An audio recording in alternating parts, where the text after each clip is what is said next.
Hello and welcome, friends. Hope you guys are doing well. I'm James, Off Cost Games, and this is my stream. We play board games here. Today, we're gonna play a solo-only game called Veilwraith. This guy looks a little scary. There we go. Looked scarier when the camera wasn't working. This guy doesn't look happy, and we're gonna see what we can do to upset him a little further. See how that goes. Welcome in. Hope you guys are doing well, having a nice day. I'm having a little bit of technical difficulties on stream today, but I'm happy to say that I'm wearing my brand new Op Cost Games hoodie, made by my cousin Max. Drop a link to his website in the chat here. I will. Haven't worked out anything yet, but I'm super happy with this. This is embroidered. Little Op Cost logo. Nice chocolate brown and pink. My favorite color, pink. So I am gonna set something up so that maybe Max can make some merch for me, but haven't done that yet. But if you need custom embroidery, he is your guy. So his link is in chat. Yeah, woohoo! Little shout out. That's right. Great job, Max and Off Cost. There you go. Max is even in chat. Max is telling him. Okay, nice. Can you pin the comment? Make you guys mods or something. That'd be useful. Maybe I should, you know what I should do? Instead of pinning that, I should actually like say something useful here, like, you know, will it let me unpin it? There we go. Let's go like this. Best embroidery in North America.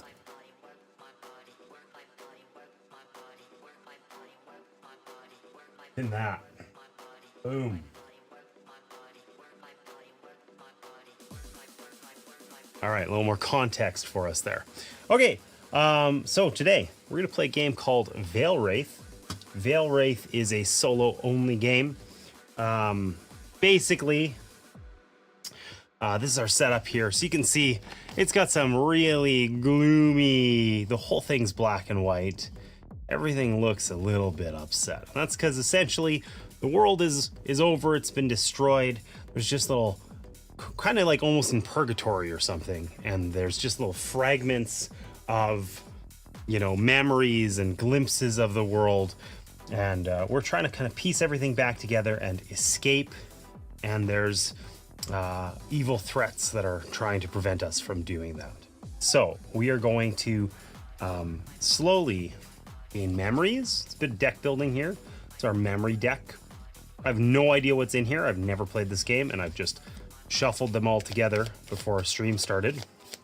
But we're gonna slowly gain memories and use our abilities here in order to defeat threats and foes and collect keys, which will allow us to ultimately get through this portal here. That was terrifying sounding. I have my phone on a weird surface and it like vibrated and it made the weirdest sound. So anyhow, basically this is a campaign game where we're going to be going through a series of vignettes. Okay, a vignette is a game, essentially. They just call it a vignette because they can. Okay, so this is the vignette that we're playing. Vignette number 1, The Lost Ruins. Whoa, let's not spin that around. Okay, so this is where we're at.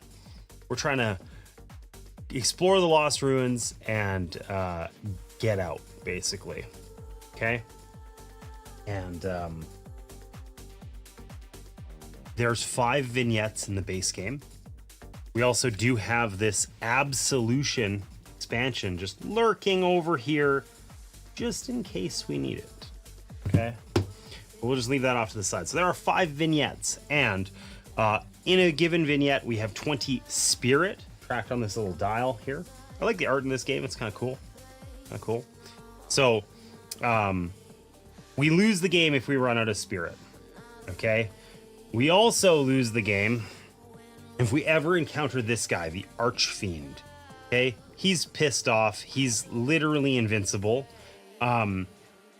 We go through this threat deck here, and the second time through the deck, we shuffle this guy in somewhere. If we ever find him, we immediately lose. Okay, so we kind of have a timer. What we need to do is find 5 keys that are spread kind of evenly in this deck. They were shuffled in kind of in stacks, so they're spread out like within every set of 6 cards or so. There's a key. We have to collect all 5 keys, and then defeat the portal in order to escape before we find this guy or we run out of spirit. Okay, if we find that dude or run out of spirit, we die and we lose one of these silver ribbons.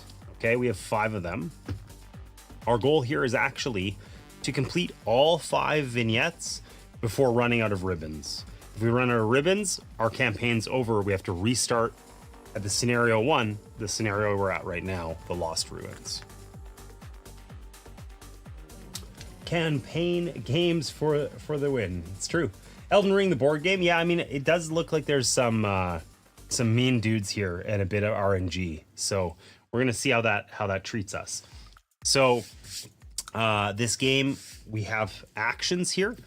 Okay, we can explore, we can fight, and we can influence. Now there is a bit of like deck building and stuff we can do over the course of the campaign.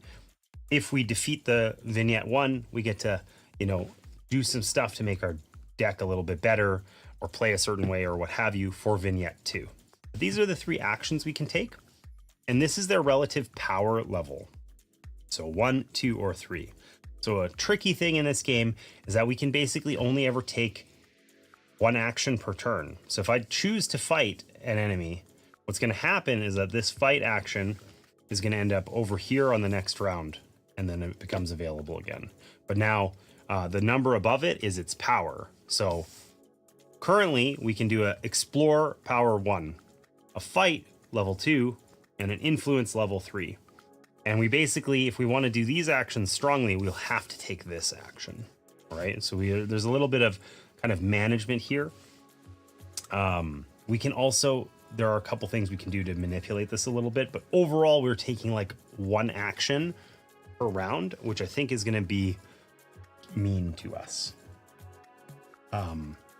So why don't we just get started and see how this goes? Hey, Chichia Kitten, Pat, welcome in. Welcome in. Okay, so we have this threat deck here. Like I said, we have to find the keys in this deck. There's also, most of the things in here are called threats. There's also a foe. In this scenario, there's only one. It's the Goblin King. Presumably, he's not nice, okay? He's somewhere in here. He's down toward the bottom of the deck. I know that for sure, but not sure exactly where he's at. So we're going to have to defeat him and the keys, get 5 keys before we can escape. Okay, so the first thing we do each round is we flip out a threat from the threat deck. And we found a mystic.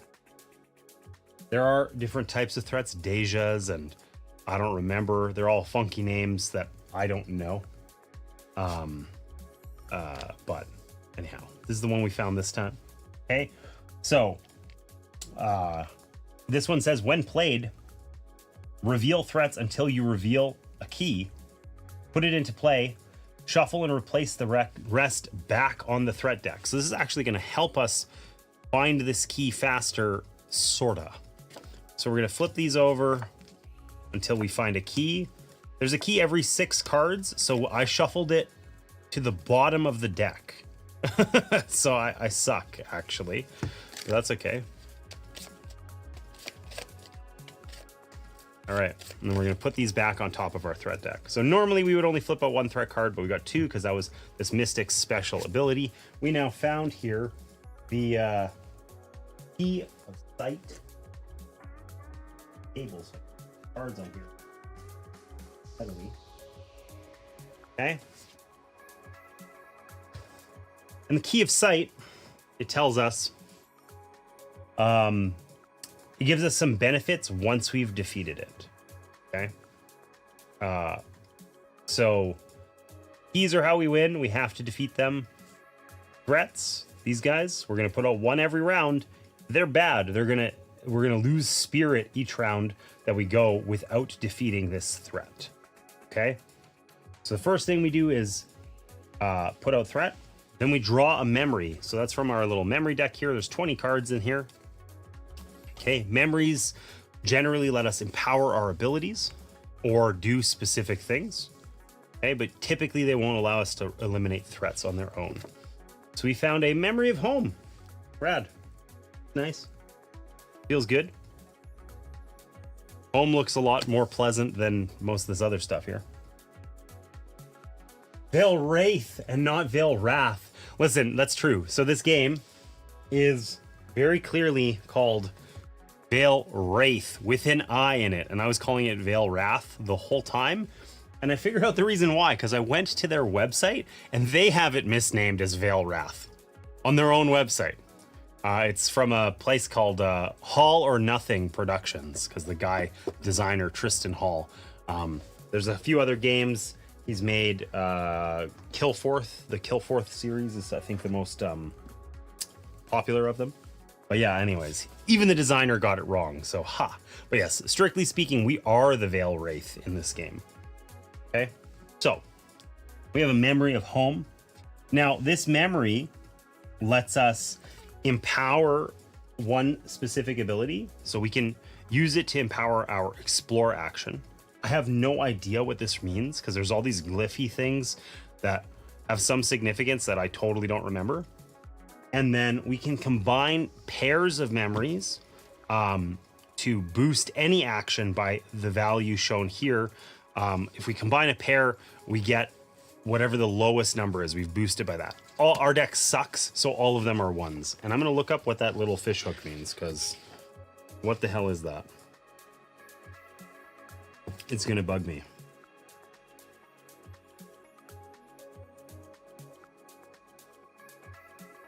Maybe that's just the memory symbol. That might just be the symbol for a memory. I think that's it. Yeah. Okay, cool. So we got our memory. This memory doesn't help us much. If we look at this card here, we need, the only way to defeat this mystic is with an influence action of 4 or higher. It's probably really hard to read on stream, frankly, but that's okay. I don't think there's a way that that's getting better, honestly. So we could currently take an influence action with a strength of 3 because it's in the 3 slots. We can almost do that. If we had a pair of memories, we could use that pair of memories to boost this action and get rid of that threat. If we don't, we're gonna lose 1 spirit at the end of this round. 1 spirit isn't that big of a deal. Okay. Do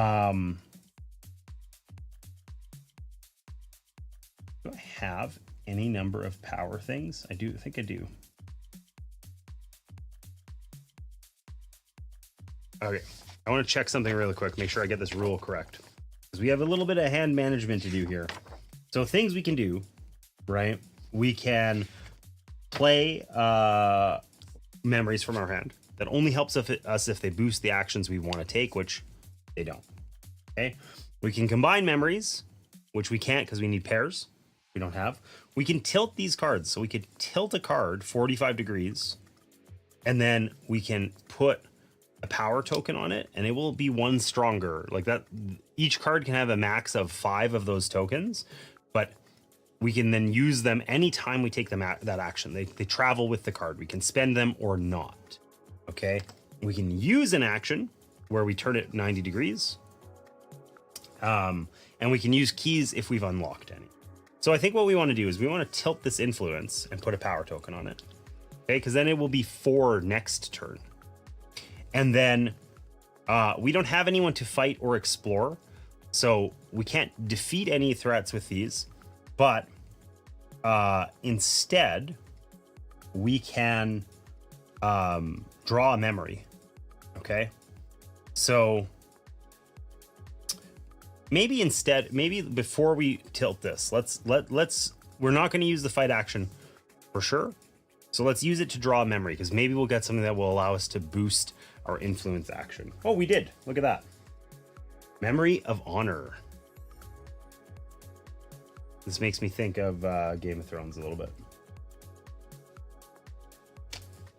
Jaime Lannister. All right. So this worked out really nicely for us, actually, because we can now spend this memory. You can play this. It's going to give a boost of 1 to our influence action. Actually, no, we can't do that because we can only take 1 action per turn, and we took the fight action. So even though we got this, it doesn't help us any. Okay, well, we know we need 4 influence, and we have a way to do it. So instead of boosting our influence action, let's boost our explore action. Okay, so we can tilt a card. We can tilt 1 card and add a power to it every round, and we can use 1 card. And that's kind of like we're tapped out here. That's all we can do. Okay, so now we lose spirit for every threat in play. That will be 1. Hey, what do you mean? What do you mean? Hey, how did I miss that Prime sub? Thanks, Hassan. Appreciate you.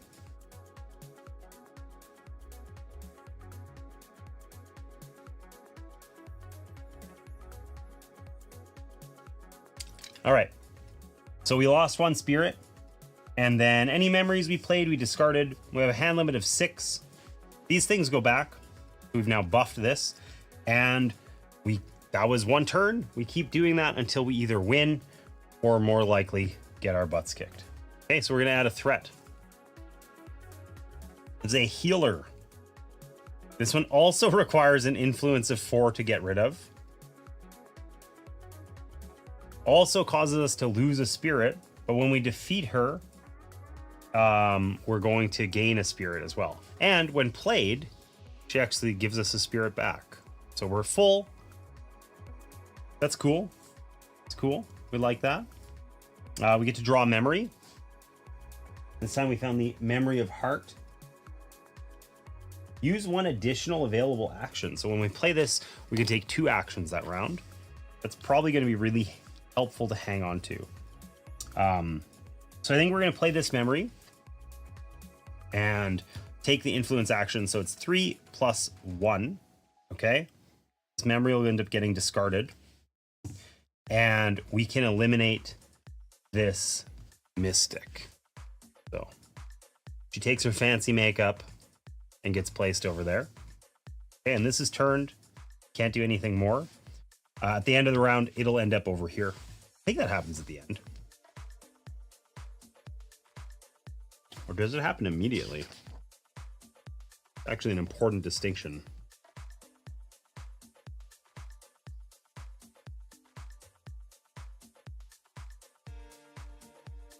It does move immediately. So it's going to push these up.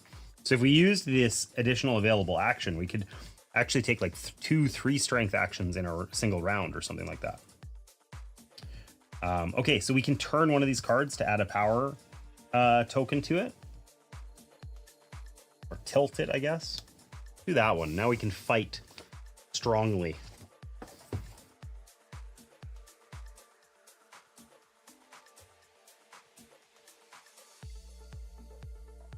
All right. I don't think there's much. I feel like behind. Well, actually, you know what? We're going to need 6 to get this key. Maybe we put this here instead. They can have a maximum of 5 each. Then we're at 4 right now. When it rotates into this slot, it'll actually be at 5. Almost able to do it. And we have +1 on this card. So we can basically do that next turn maybe. And get that key. Keys are really useful. Okay, so we're going to lose 1 spirit at the end of the round from this healer. And that's it. We're done here. What's our next threat going to be? The gameplay loop is extremely simple in this. Found an enforcer. This is Yone. Play League of Legends. That's what I imagine Yone looks like. He's maybe a bit more like zombie-like, but I don't know. Maybe it's Yasuo. It's one of them. All right. Grapple. When played, remove 1 power token from your fight action. Oh, rad. Okay, so good thing we didn't put one there, because otherwise we would have simply lost it anyhow. This guy takes 3 influence in order to defeat, and is still going to cause us to lose 1 spirit. So basically, right now, if nothing else changes, we're losing 2 spirit every round. If we ever run out, we're dead. That's bad. We don't like that. We find a nice memory. Memory of might. Rad. Okay, so that's going to help us fight.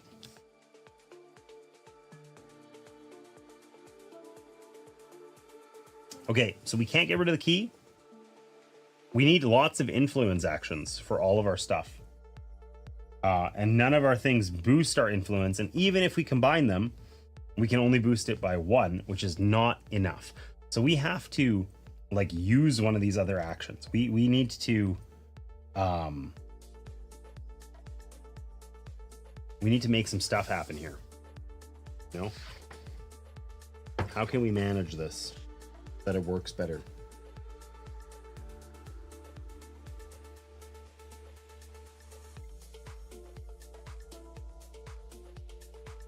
I feel like I'm forgetting one thing I can do to manipulate the position of these cards.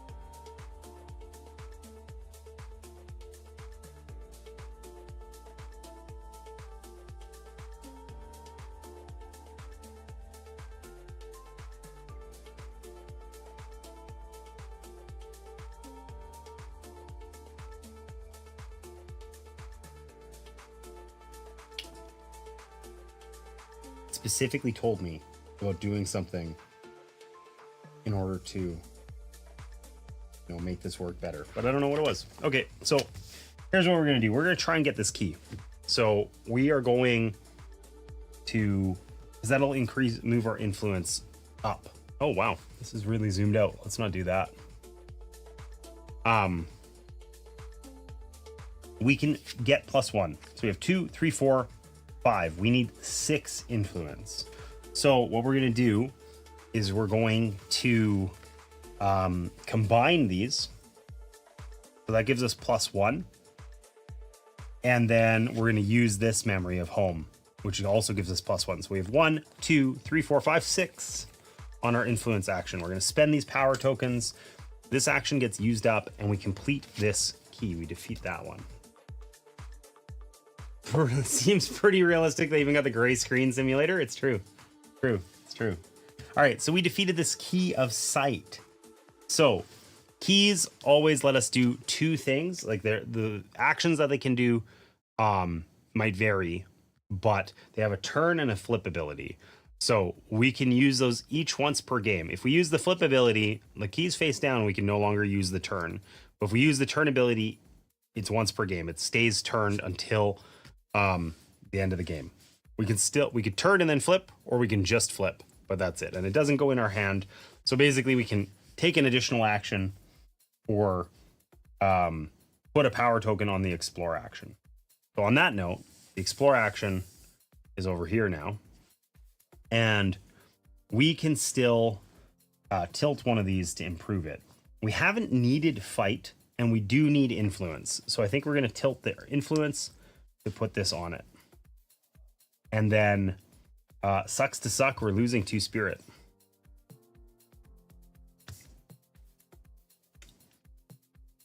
And we know we got at least 4 more threats before a key. So we're just going to keep getting kind of punched in the face here. Feels like catching up is going to be hard. So, Pariah. When we defeat him, he goes in our discard pile, and when we draw him, we just discard that card. So he just wastes a future turn. Thanks, buddy. All right. So we get a memory. Memory of creation. Lets us boost or gain spirit back. That's not what we want. We don't want to gain spirit right now. We want to have like fight actions. Why does everything require influence? This guy requires influence. This guy requires influence.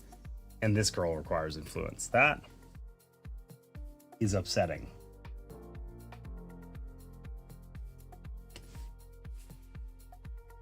I feel like I have to figure this out. There has to be a way for me to get my fight action out of here. I guess I could draw a memory with it, and then it would rotate out of play there.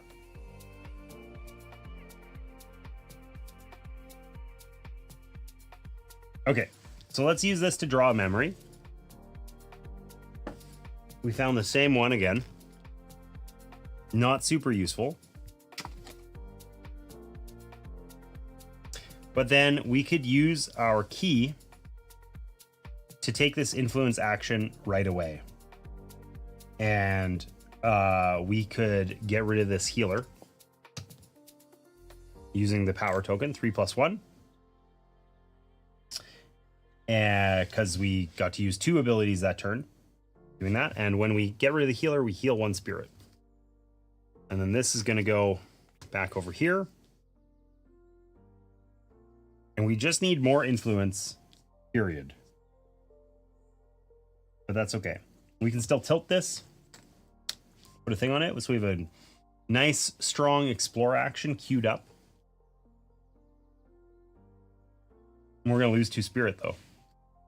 A little war of attrition here, and we're losing, which I don't love. I don't love that for us. All right, what's the next threat? A hobgoblin. He looks like he's done some things. Not look trustworthy. When played, shuffle your discard pile into your deck. Okay. At least we don't have an outcast in there, a pariah.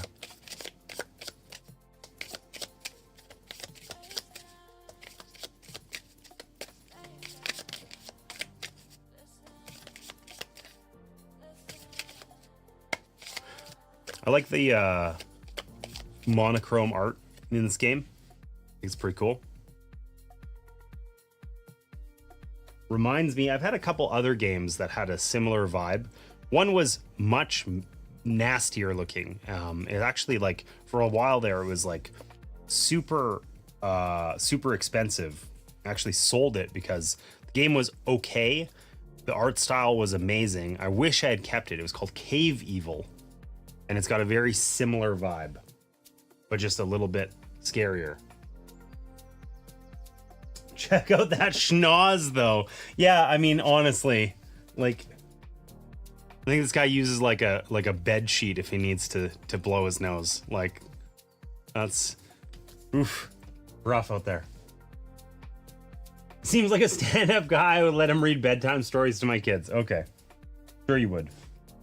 Why would you let a goblin take Asan's job? Come on. Okay. So the good news is we can actually just fight the hobgoblin. So that's cool. The bad news is that we need to fight with strength 3, which we don't have. So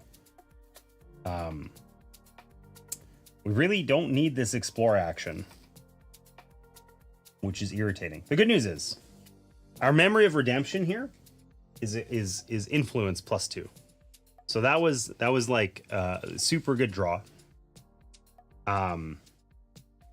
We can use that and the influence in the slot 1 in order to get rid of either of these guys, but this guy goes in our discard pile and is annoying. So they're otherwise the same, so we might as well get rid of Yasuo. I'm sorry, Yasuo.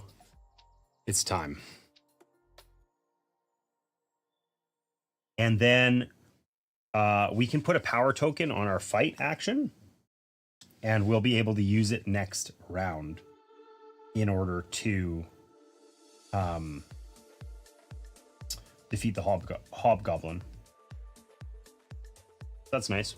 Unfortunately, we lose 2 spirits. So in this war of attrition, we started at 20, we're down to 14. Feels suboptimal. I mean, we do have 2 spirit we can gain here. And so we're really at 16, I guess. But I feel like we want to basically, we're putting out a threat card every round, and we basically want to deal with it immediately. And as we fall behind, they just sort of linger there. It's really hard to do more than one action. Generally, we can't, unless we have a key. So that kind of hobbles us a bit, but that's okay. We'll get there. All right, who's the next threat? A mystic. Reveal threats until you reveal a key. Put it into play, shuffle, and replace the rest back on the threat deck.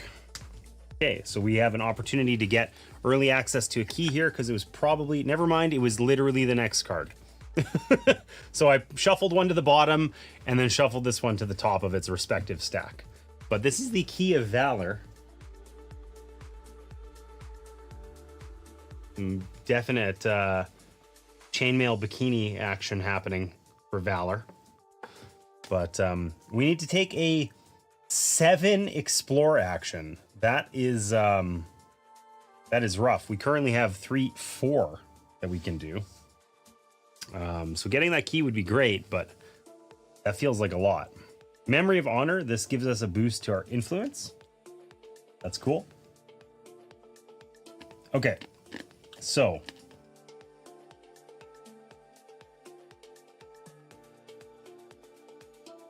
what are we gonna do here? I mean, we can fight and get rid of this hobgoblin. We could use all of our memories and influence to get rid of, like, the pariah. The mystic is 5 and causes us to lose 2. We got to get rid of her soon. She's as bad as these guys combined. Influence is in our lowest slot. That simply will not do. This is great for our Key of Valor, but not right now. So I think we have to gain points on this influence thing. We're not going to be able to take an influence action for enough. Right now we could do for 3 at most, which is not good enough. And then we might as well fight the hobgoblin, because then we can eliminate him, so we don't lose more spirit. And then we're kind of set up for this next round. For we have 2, 3, 4 on influence. We can 5 if we use these. We can get rid of that mystic this next round, but we lose 3 spirit, and I feel like we're almost we're half dead, and we have gone through like a quarter of the deck. It's not a good look.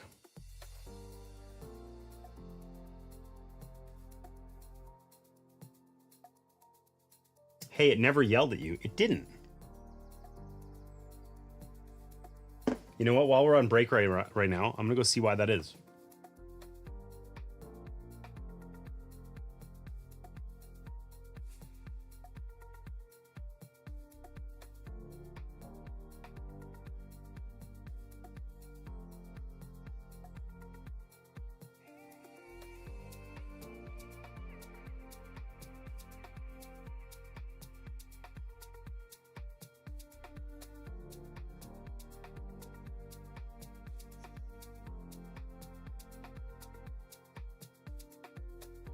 All right, now it'll yell at me again. By the way, in case you haven't seen my sweet hoodie, there's a pinned message about it.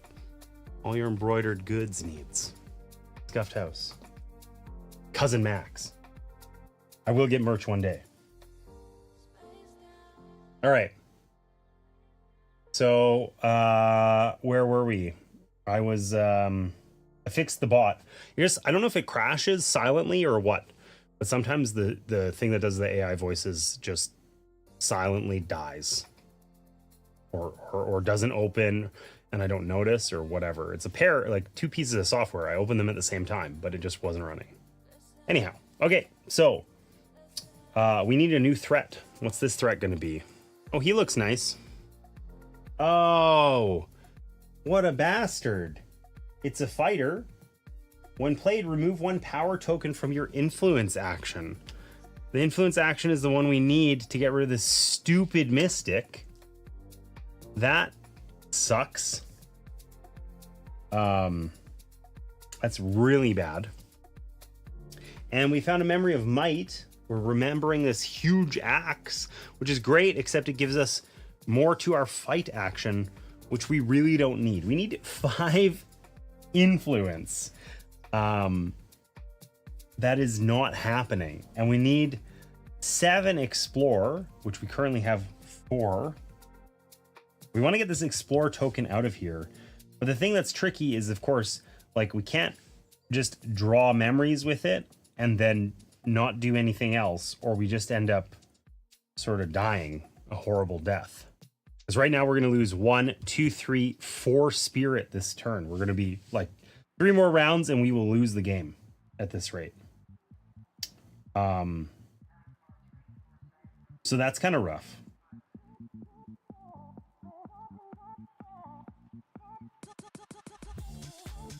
We have a fight strength 1. He needs 4.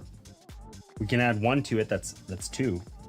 I think we got to get this explore token out of here. We got to cycle these. We're not going to be able to take these actions in the 1 and 2 slots and have them be powerful enough. That basically means we need to use this to draw a memory. We're close to our hand limit. It's another memory of might. So now we have 1, 2 that we can add, and this will be in slot 2. So we can fight the fighter, which is cool. But we can't do that this round. Because we can only take 1 action per round. But we can tilt this, add a power token to it. So we have 4 on influence. We only need 5. We could discard some cards. Oh, we have one here actually that can do it. So let's use these memories to gain 1 spirit back before we die, because not dying would be rad. We're up to 13, and then our turn's over. Flip this over to add 1 power token to an explore action. We'll keep that in mind. Maybe that's a good way for us to get this key out and just cycle our keys next time. But we lose 1, 2, 3, 4 We're down to 9 spirit. We're half dead. Sucks to suck.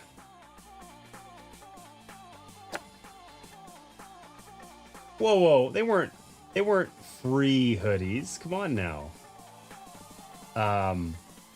It was, you know, exchanged goods for them. Come on.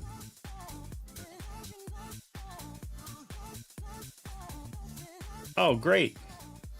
We found another pariah. This one only takes 2 influence to beat, but requires, or causes us to lose 2 spirit. So that really sucks. We're going to lose 2, 4, 5, 6 this round. So 2 more rounds, we're dead.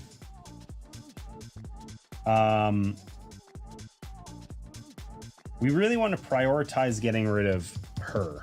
I guess we get a memory first. It also gives us influence. That's super useful. Okay, so we're going to take the influence action. 3. Actually, 3. Was it better to keep these as memories? I don't know. 3, 4, 5. We'll get rid of the power token. Okay, that lets us defeat this stupid mystic. He's a jerk. So now we'll only lose 4. We'll last 3 rounds instead of 2 at this rate. This guy's weak, but we need to be able to take another turn. And that's going to require us to get this key in order to make that happen. So this is... We can add +1 to... With this key to our explore action. We have 2, 3. We need 7. So we are for sure putting a power token on this. And that's that, I think. Sucks to suck. Okay. So we lose 4. We're down to 5 spirit. It's looking bleak. We found another mystic, which is going to cause us to lose 2 spirit again. So we get to kind of put another key to the top here.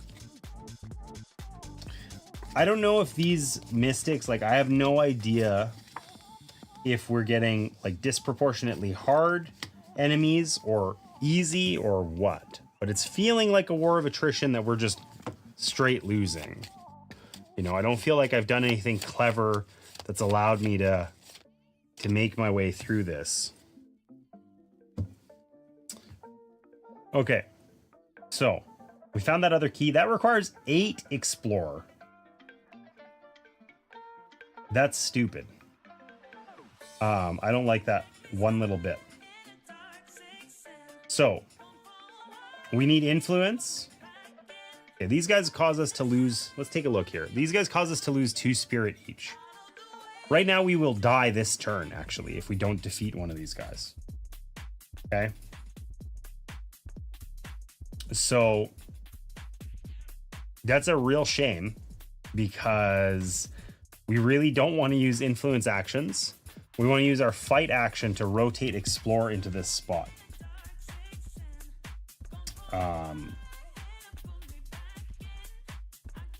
But if we get rid of this fighter, we'll still take 5 damage. We have 5 spirit, we'll lose.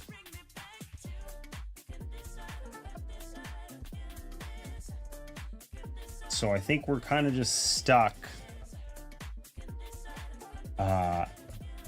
doing an influence action. We can use our memory of honor.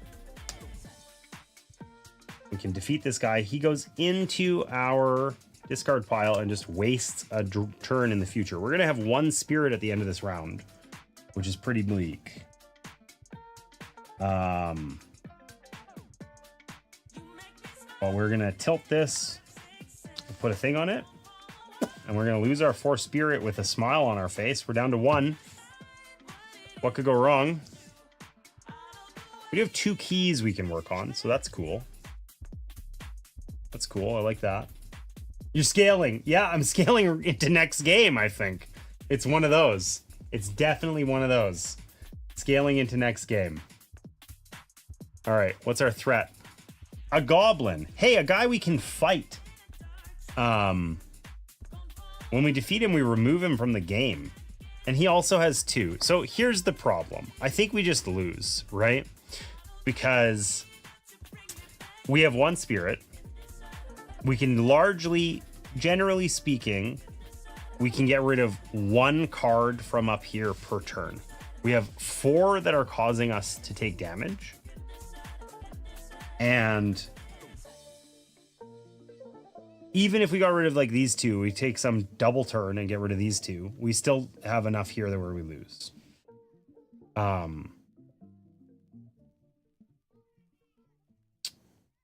So I think we're just kind of doomed.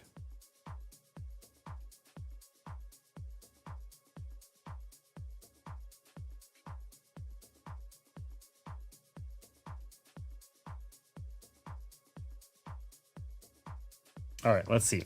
We flip this card to gain a power token on our explore action. Okay, it's out. Functionally, it is out of the game. Okay, we have 2, 3, 4, 5, 6. 6. Oh, we get to draw a memory. I didn't do that yet. This gives us 2 to our explore token. Okay, well then, well, whatever. We don't have to spend all the power tokens that are on it. Okay, we'll use the memory of Veil.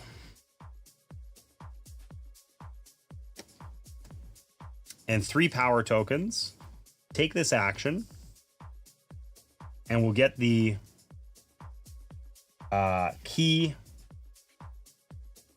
of Valor. Okay. We can turn this to take 1 additional action. And we'll use the fight action. Plus 1 of our memories of might, which will let us eliminate this goblin from the game. He's out.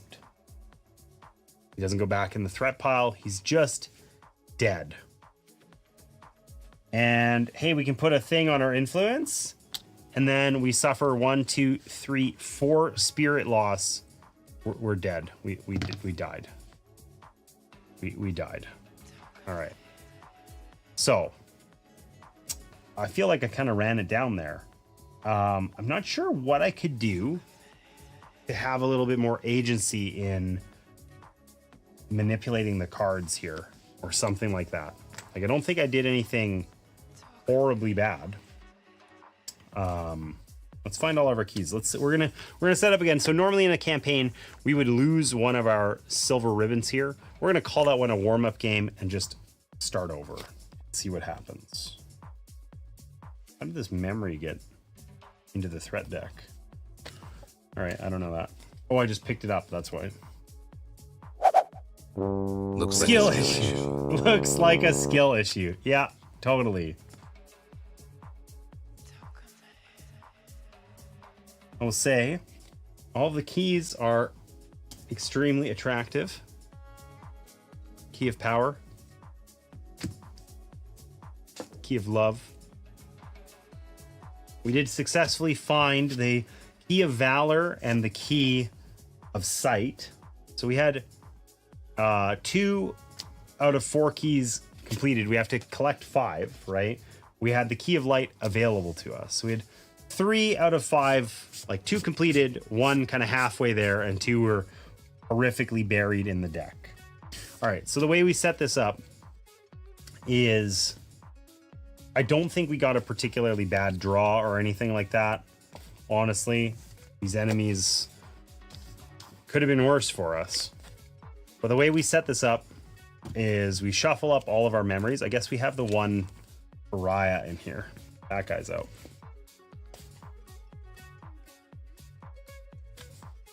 So, team diff, exactly. They had enemy team Yasuo. That was the problem right there. I feel like that has been completely replaced with enemy team Mel, where, you know, I get a Mel, she's like 0 and 13. Enemy team gets a Mel, 20 and 0. Okay, so we shuffle up all of our memories here. And then we shuffle up these keys. Okay, so there's always 5. We're gonna put them out here. 1, 2, 3, 4, 5. We're gonna make 5 stacks of cards. Our foe, which we also have to defeat, in addition to finding the keys, the Goblin King. Okay, he's gonna go right there on stack 4. And we're going to take all of our threat cards, okay, and shuffle them up. And then we're going to play them out on each of these stacks. So if you ever set up like Pandemic or something like that, same idea. Basically what we're doing is we're seeding this so that there are keys, you know, roughly evenly spaced. There's always a key every 6 cards out of the 30 card deck. And it might be that they're back to back or something due to randomness, but they're never more than 6 cards away. So the Mystic kind of screws with that.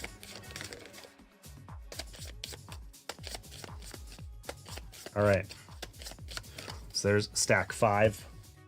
Stack 4, which has the Goblin King in it. So he's definitely always in toward the bottom of the deck. Stack 3.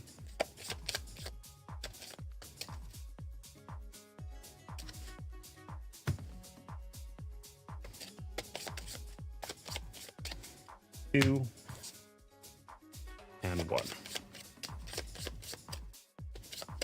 All right. We'll quickly check something real fast, and then we're going to go through this again. And we're going to do better this time. We got the warm-up game out of the way.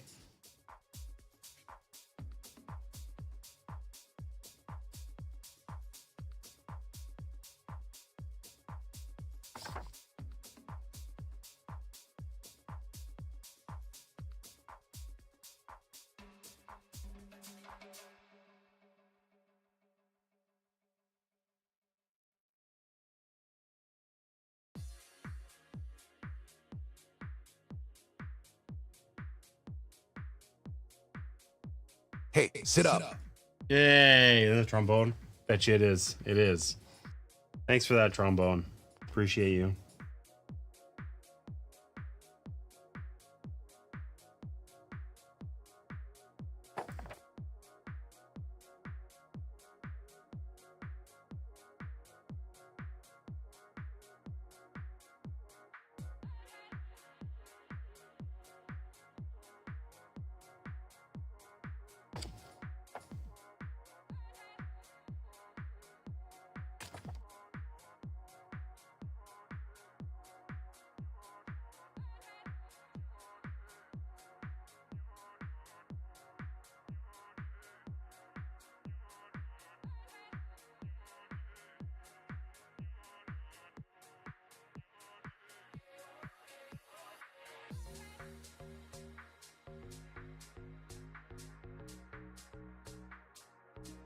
All right, so basically we can draw cards in order to move the things around, and that's it.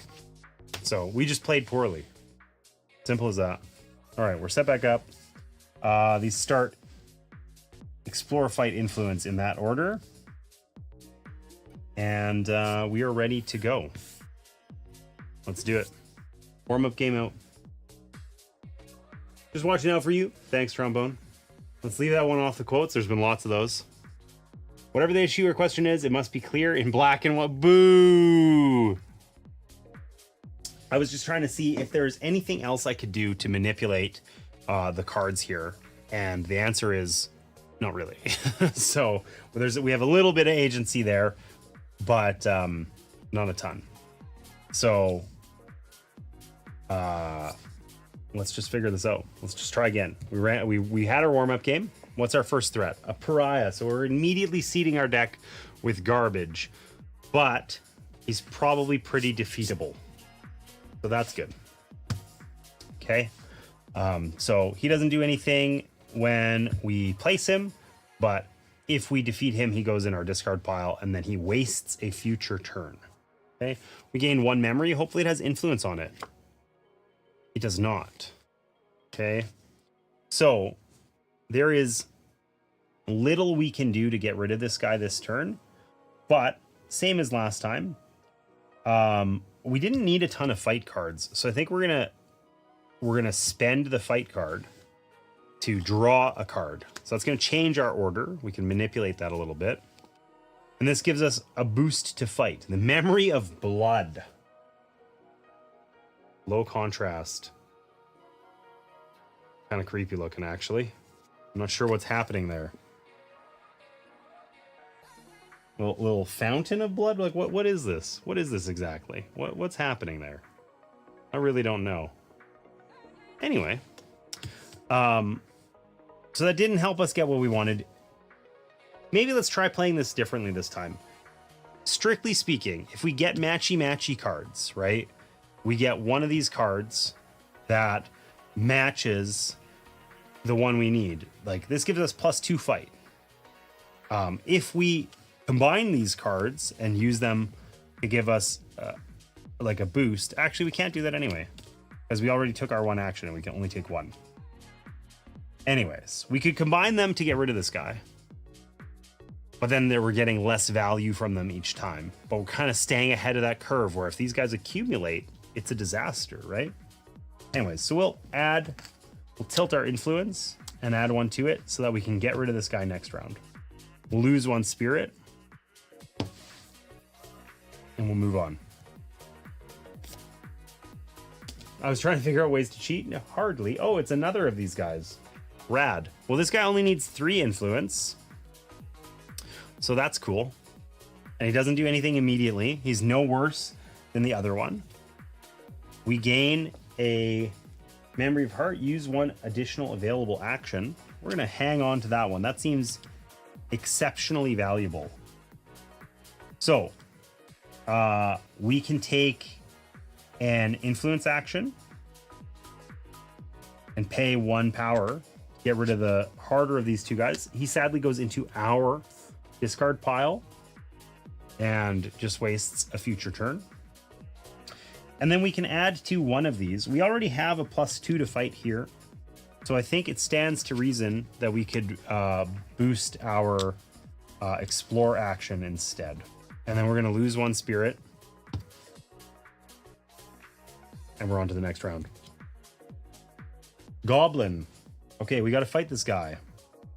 We have exactly what we need to get rid of this guy. And he's -2. So we want to be doing that. It also cycles our influence back up, which is really good.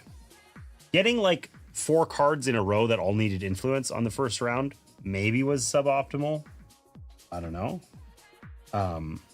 But for sure we can use, well, we get to draw one of these. Memory of Honor, that improves our influence. Nice.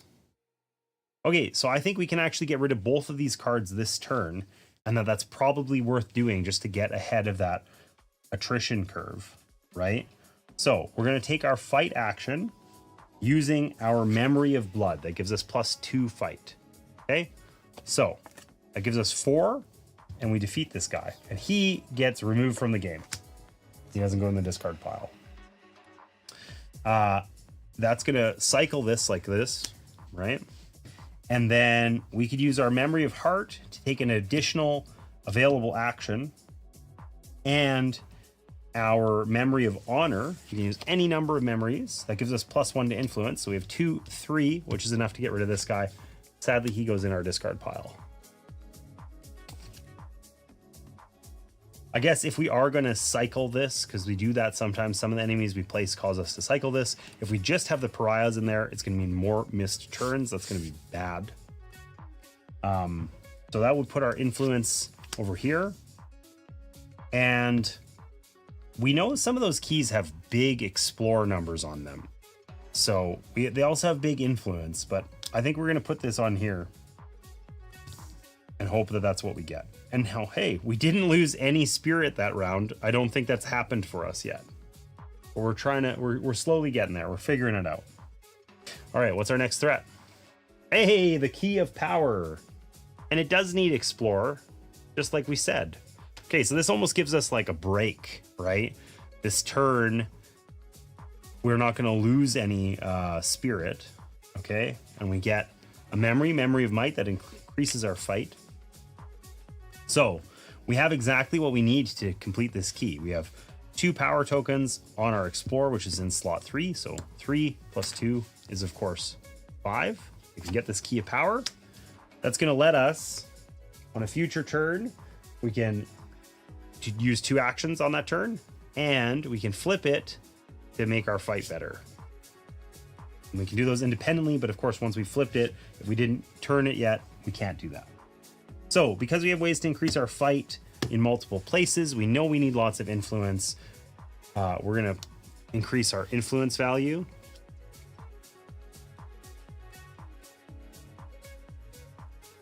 And we're doing a lot better this run through. The warm-up game was worth it for sure. All right, we found a fighter. When played, remove 1 power token from your influence action. Well, that guy's a dick. We need 4 fight, which we have. We can use a... Oh, I guess we get a memory first. What do we get? Memory of honor. Rad.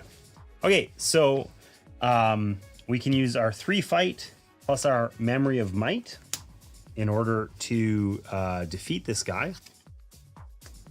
You're out of here. You suck. And then we're going to do the same thing and put another thing back on our influence action.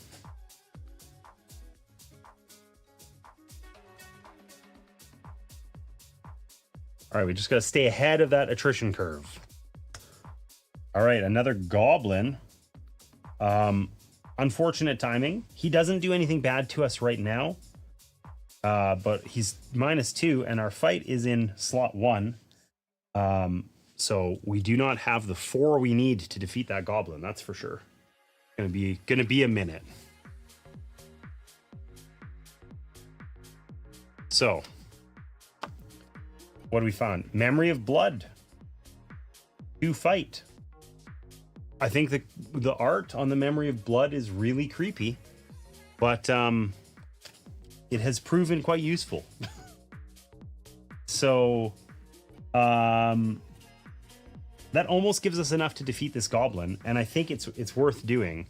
But we're going to try and stay ahead of this curve. Having spirit feels better than not having spirit, even if it gives us less flexibility or we use these suboptimally. It's not even a spirit. It's once we have multiple characters there, we generally can only remove 1 per round, and that feels really punitive, right?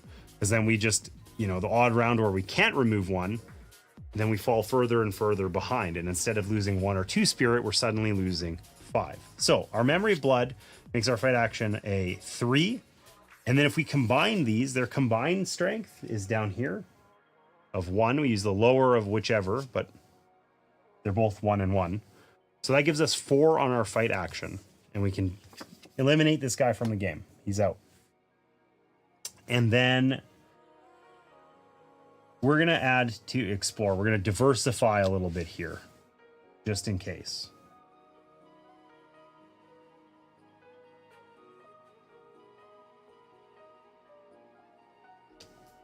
What do we got? Enforcer. When played, remove 1 power token from your fight action. Jokes on you, Yasuo. We don't have any power tokens on our fight action. And we got a thing that lets us increase it by 1. Now, unfortunately, that does not give us enough to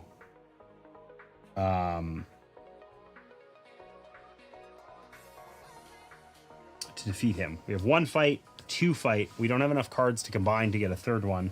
We could use the flip ability of our key of power, add a power token to a fight action. That would let us do it, but we're then not using the use 1 additional available action.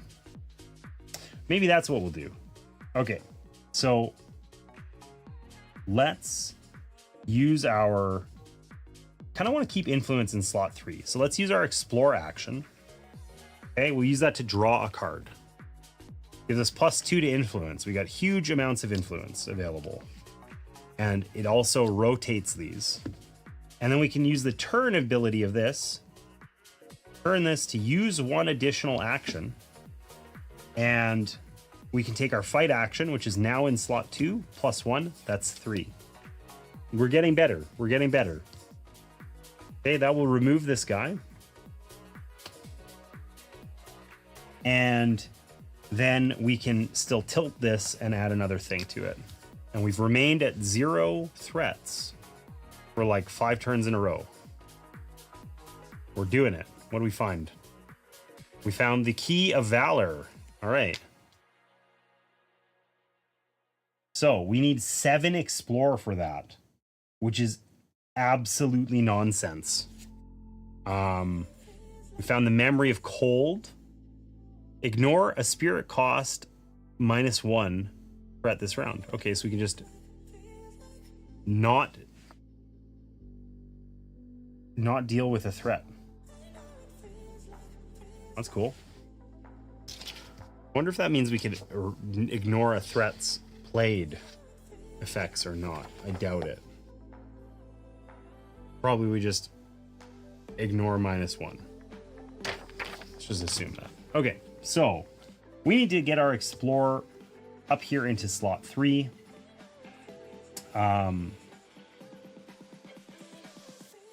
Our influence is strong even if it's not in slot 3 because we have 2 power tokens on it and we have a +2 card.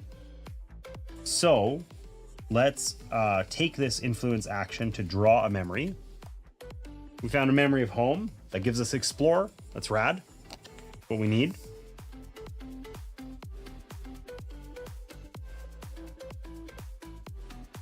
Our explorer is now 2, 3, 4. We need 7. Not even close. But we can add another power token here, and we're at 5. If we take the fight action next round, we'll be up to 6. We'll be pretty close. We could make it happen if we had to.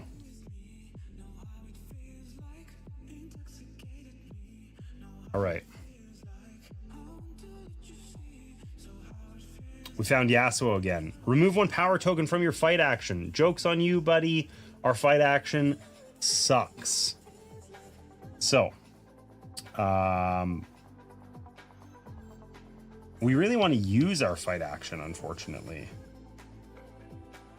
But we don't need it right now. We need influence for that guy. And I don't think it's worth cycling this out of here, because we should just get rid of that guy instead. So let's keep these power tokens, and we'll take our influence action and use our memory of redemption. That gives us +2. So that's enough to influence this guy away and keep our no spirit loss streak going. And then we can just add another token to our explore action and hope that we need our fight this time.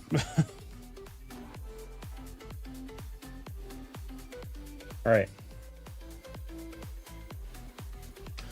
Fighter, remove 1 power token from your influence action. Well, that's rude.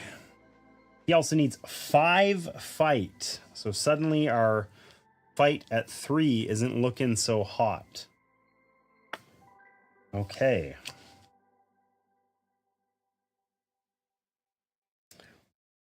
So I think we can make this work here. So if we flip our key of power, because our flip effect is add a power token to our fight action. Okay, so our fight is now 4. We need 5. So we can use these 2 cards. That's +1. And this power token. And we get rid of this guy. Boom.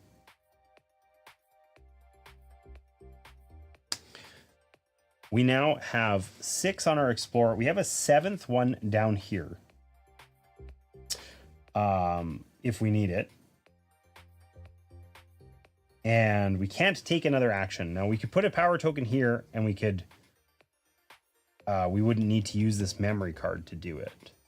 But I think it's better that we even these up. So we're gonna, in fact, put a power token on influence because we know there's a ton of cards that need influence. I just feel like we haven't seen them as much this time. So what's next? The healer. Hey, look at that. Needs influence. When played, we gain a spirit. We're at 19 now. We get a memory. Memory of knowledge. Swap the positions of any 2 actions. Ooh, rad. That seems OP.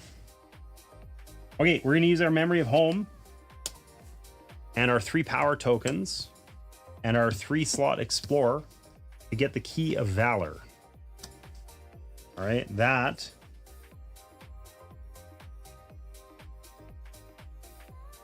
lets us then, I think we just use it right away. We're keeping this streak alive. We get to turn it to use one additional available action. We're gonna use, I guess this, wait, yeah. This would move here. We're gonna use the influence action, and we need to spend only one of these power tokens to get 4, which means we get rid of her, and we gain a spirit when we get rid of the healer. So we're actually back to full. We're at 20 now. And then we can put a token onto our fight, which is now in slot 3.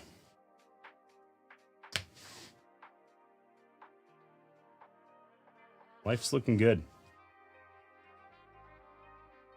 2 keys found. Okay, another healer. When played, we gain a spirit. So that doesn't help us. We need 5 influence to deal with her. Sucks to suck. All right, the memory of cold lets us ignore a spirit cost -1. So we could use these to add +1 to our influence. That would get us 3. We could swap the position of any 2 actions to move our influence up to slot 3, and then we would have 4. It's still not enough for us to do it.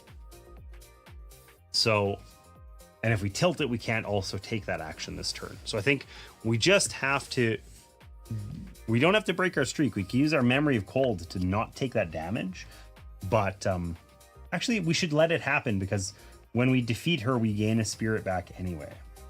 So we should use one of these. Let's use our fight action to draw another card.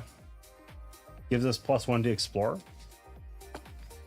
Okay, and then we'll add, or wait, we want to add to influence because we want to actually get rid of this girl next round.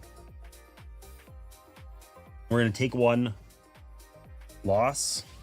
We're falling behind that attrition curve, but only slightly, only slightly. Ah, the mystics. These ones messed it up because then we got large streaks of enemies. We go and find that key, but then it increases the number of enemies we go through in a row before we get a break for a round, essentially. So reveal threats until you find the key. Why am I doing this in such an awkward way? 4, 5. That key was buried. We're going to shuffle these threats up and put them back on top. Suppose, strictly speaking, I guess I would know what those are. I could have looked at them so that I know what kind of things I need. Maybe I should do that. It says reveal, right? So I should know what these 4 threats are. What do I need? I need fighting. I need almost nothing but fighting. I don't need any exploration. But I generally need exploration for the keys. And then nothing else. Okay, so I got a lot of fighting ahead of me. Fighting in slot 1 feels suboptimal. Okay, she only needs 3 influence and is -1. She needs 5 influence and is -1 as well. Let's get our memory.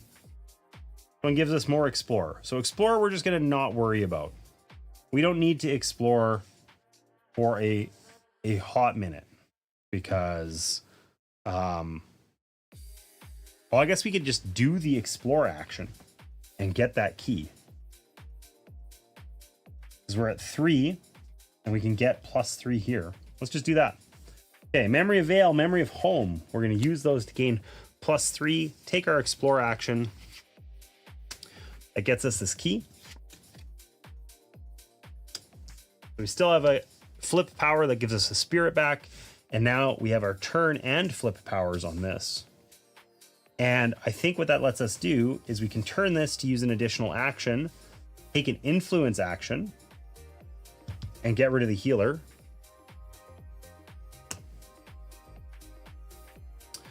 That's going to take both of these. But it heals us up to 20. We're back to full. And then we can add an additional one to our fight action, which is in slot 3. So it's like primed and ready because we know we need a bunch of it over the next 4 turns. And we'll just use our memory of cold on principle to ignore that 1 spirit cost. Actually, no, we kind of want to be at 19 because there's lots of times where we gain 1 spirit. So we're not going to use that. We're going to lose our 1 spirit and be happy. All right. What's our next threat? We got the goblin. We've killed 2 of them. I think there's 4 in the deck. There are 3. This is the last goblin in the deck. He has a fight of 4. When we defeat him, he's out of the game. So, what do we get for a memory? Swap the position of any 2 actions. We got 2 of those. That might be helpful for all these fights we're going to be doing. But we also got to get rid of this stupid mystic. So, let's take the fight action. We're going to spend 1 of these tokens. We're going to do 4 damage. Oh, this guy's out, though. He's gone. Okay, and the mystic.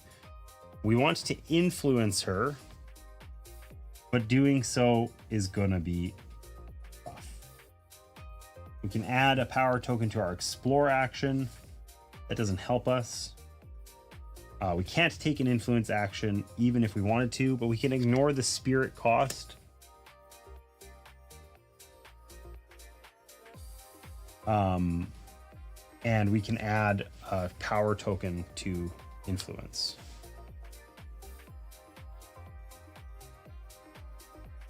The hobgoblin, the big schnoz.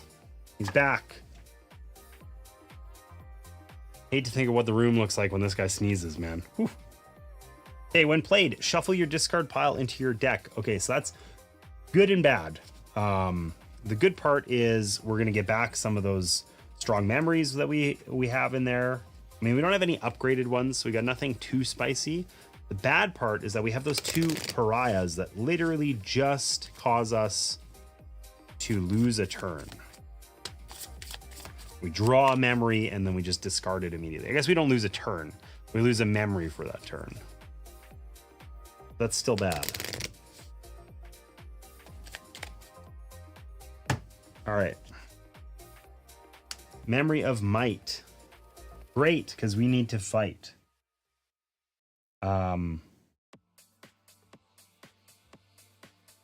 We can get rid of either of these guys, but not both. They're functionally the same. So let's get rid of the one that requires less of us. Or I guess we need to be able to... We know we have lots of fight actions coming up. So we're probably going to have to cycle this up. We don't need to cycle it up in order to beat this guy. But if we do cycle it up, then we're more set to use it. I don't know. We could use it now and just kill him, but then it remains in slot 1 and we have no perks. We don't want that. We're going to spend our influence. Okay, 2 + 1 is 3. We're going to defeat this mystic. And then we're going to add 1 to our fight.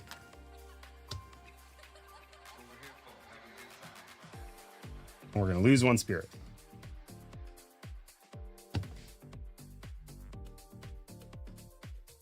Oh, crap. It's another mystic. I think we're through those 4 cards and we're down into the other ones now. That's okay. So we're going to reveal threats until we find a key. Fighter, that's going to get rid of influence actions. A pariah, annoying. Hobgoblin. So we need... Okay, here's the key of light. So we need a little bit of fight and a little bit of influence, but the next cards are more annoying than they are anything else. And we're going to lose influence at least some of the time, or at least once. Memory of home, so that's an exploration one. We need 8 explore to do this, get this key, which would be rad to have. But we have 3, 4, 5. We could combine 2 of these for 6. So that's kind of where we top out. So we need 4 influence to get rid of her. That's not going to be easy to do. Let's do our fight action. We need 3. So we'll spend a power token to do it. This guy's out. And we're going to not add to influence because we know one of these next few cards we flip out requires influence or removes influence from our thing. And we also need to get to 8 on here. So we're just going to do that instead. And then we're going to lose a spirit.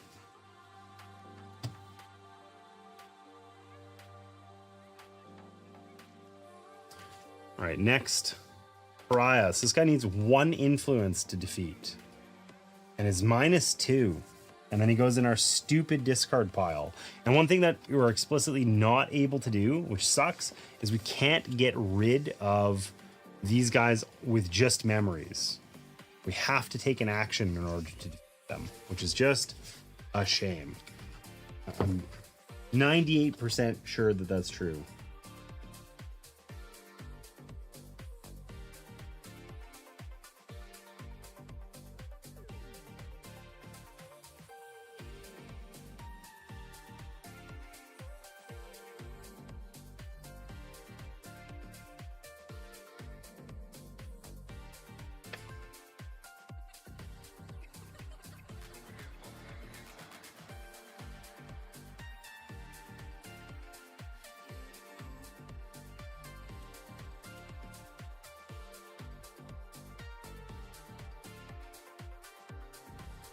Yeah, we have to take a use action, even though we can combine memories.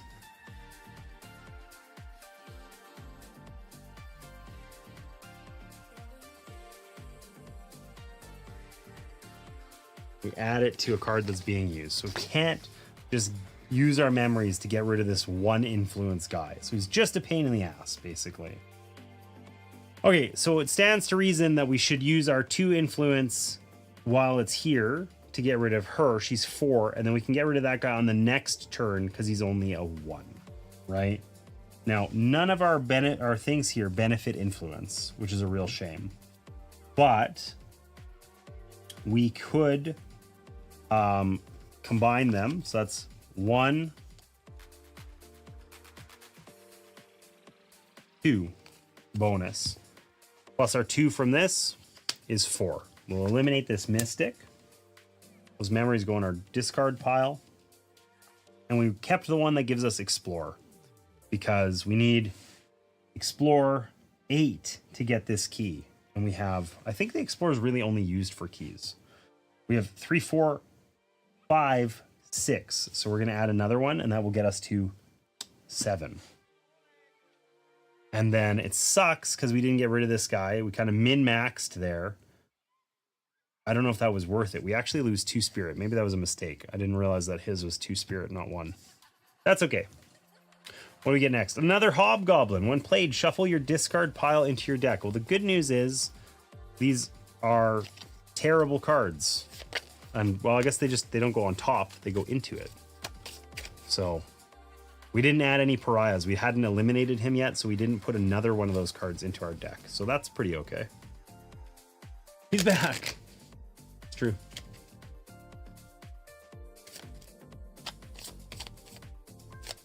Stupid Hobgoblin and his huge schnoz.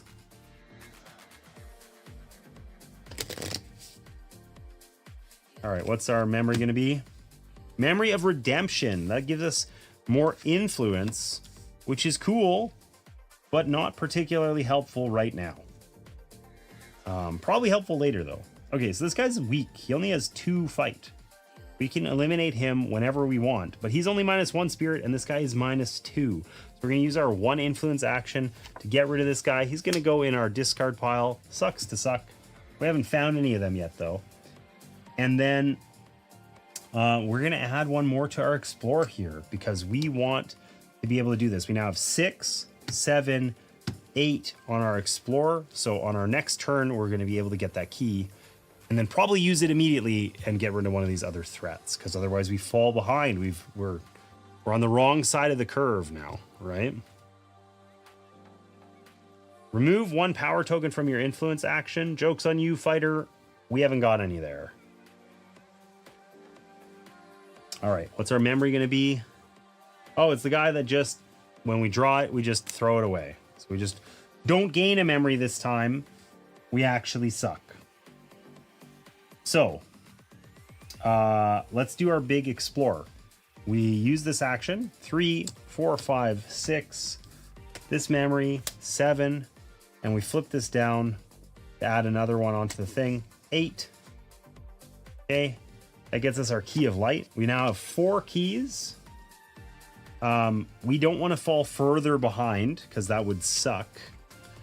So we're going to use this one, take an additional action, and we're going to take the fight action. 3 + 1, that's 4. We can get rid of this fighter. And then we can add one to our influence here because why not? And then we lose 1 spirit to that hobgoblin. Now, I think we're getting real close. This is probably the Goblin King, I think. It's not. Got to be like the next card, maybe. All right, grapple. Remove 1 power token from your fight action. Joke's on you. We don't have that. He needs lots of influence. We have that. Memory of blood. This is great for fighting. We don't really need that. Okay, so these guys both are -1. But if we use our fight action, our influence gets high enough that we can get rid of this guy with fewer tokens. So we're going to take the fight action, eliminate this stupid hobgoblin and his huge nose. And then do I start working on this explore right now? Or do I... We got a decent amount of influence here. Yeah, let's just start adding tokens to this because we know we're going to need that final key here eventually. And then we lose a spirit. We need to find more healers. There's more in there. There are 3 in the deck. I think we've only seen 2. But I think this is Goblin King. It is. Okay, so the Goblin King is a foe. Foes are different. We have to defeat all of the foes in order to advance in the game. We have to get all the keys and defeat all the foes. He's the only foe in the first scenario. He also gives us spirit back when we defeat him. Okay. And he has a defeat effect where we gain 2 power tokens, which I think we get to place wherever we want, right? But he also requires 6 fight and 6 influence to beat, which seems extremely hard. So our memory better be rad. We got an explore memory. That's not rad. That doesn't do it for us.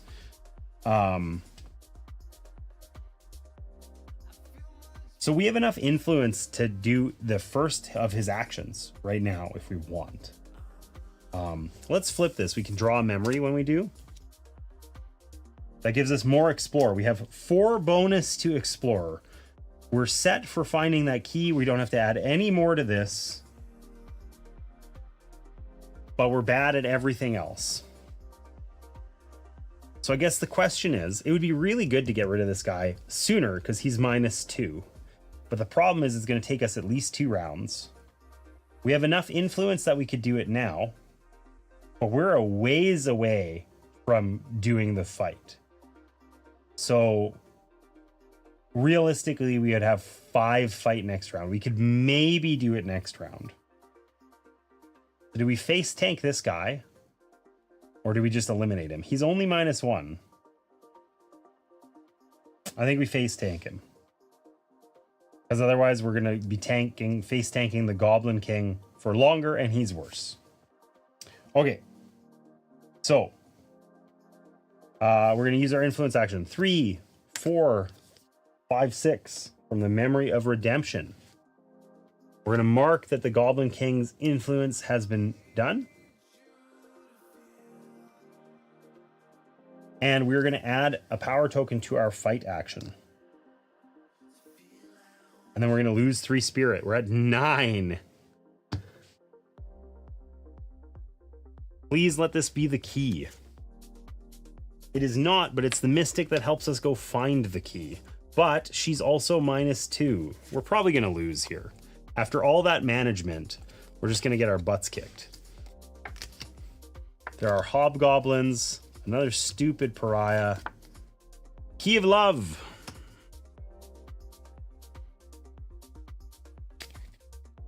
Okay, the Key of Love is only for Explorer. That would actually let us rotate this Explorer out of here and then give us an additional action. So that might actually be really useful. I think the portal, we need to take an Explore action.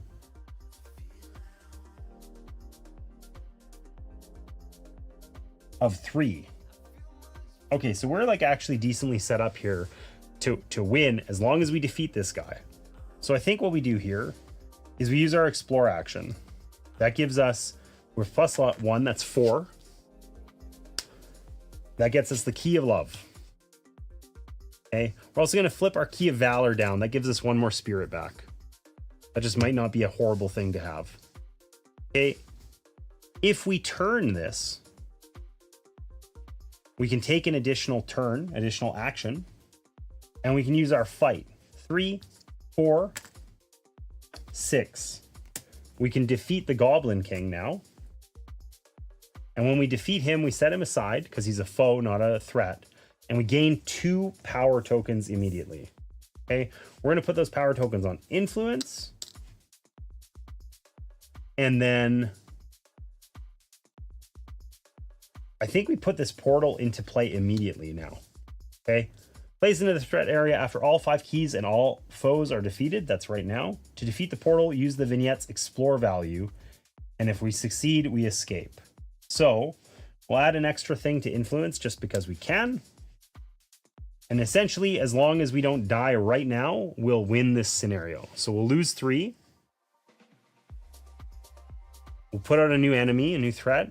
When played, we shuffle our discard pile. We're not going to bother because we're going to go through the portal. We use our Explore value. We need, according to the vignette here, the Lost Ruins, we need an Explore value of 3.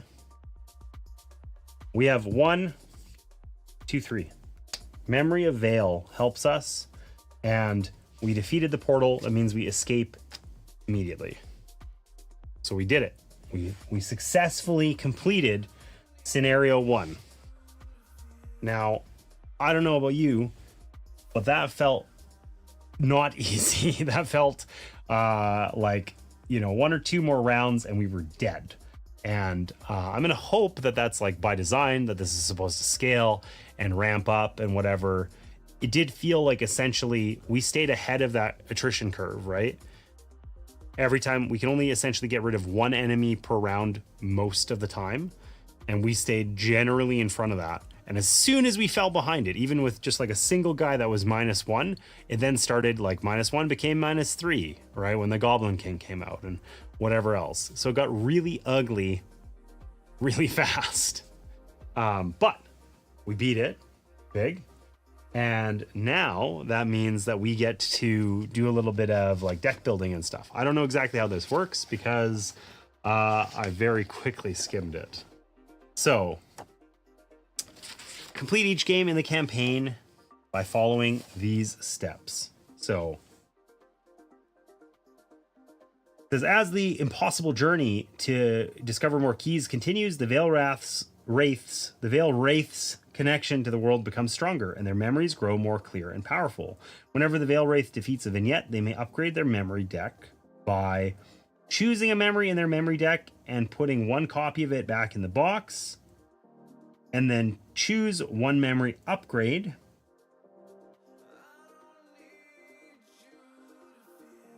And basically it's 1 level higher.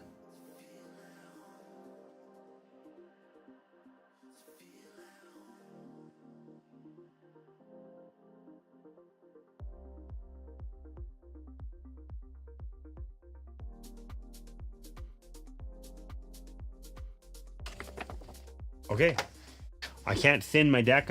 I have to have at least 20 memories in here, it says. But I can get rid of some memories in favor of others. There's the cards I want to get rid of. Pariah. Okay, so let's take a look here. What new memories can we gain? All right. So these are our upgrades. We can get any of the ones that are level 2. Some of them are going to require us to get rid of specific cards. So the memory of elements, that lets us draw 2 memories. Turning 1 memory into 2 doesn't, it's basically draw an extra memory. That's not super strong, I don't think. Memory of fear. Any Veilwraith gains 1 spirit, or each other Veilwraith discards 1 power token. Interesting. So there are,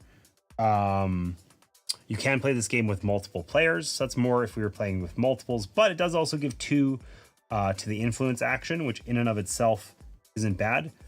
2 plus 2 influence and gain a spirit actually feels really strong.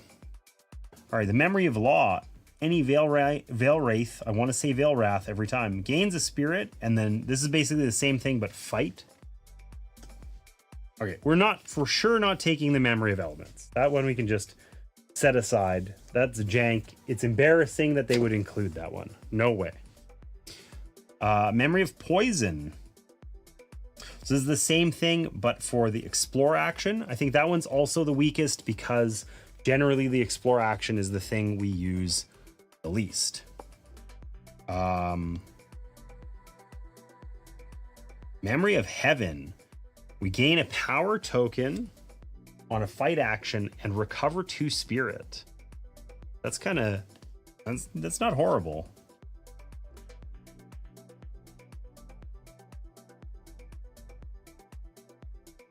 Okay, the memory of Locus is rad. Use 1 additional available action, then add 1 power token to any action, but it requires us to get rid of the memory of heart, which I think is the one that gives us additional actions already. Yeah, so basically it's essentially giving us add a power token to any action, which isn't horrible, but it's not as good as it seems, I think, relative. The one we have already is very good. Memory of sorrow. Return a threat in play to the top of the threat deck. That seems extremely viable. That like basically gets us back on the right side of that attrition curve, potentially. Memory of strength. Increase a spirit cost or ignore a spirit cost. I didn't like that one particularly. I thought that might be the card I get rid of. Return a threat in play to the bottom of the threat deck and then remove this card from the game. Presumably we would get it back in our memory deck every thing, but we only get a 1-time delay. Ooh, creepy clown. Kinda, dude. Maybe it's not a clown, but I don't know what's happening there. Anyways. Any Veilwraith gains 2 spirit, then swap the positions of any of your actions. We actually didn't use the swap 2. Oh, these are like the strength 3 ones. We actually can't get these ones. So we can just, oh, and then strength 4. Oh my gosh. Okay. So we can just ignore these ones. All right. So the viable ones that I kept are either basically gain a spirit and, you know, either a fight or a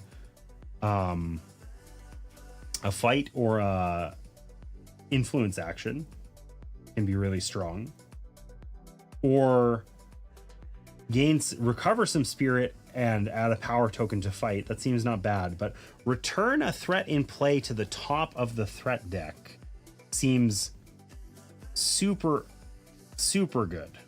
So I think we're going to take that because that lets us it buys us a turn, gets us on the right side of that attrition curve, especially because we can use this multiple times potentially. So we're going to take that and we have to get rid of one of our cards now. And I think that, you know, we probably want to get rid of this. Ignore the spirit cost seems pretty weak. We have to have a -1. out. It's kind of blech.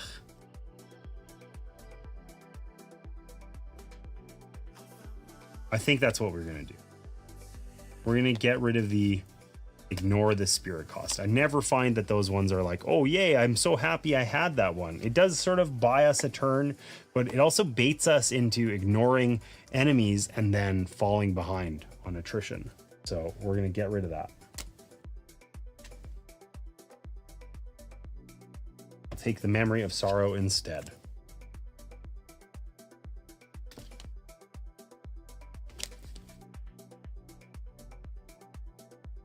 Time to make the golden hand. It's true. It's true. A little bit of light deck building, you know? I mean, we get to make...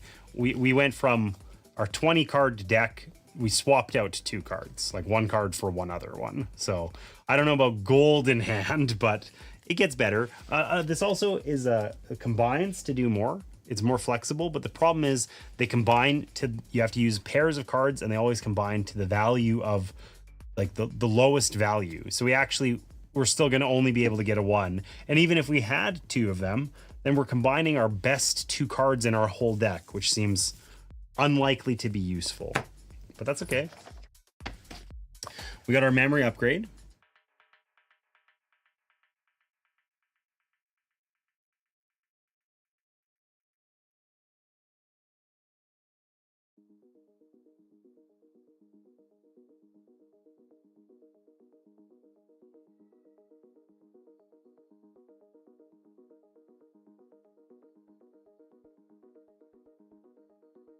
Some vignettes offer other rewards. Did this offer anything? Riches. Defeated keys give spirit boost +1. Oh, I didn't know that.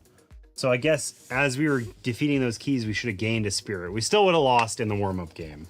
We just would have had a little bit more than 7. We had 5 defeated keys. We would have been at 12, maybe, probably 10, because I think we were at full when we defeated some of them. That's okay.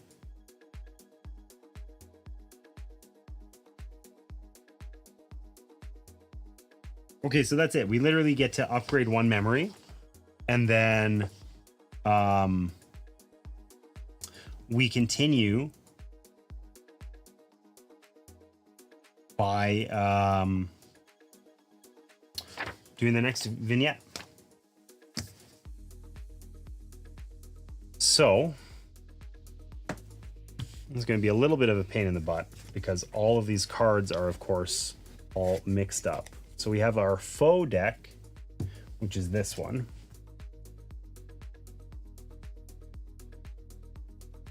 Put our Goblin King back in there. And then we have our threat deck. I guess let's see what threats we need. We probably need a lot of the same ones. So we completed the Lost Ruins, which, like, honestly, looking at this gives me such an Elden Ring, or not even Elden Ring, like Dark Souls vibe. Like a lot. But we'll put that back and we'll go on to vignette number 2, the Nesting Woods, which look creepy. I don't like that one little bit at all. So we take our 5 keys again. Setup is largely the same, right? We take our 5 keys and we're going to shuffle them and put them into 5 stacks. Also, at some point, we're able to upgrade these, but I don't know how. Oh, wow. When you get a flip action on this, where you add 5 power tokens to it immediately. Interesting. But I'm not sure what allows us to get those upgraded advanced actions. I have no idea. Okay, so we have 1, 2, 3, 4, 5 keys. Flipping a key adds 1 influence power token. Okay, that's probably foreshadowing that we need lots of influence this game. And from our foes, we get an ogre in stacks 2 and 4. And a mad watcher in stack 3. So we have 3 foes we need to beat this time. Fabulous. 1 was hard enough, but, you know, here we are. So we're going to have Are they the same? They are. Okay, so the ogre looks grumpy. Just, there's nothing else to say. The ogre looks grumpy. Okay. Looks constipated somehow. I don't know how it's possible to look that way, but I'm certain that's true. And then we have the Mad Watcher, who is somewhere between attractive and creepy. I'm not sure what. Interestingly, has multiple influence things. We have to defeat all of these, but this is going to take at least 3 rounds to defeat. Because even if we can take additional actions, we can't take the same action more than once. So that's not nice. Watcher with a blindfold. Not going to be watching much, I tell you that. Maybe it's because, well, I mean, she's the Mad Watcher, so maybe she's crazy, or maybe she has, oh, she has wild visions. There you go. Defeat, reset 1 key. Drink something. I don't know what that means. I know what drink something means, though. Thank you.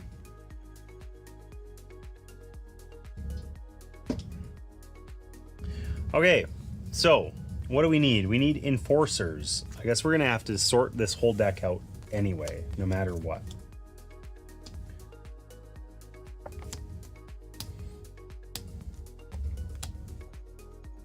Stupid hobgoblins.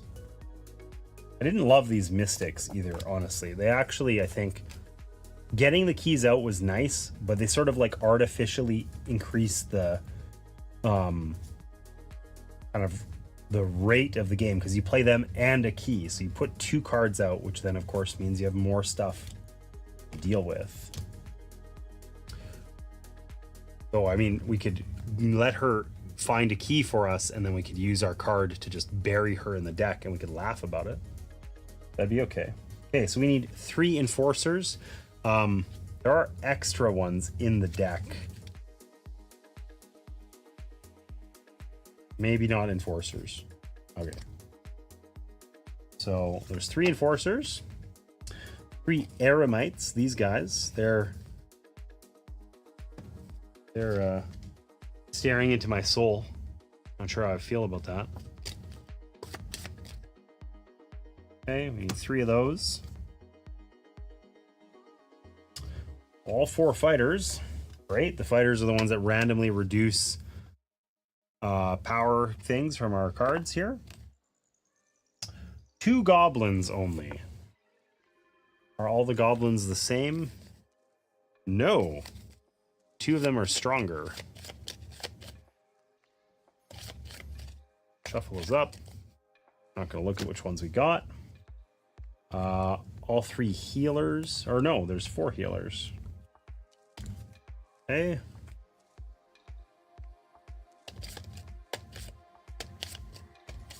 Hey, no hobgoblin this time.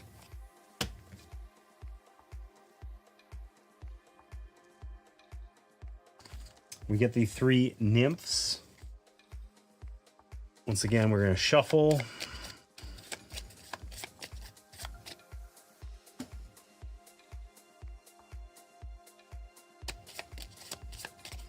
2, 3. And then we get the pariahs, all 4 of them. These guys suck because they just waste our future draws. But no hobgoblins. We can feel relieved about that. And no mystics, which is also probably okay. All right. So we basically made a deck of all of our enemies here. We're going to shuffle this all up, and then we're going to place them on here evenly. So on our first one, we got to skip these stacks where we added a foe, a boss monster, basically. I feel like this scenario, just like from the get-go, already seems dramatically harder than the first one. And the first one did not feel easy. So, gotta keep our boy hydrated. Thank you. Appreciate that.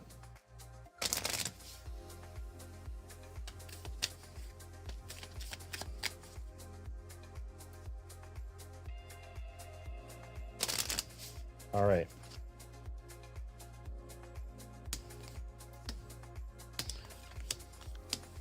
So we'll get this all dealt out here.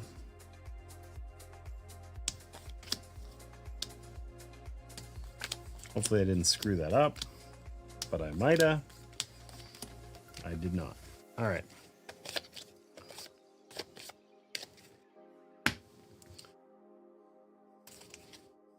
So the gameplay loop's the same. We got to find the 5 keys in order to get through the portal. The portal requires 4 Explorer, which is still low, but like we were quite fortunate to have Explorer memories just sitting there waiting for us. If Explorer was in slot 1, you know, getting to 4 before we die could be really difficult. We do have to defeat all of the foes, so there are 3 this time, not just 1. It's not just the Goblin King, but, you know, several other dudes as well. That masked Mad Watcher and the constipated ogres. So, just have to deal with them as we see fit.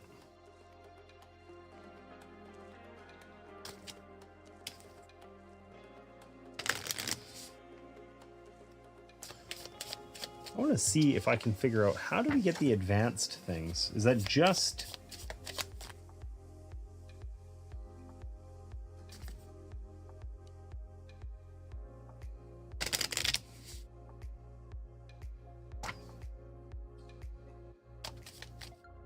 Probably some of the vignettes.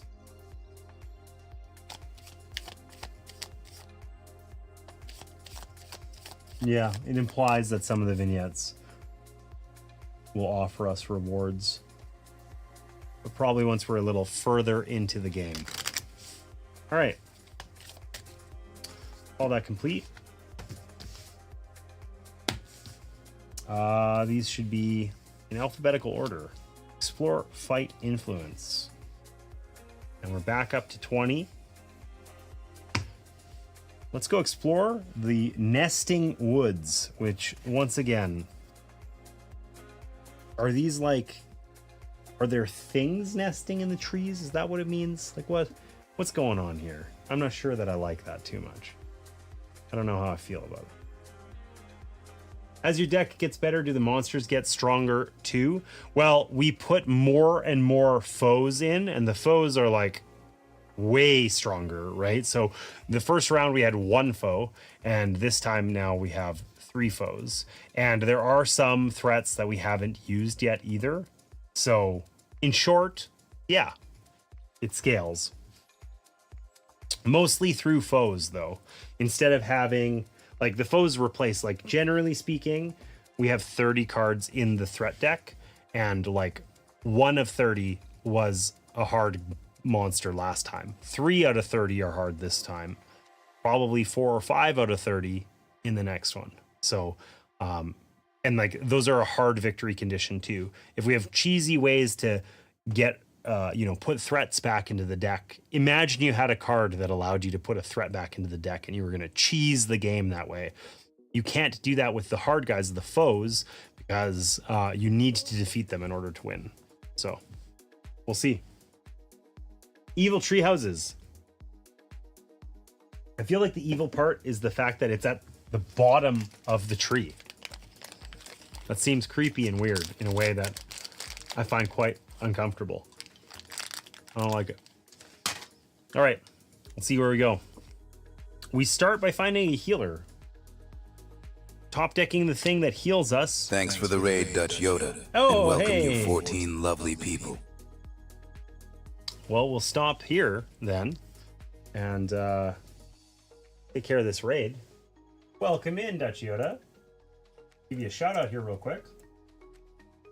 For those of you in chat, Dutch Yoda is a fellow board game streamer who regularly raids us, actually, which I deeply appreciate. I feel like I can't reciprocate too much just because of the timing. It tends not to work out. But yeah, Dutch Yoda is another great board game streamer who those of you here in chat, the least we could do is go give him a follow, right? Those of you who just raided in, welcome in. I'm James, Off-Cost Games. We play board games here.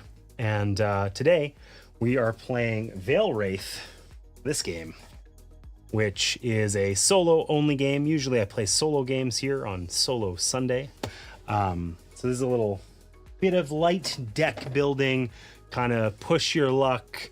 Not really a dungeon crawl. We're a Veilwraith, and essentially kind of almost in purgatory, and we're trying to escape by cobbling together memories, and we have to deal with various foes and other threats that we encounter along the way. We just finished. It's a campaign game, kind of like a short campaign game. You play successive games that maybe each are, if I was playing not on stream, probably 30 minutes, right? Yeah, anyways, we just finished our first bit here where we explored the Lost Ruins. This gives me extreme Dark Souls vibes. And now we had just set up, as you rated in, our next setup, the Nesting Woods, where this is the vignette we are exploring now. So you guys came in at a good time. Hopefully you guys were having fun. I'd love to hear more about what you guys were up to. And with that, let me tell you really quickly, Raiders, how this works. So recap. Basically, we have a deck of cards here. This is our memories deck. Okay, we're going to be gaining these every round. They give us a little bit of opportunity to kind of add things to the actions here in the middle of the table. So these are the 3 actions we can take. We can explore, we can fight, and we can influence. And where they're placed is really important because they're below a number. That number is the relative strength of the actions. We could do a 1 explore, a 2 fight, or a 3 influence. Okay, and each round we're going to encounter threats. This is where we were at. It's like the first phase of the round, and we were on the first phase of round 1 when you guys jumped in here. So you flip out a threat. In this case, we found a healer. Okay, now threats are often going to have something that happens when they're played. Like this one actually heals us. It's actually kind of good. They're also going to tell us what we need to do in order to defeat them and what happens kind of if we do or don't. Okay, so that little sparkly icon, that was our influence action here. So to defeat this healer, we actually need 4 influence. Currently have 3 available. Okay, and as we're taking these actions, we're going to end up, if I use the influence action, for instance, I'm going to end up shifting it over to slot 1 and bumping these other ones up, which sounds really powerful, that we could always just keep doing actions in slot 3 as long as we did them in the right order. But unfortunately, we can only take 1 action per turn. So we're kind of like setting ourselves up for future turns with a little bit of clever kind of management here. We have 20 spirit. That's like health. We run out, we're dead. We have this big old deck of threats. We're going to work through our whole thing. There's 5 keys in here that we have to find. And in this particular scenario, there are 3 foes, which are like boss enemies that we have to defeat. So we have to find 5 keys, defeat the 3 bosses, and escape before we die. So let's get to it. We found this healer. We also get to draw. That's like our first step. We flip out a threat card. Next step, we gain a memory. So in this case, we got a memory of redemption. Okay. So this lets us add 2 to our influence action, or we can combine it with an additional memory and we can add 1 to any action. Okay. So what we've learned from last time is that the fact that we're only able to do 1 action per turn means we are kind of like in this weird thing where if we don't deal with these threats essentially immediately, we very quickly fall behind the curve, and then we just die. So this healer, what happens if we leave her here is we'll lose 1 spirit. Now when we defeat her, we gain that spirit back. So we could leave her and then defeat her next round, and we would get that spirit back, and that'd be rad. The problem with that is that then whatever came out the next round, we won't be able to defeat because we can only do 1 action per round. Now there are a couple things in here that let us skirt that rule, but we have access to none of them yet. So I think I want to just play around that little attrition curve. And I'm going to use my memory of a redemption here. I don't have to do this. This gives me +2. So I have 3 + 2. That's 5. That's overkill for dealing with this healer.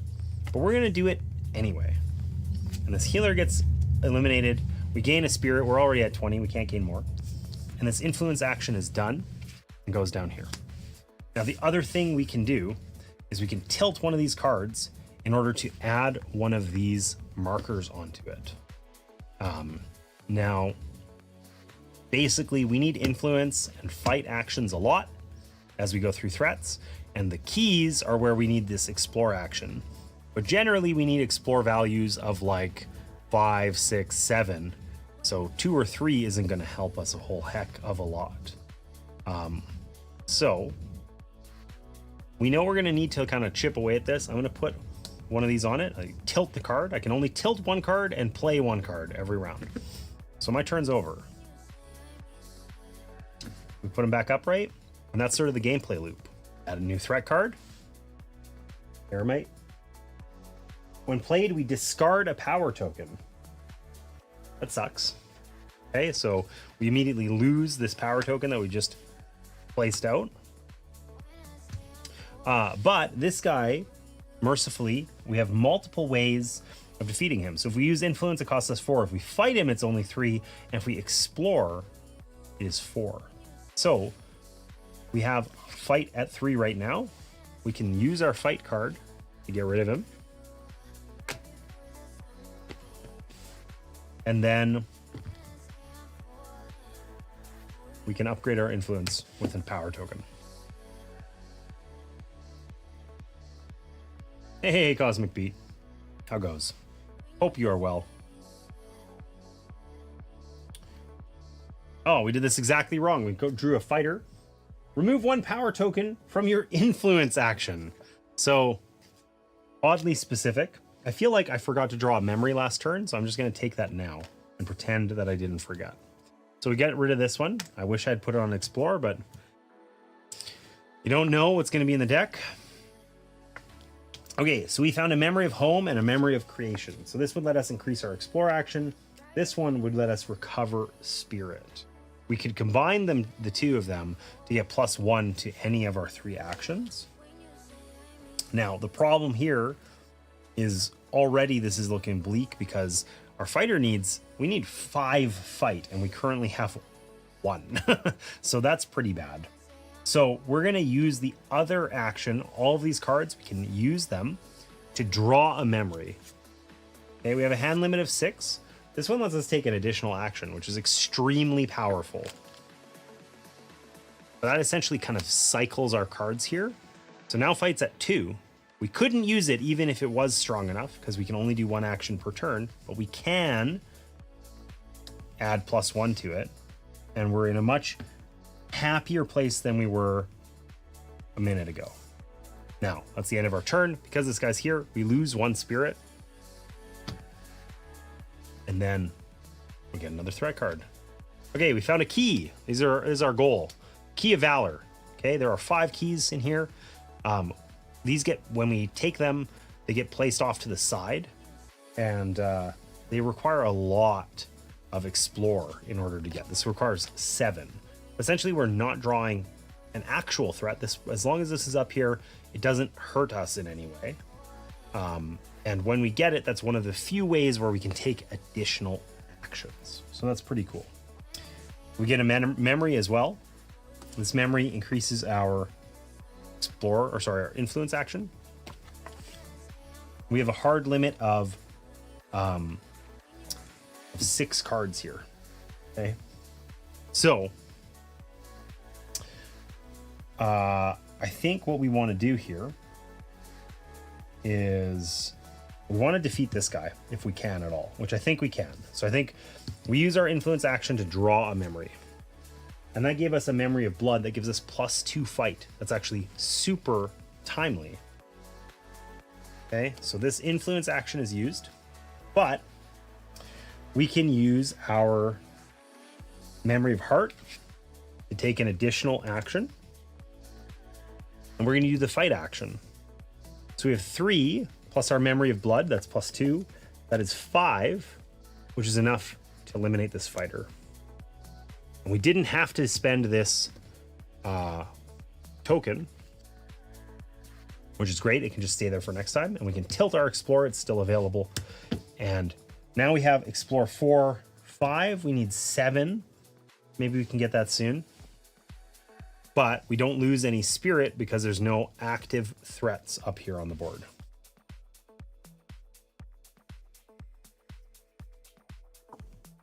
Remove a power token from your fight action. So we saved this, but we now just lose it immediately.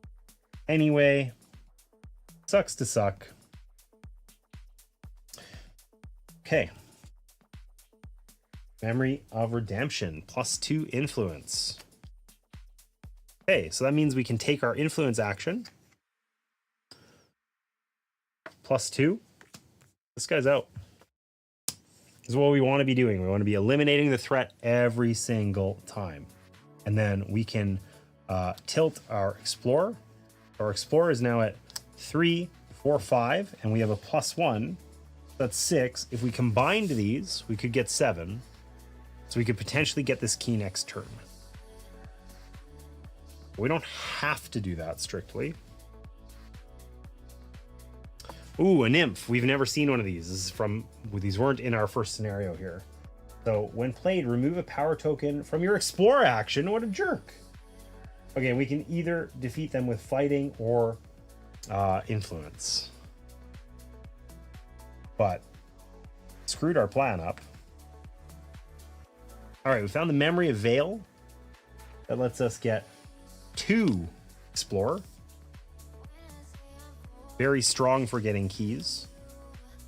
One of the nice things about the keys is when we gain them, they give us 2 special abilities. The first of which is that we can turn them to get an additional action, right? Oh, that's weird. It really doesn't know where it wants to focus. Cool. Thanks, camera. Here, let's try and randomly fix that. All right. Slider cam's a little janky right now anyway, because it's not sliding, because I use a phone to control it, and I have to replace the battery, and well, currently it looks like this. I didn't quite finish the job for reasons I won't bore you with. All right. So I think ideally we just want to get rid of this nymph and not necessarily do this. One of the traps that I found last time is we get this key, but then because we got the key, we didn't deal with this. And then we ended up using the key right away. And it'd be better to just leave the key here until another key comes out and then get it. So we really want to get rid of this nymph if we can. But that feels strongly in the easier said than done category. Fighting is our most likely way of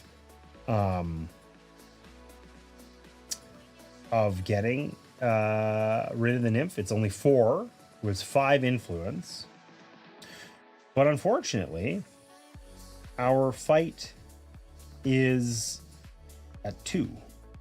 And we have nothing that we can add to it. So we could say use these ones to get +1.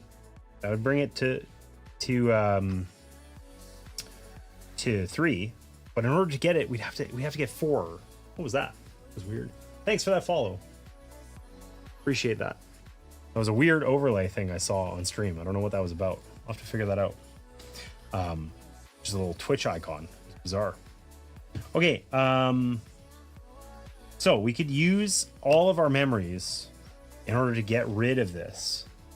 But an unfortunate thing about that is that then we'd be throwing away our memory of the Veil and our memory of home, which give us +3 toward this. I think we're going to do it anyway. I just don't want to be on the wrong side of that. So 1, 2, 3, 4. Take our fight action and defeat the nymph. And then we'll just grind this out. It's at 3, 4, 5. Now, a problem with doing this is if we keep just adding power tokens here, we're never getting to use other actions in the 3 slot. So we'll see if we regret that later. All right, what do we find? Healer. All right, so we need 5 influence for this. But we do gain a spirit when played. So we're back to full. Nice. And our memory is one that gives us plus to explorer. So we're actually at 3, 4, 5, 6. Now, an unfortunate thing is that we are nowhere near the influence that we need. Like, not even close. So this is sort of a crappy place to be, actually. I feel like that last move was maybe not the one. Because we're going to end up face tanking this. We don't have a real choice here. We don't have 5 influence. We can't get 5 influence this turn. We don't have enough to do this. We have 6. We need 7. I think there's one key that requires 8. So we got a harder key early, basically. But if we, use this, draw a card to move our influence into slot 3, then it's going to be a long time before we're able to do this.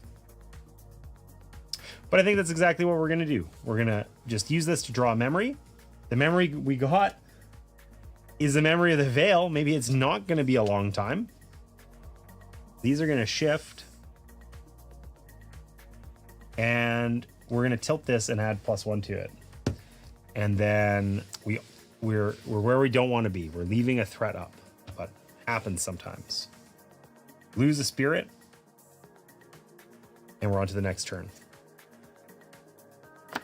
Pariah. These guys are really easy to kill. They're annoying because we need to take an influence action to remove them. And look, -2. So we just rotated our influence into the 3 slot. We don't want to waste it on this guy. But then if we don't deal with him, we lose more spirit. So that sucks. And when we kill him, he goes in our discard pile, which wastes like a future memory draw, basically, which is not ideal.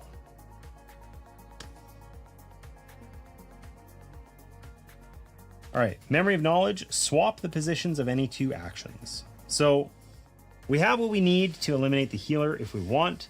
That would leave this guy here, and then he's easy for us to eliminate next time. That is an option.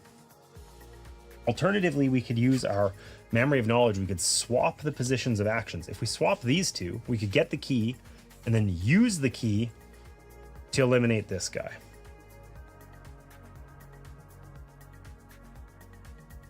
I guess we could also... Yeah. It'd be nice to be able to get rid of both of these, but we would need to already have the key, which obviously isn't happening. And we can't use the same action multiple times, so we can't eliminate both these guys in the same round anyway, actually. So let's do that. Let's swap the position of 2 actions. So explore and influence, do a little doot-to-doot. Okay. Now, we can take 3, 4, 5, 6, 7 and keep this card. I think that's the way to do it. Because occasionally we get things that remove tokens, which suck. So, that gets us the Key of Valor. And we can turn it to gain an additional turn, or additional action this turn. And then we don't have enough here. We only have 3 to deal with the healer. This actually sucks because then it sets us up to make it harder to get the healer out of here. But whatever, we're doing it anyway. We're going to take that additional action and we're going to get rid of this guy because we don't want to lose 2 spirit. Better to lose 1 than to lose 2. And we can't get rid of her either. Anyway, we can still add 1 to our fight. And then we lose a spirit.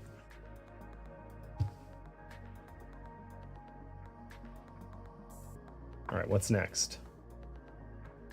Discard 1 power token. Okay, so this guy requires fighting, influence, whatever. We kind of need this influence power token to deal with the healer. If we keep the fight token, we can get rid of that guy right away. And the explorer is only... Actually, we have enough. We could explore to get rid of him. And just keep the fight where it's at. Okay, so we'll get rid of that one. We'll see what we find here. Memory of Sorrow. Return a threat in play to the top of the threat deck. Okay, so we can actually abuse the healer then, because we won't lose one, and when she's played, we gain a spirit. So, if we use that now, it's a new card we just added to our deck. We can put this healer back. We know that the healer's coming out next time, and we'll need influence to deal with her. But when she does come out, we'll gain a health. That's okay. And then, like we had planned, we can use our Explore action plus our Memory of Home to get rid of this guy. So then we're going to lose nothing this round, and we can still add one to our influence here.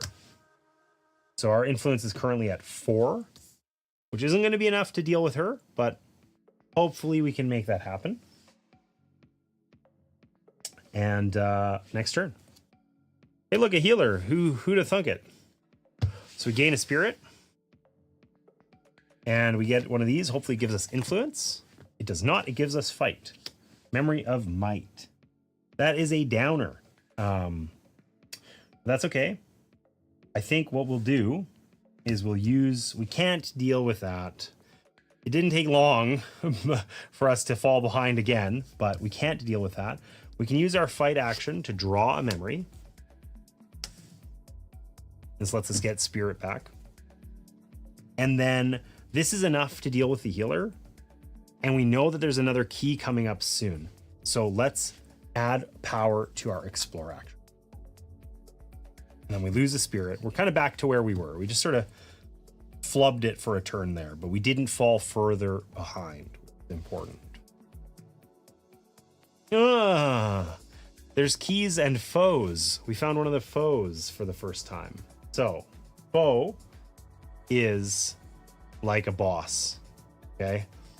So unlike the other guys, the foes... Oh, we have to discard a memory when we play it. That's fabulous.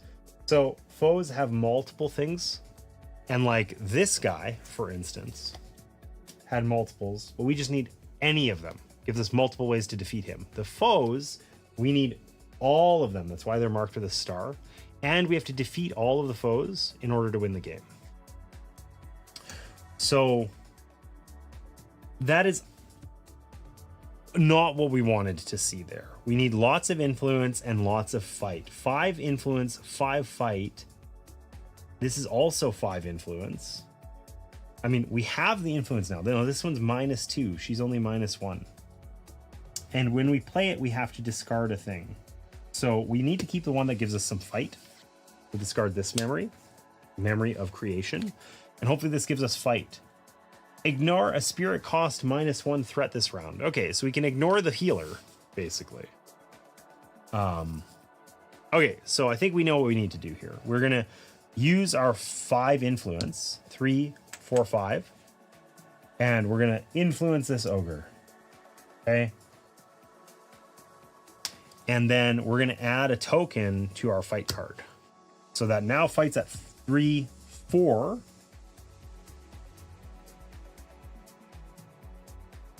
An interesting question is, do I use this to ignore the spirit cost?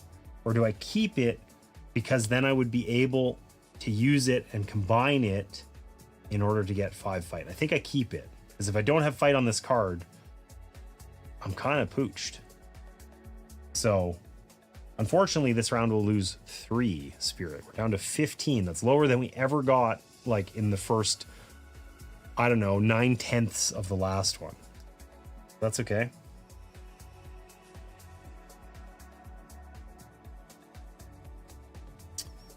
All right, this guy doesn't do anything bad to us right now. He also needs influence, which is deeply unfortunate. I would say that is definitely one of the things about this game. It's variable. If we get lots of cards requiring the same thing in a row and don't have that represented on our memories, we're just going to get kicked in the teeth a bit. Hey, it did have might. So we lucked out. We don't have to do anything too spicy. So we want to get rid of this ogre for sure. So we're going to take the fight action. 2, 3, 4, 5. He's dead. We're going to set him aside because it's a foe. And we got to keep track of when we've defeated them all. He also gives us 1 spirit back. Okay. So we don't have an ability to take an extra action, but we're only going to lose 1 influence. We can use our card here to ignore 1 negative influence. So we can add 1.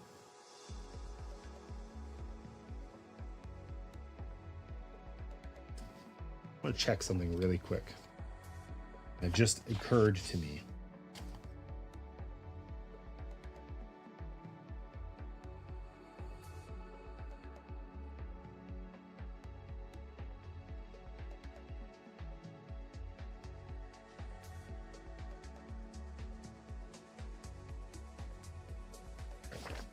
Yes. Okay. Let's use this. Let's ignore the spirit cost of 1 threat this round, which means we only lose 1. Back down to 15. We need a ton of influence. Hey, we found a key. Rad. So that kind of gives us a break almost, right? Because we're not putting out an additional threat. Opcost Gray Games, what's up? Yeah, it is very monochromatic, this game, I will say. We're in purgatory, sorta. So, things that aren't gray. Look at my fabulous new hoodie. My cousin Max made this for me. Opcost logo. Looking pretty good. He does embroidery. His link's in the pinned in the chat there. Yeah, in Alberta, in Canada. So if you're far away, it's probably not very useful, but nonetheless, it's there. Okay, so we found a key. What do we get for a memory? Please let it be influence or explore. Swap the position of any 2 actions. Okay, so that's not hyper useful, but it's not useful. Okay, so I think what we need to do is we need to keep this card and pretend it doesn't exist. Not worry about it at all. Okay? And we need... I wish we could get that. We're so close to having 5 explore, but we don't have 5. We have... And there's just not a practical way for us to get it. But we could use the flip ability of our Key of Valor. So this is gain a spirit. We're at 16 spirit.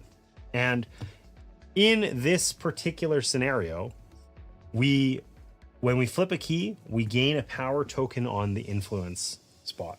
So we now have 4 influence here, which means that if we take our influence action, we can get rid of this guy.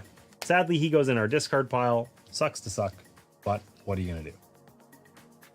And then we can just add the Explorer token here so that we can do that next time.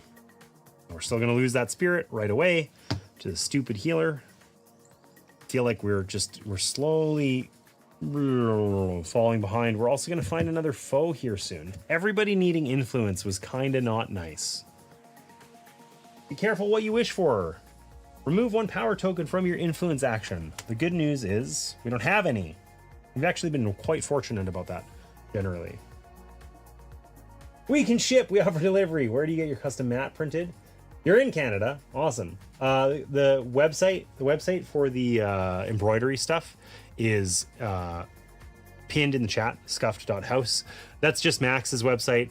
We're gonna set up a little merch store for me, but we haven't done so yet. And the mat I bought on Etsy. If you're interested, I'm super happy with it. If you're interested in custom neoprene mats, I would totally recommend them. I can send you the details. Jump on the Discord and send me a message, and I can send you the details there. Okay, so this fighter is a jerk. We need 4 fight to defeat him, which we don't have. Okay, and we're not getting it unless this has fight on it, which it does. Okay, so that's cool.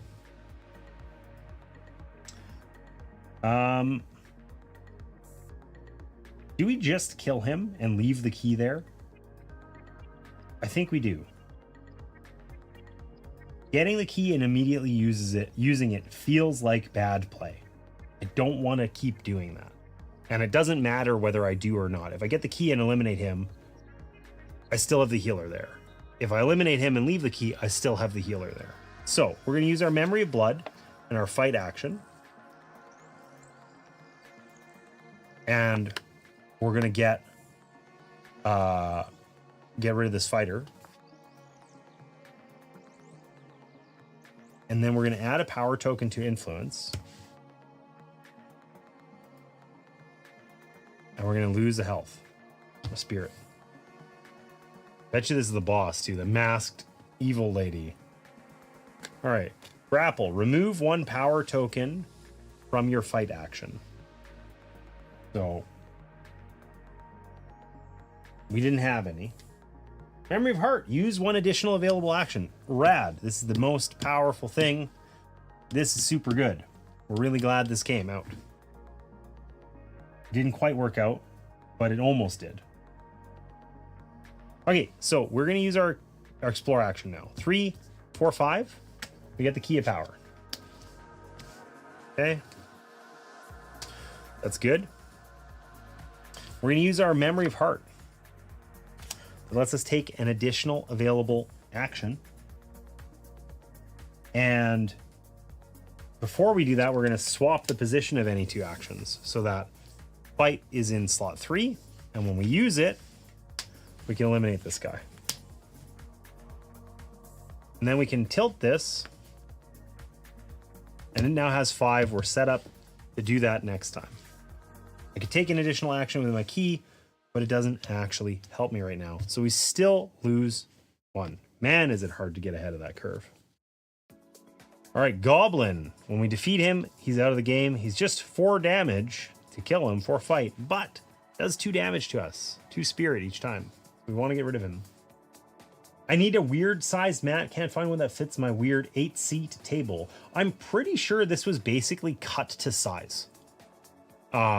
Like it might have been that there were options, like, but it was like, you know, from a small desk mat to like this thing. No, this was exact dimensions. I gave them the exact dimensions of this because I wanted it to fit this 16:9 camera ratio, like just right. So yeah, reach out to me on my Discord and I'll send you the Etsy link after stream sometime. Okay, that goblin's a jerk. We got a thing that gives us more influence. Huzzah. Who cares? Doesn't really help us. But we can use that. Whoa. Actually, we can keep that and use our power tokens. Take our influence action and finally get rid of this healer. Is that what we want to do? Yeah, we can't fight this guy away anyway. We don't have any way to do that. So we'll get rid of the healer. When we do so, we will gain 1 back. It sucks that we're going to face tank 2, but we don't have any options there. And we can at least add 1 to our fight so that we can get that next time, hopefully. Now, I did run out of cards here, so I do just have to shuffle this. I feel like we're due for that next boss. The crazy, creepy masked lady coming out.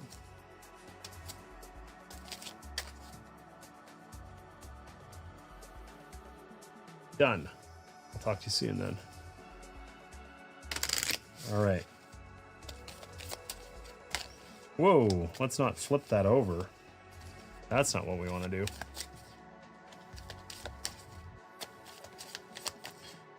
Okay. So, what's our next threat? Key of Light. So we get a break anyway. Did I take my 2 damage? I don't think I did. Cool. So we need 8 Explorer for that. That's in the not happening territory. But that's okay. We will get there. We found Memory of Redemption, 2 influence. That's super handy. We need lots of influences. We have +3 sitting down here. Rad. Now, we can get rid of this goblin if we have 4 fight. We currently have 3. So I think what we want to do is we want to take the explore action to draw a memory. Gets us another one that gives us more influence. We got influence for days. That will cycle this. And then we can turn our key of power to use an additional action, and we will take the fight action. And we will get rid of this goblin. You know, he's out of the game. He doesn't go back in that deck. And then we can add 1 to our influence. So we have 3, 4, 5, 6, 7, 8 influence if we need it. Sadly, we don't need 8 influence. We need 8 explore, which we don't have. But we don't suffer further. And there's the boss. The Mad Watcher. So this is the one that is an extreme pain in the butt, I think, because I feel like this is just implying that this is just going to take a minimum of 3 turns to get rid of. Because we need influence, influence, influence, and explore. So I feel like we just have to tolerate her for a long time.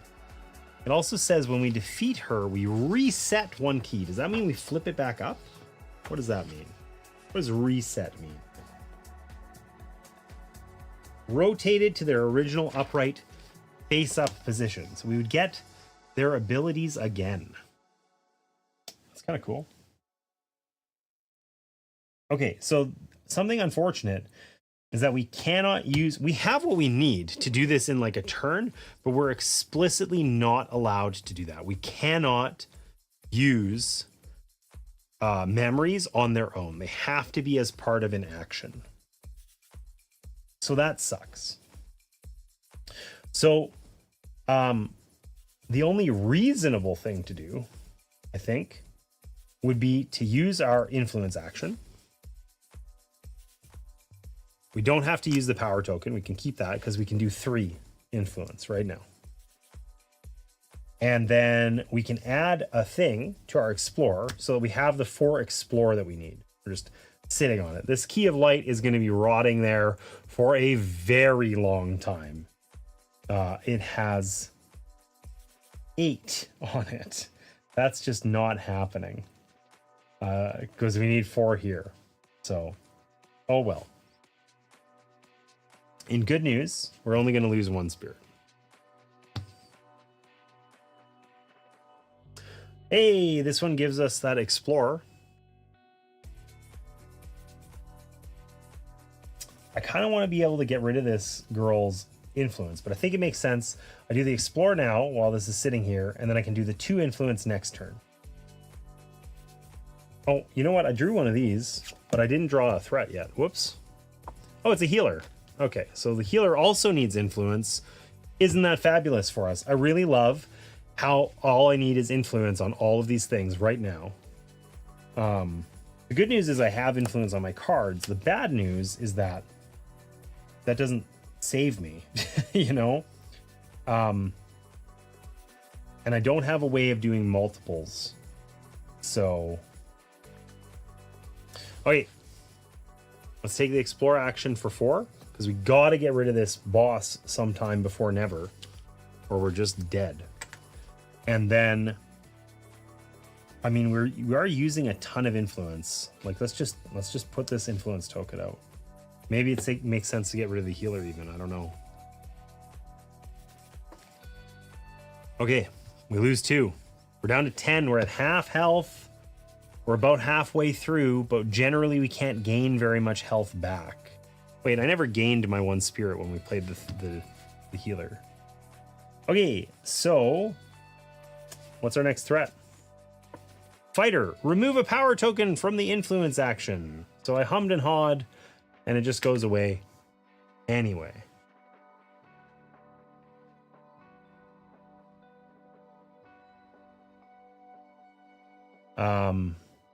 Wow, Greg's like being like the salesman in here, or it's Max on Greg's computer. Hard to say.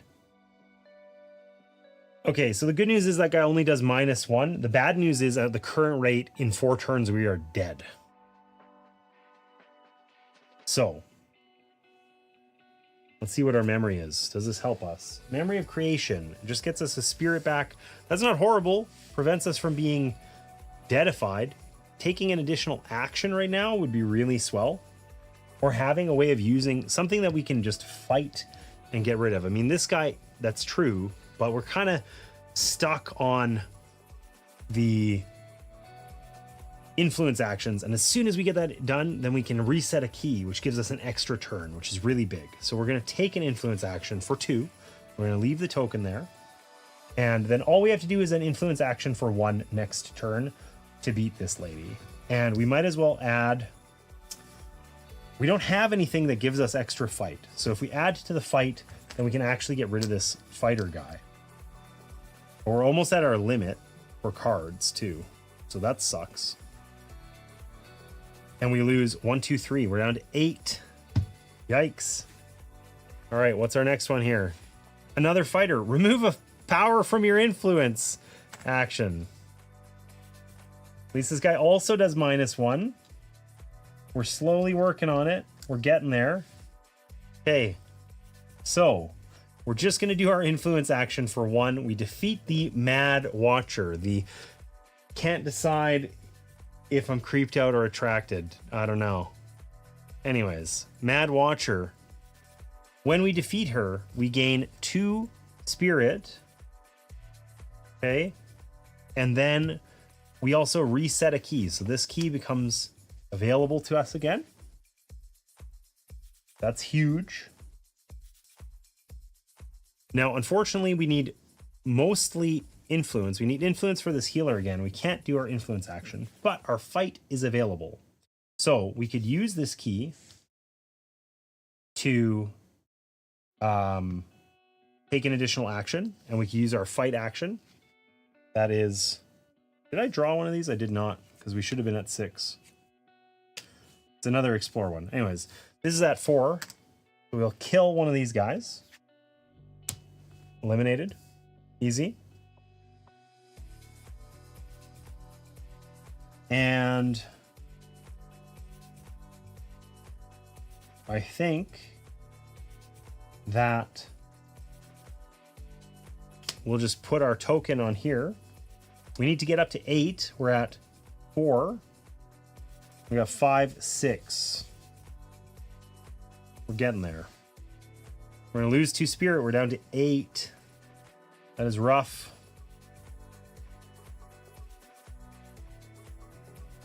Guess we'll use this card to this memory, because otherwise we will be at our hand limit. That gets us to 9.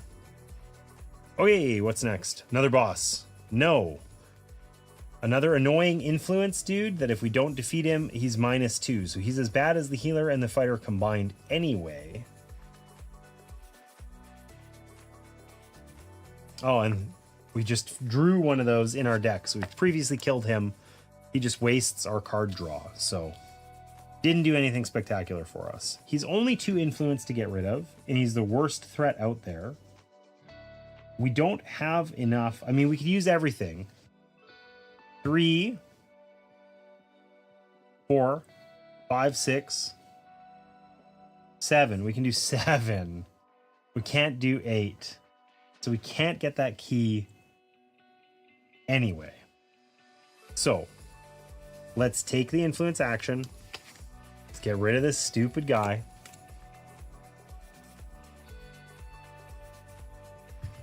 And then,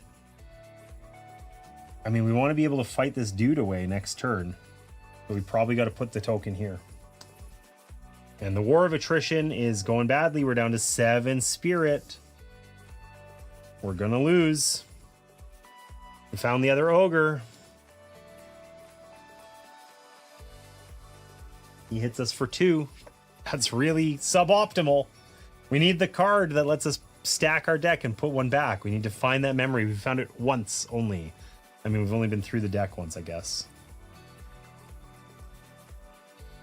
Oh, that is the one I just top decked it. Memory of Sorrow. Return a threat in play to the top of the threat deck. Now, the unfortunate thing about that is that it's a threat, not a foe. So we actually can't get rid of the ogre with it. But we can get rid of the healer, because then she'll heal us again. It's effectively like +2. We get the healer, it will heal us again, and she doesn't do damage. So that's huge. Can we get the Key of Light this turn? I don't think so. We have oodles of influence, but that's all we got. We need influence and fight for the ogre, and we need fight for the fighter. So it'd be great to cycle this out, but I don't want to draw a memory to do it. We need to actually use our action. We have enough influence that we could just use our cards and do our +5 influence. But I think it doesn't make sense to do that. I don't know.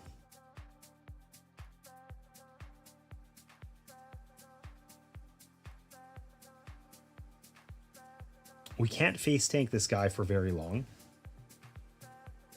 Okay, what we can do is we can flip this. When we flip it, we add a power token to our fight action.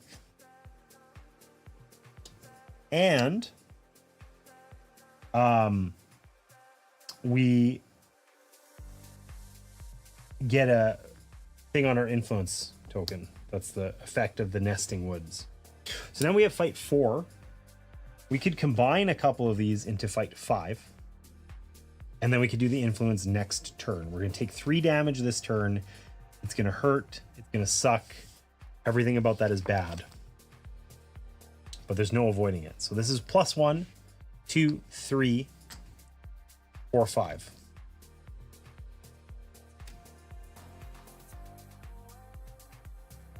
So we did the fight action for the ogre.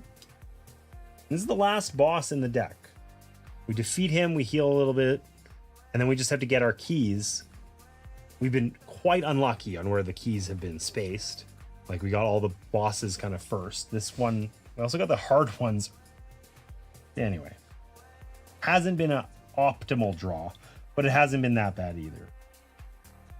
Getting that key would be great. We can't add to our fight thing here. We have enough influence, 2, 3, 4, 5, to defeat the ogre anyway. So we're going to add to our explore action. We're playing for next round. We lose 3. It hurts. Hurts.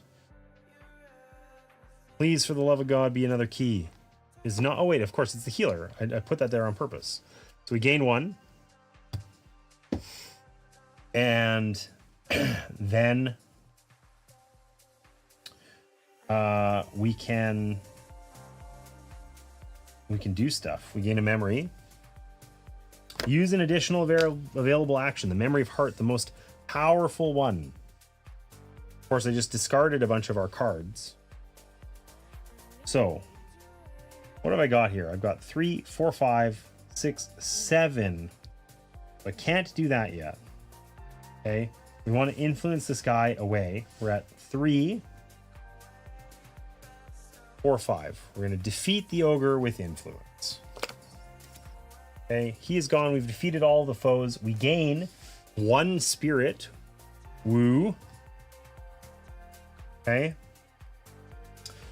This is over here. That power token's gone.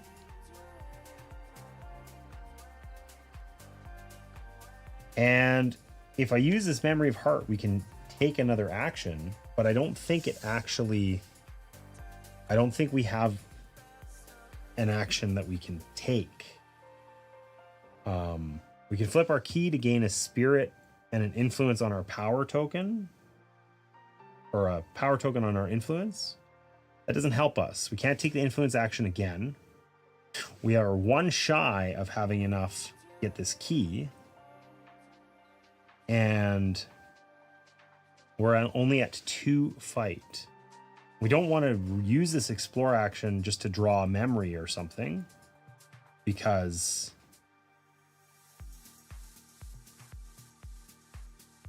that is unlikely to get us there. I mean, we could risk it, I guess. We can use one available action. Wait, if we draw a memory, that doesn't actually let us use it though. The only way that would help us is if we draw one that lets us explore, but then we wouldn't be able to do the explore action anyway. Okay, so we'll just sit on this. We'll add one here so we can actually do it. And we'll lose 2. And we're down to 4. And we're sad. And this is probably a key. It is. Key of Love. So that's good news. Only requires 4. Imagine. 4 explore. Is this where we lose? We're trending. This art style is a choice. Not sure I love it. Honestly, I feel like the art style here, I don't mind it, but I feel like I kind of like this sort of like dark, monochromatic, like noir kind of, like, I don't know. I like that. I just don't know if it's super well executed here. It's like, it's good, but not great, I think. And honestly, one of the challenging things is it's a little lacking in contrast. Like a game that is monochromatic that I really like the art style of is Cave Evil, right? Look that up on BGG. It feels like it's more kind of unsettling than this. And I think the difference is it's just executed a little better, where it's not just very grit. No? Whoops, wrong one. There we go. Okay, so we have enough for our explore action now, for the big boy explore action. An important question is, do we need to do the big boy explore action, or is it actually better for us to just do the little one? I don't know. I think this one might be better. We don't really need to cycle these, per se. So if we did that, it'd be 3, 4. Get that Key of Love.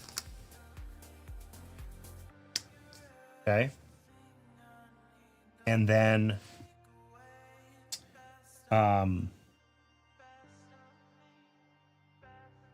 we can keep that Key of Love there, actually. And we can just use our Memory of Heart to take an additional available action. Use our Memory of Might to get +1 to our fight. That's 4. And the fighter's dead.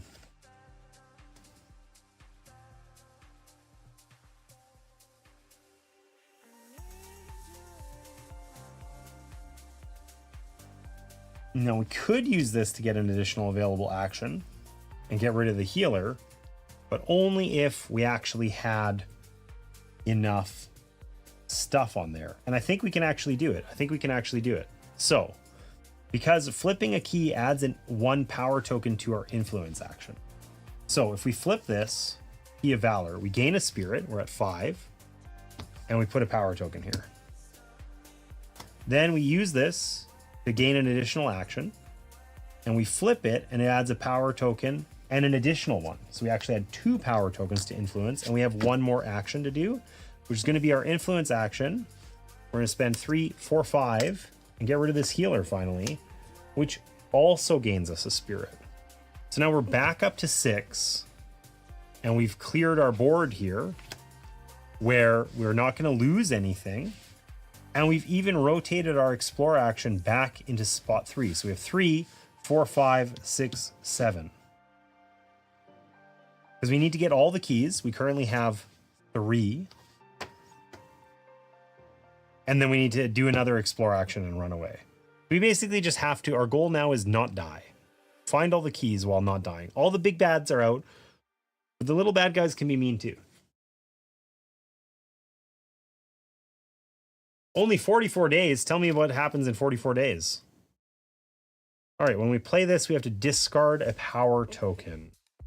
we need our explore power tokens. But if we discard our influence power token, we probably can't kill this guy. Right? God, what a dickhead.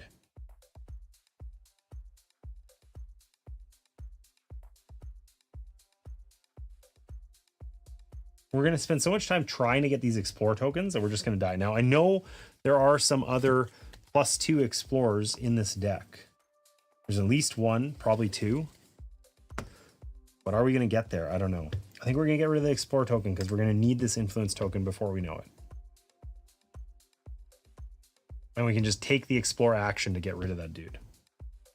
Though then we can't add to it. Oof. All right, let's see what memory we get. Oh, hey, +2 to explore. Fabulous. So we have 2, 3, 4, 5, 6, 7, 8. We have what we need. Let's just do it. Let's just do this stupid explore action. We'll spend all those. We'll spend this. We'll take the explore action. We'll get this key. We'll spend the key to take an additional available action. And that will be to influence him. Because that's 2, 3. This guy's gone. We don't take any damage. And we can put one extra on our fight token. We've basically reset the game, except we have 4 of the keys available. And 6 health. It's fine. What could go wrong? Also, cycling through this deck is horrible for us, to be clear. Once we've cycled through this deck, we put in this Archfiend and shuffle him in. If we ever draw him, we just die immediately. So we really want to kind of finish up here, which is why it's great that we got this Key of Sight as our next turn. Unfortunately, we just buried all of our things that let us explore, right? Memory of Blood, that gives us 2 to attack. Not horrible. We got to add tokens here, because not only do we need 6 Explorer, we then need to do a 4 Explorer after it. So we know we have to tilt this and put an Explorer on it. And we know we got to use our fight action to get this thing into slot 3. So we're going to draw a memory with this, which is also for fighting. So we're very primed and ready to fight. But otherwise, not a lot going on here. Adepticon. No, it's work. Look at you guys. I feel like it hasn't been that long since last Adepticon. I know that that's wrong, but it feels that way. I'm excited for you guys. Wish I could go. Not happening. Travel is just in the no territory for the foreseeable future. All right. What do we get here? A nymph. For fuck. It's exactly wrong. Remove 1 power token from your explore action. Thank you for nothing, nymph. All right. Cool. Love that for us. And this guy wastes our card draw. Didn't want to draw a card anyway. Drawing a card is actually for losers. So we're going to tilt this. We're going to put one of these on it. We're going to take the fight action. 1, 2, 3, 4. We're going to kill this nymph.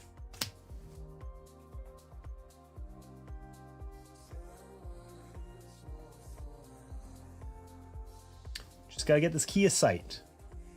Remove 1 power token from your fight action. Joke's on you, we don't have any. Ignore a spirit cost. -1 threat this round. The bait card. We don't like that. We don't like it one little bit. So we're going to add one of these on here. We're then going to use these 2 as a +1. So 1, 2, 3, 6. Take the explore action. So we gain the Key of Sight. That means we just have to get into this portal and we win. Okay, we're going to immediately use that Key of Sight because we're going to spend 3 influence to get rid of this enforcer. And then we're going to add one of these tokens to our fight thing. So we need 4 explore, and we win.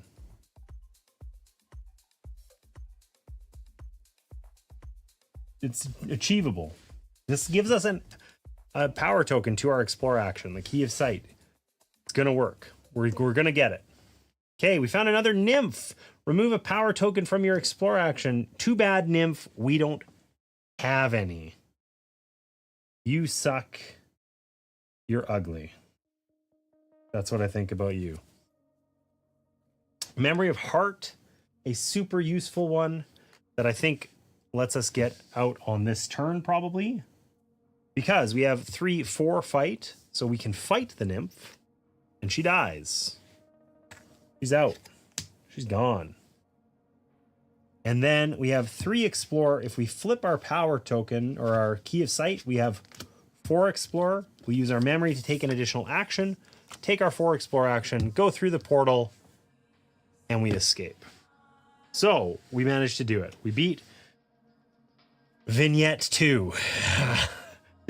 We had 6 health at the end there. That was quite a bit harder. I feel like we both had some fortunate luck, some good luck there, and some bad luck. Strings of cards that use the same action are tough. And this Mad Watcher, God, what a bitch. I don't like 3 separate influence actions. Super irritating.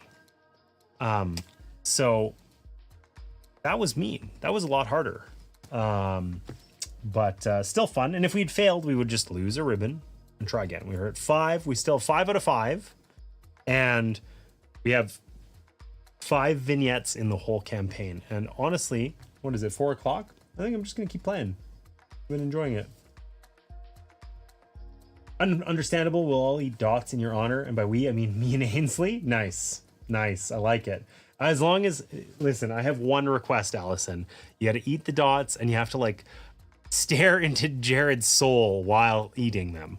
That would please me greatly. I would really appreciate it. Just me this year, plus Ainsley has better taste. Oh, brutal. This has nothing to do with anything going on, but I'll let everyone know I'm saving up my arbitrary internet points so James will compliment me someday. Awesome. I think I have to actually fix that redeem. I did fix the pro streamer redeem, I think. You know what? Let's see here. I'm gonna try it. Don't waste your points. If I can do it. I have infinite points on my own channel, of course. Some sort of abuser or something. I don't know. Let's see. Does the pro streamer thing work? It should. It should. One. Hey, it works again. Hashtag pro streamer. It is a little. They changed the software and it's just a little jankier now. It just likes to, you know, jitter around a little bit, but still fun. Still fun.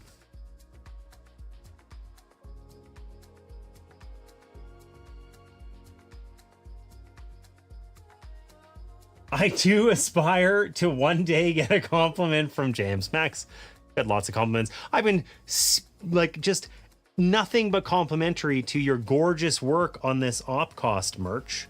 I keep wanting to camera. I can see myself. I keep getting it wrong, but pink thread, very nice. Came out really well. Really good. Exactly what I expected. I think you do great work, Max, and I've been telling everybody about it all stream. So I get you all by myself other than all the people there. It's true. I think you guys are going to have fun. It's a blast. That's awesome. I'm jealous of all you mini painting fiends and your Adepticon and all. I don't know. I feel like it compared to board game stuff, it seems more communal. I feel like board game conventions, there's only a few large ones and they seem to have like loyalists. Like you either go to Gen Con or another big convention, or like not a lot of people go to multiples, you know? And I feel like there's lots of smaller mini painting conventions that have like a strong contingent. It's like you see everybody like 4 times a year or something instead of once or 0, you know? Kind of cool.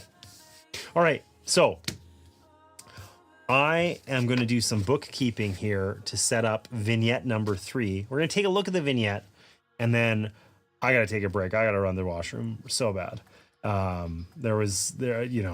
Wasn't just my breath I was holding as we got to the end of that last vignette. Whew. So, appreciate you, old man. There you go. I do like the hoodie. Does it have anything on the back? It could, but it doesn't. I don't have a good way. I don't have like a full logo text or anything, and it's kind of clumsy anyway. So I just went with simple. Keep it simple. There's one for Sarah too, so you'll see that on Wednesday.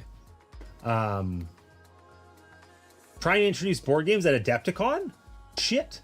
Tell me more. We should talk after stream. I'd love to know more. But let's take a look at this next vignette, and then I'm going to take a quick break. So we completed, so far, we went to the Lost Ruins of, I swear to God, if this isn't a picture of the intro to Dark Souls or Demon Souls, like, I'm surprised. Like, it might be a screenshot, I swear.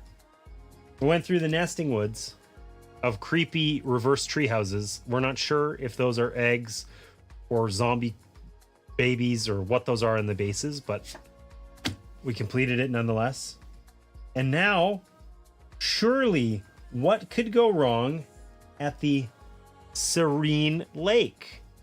It must simply be full of nice people who love us and worship us and are going to, give us head massages and snacks.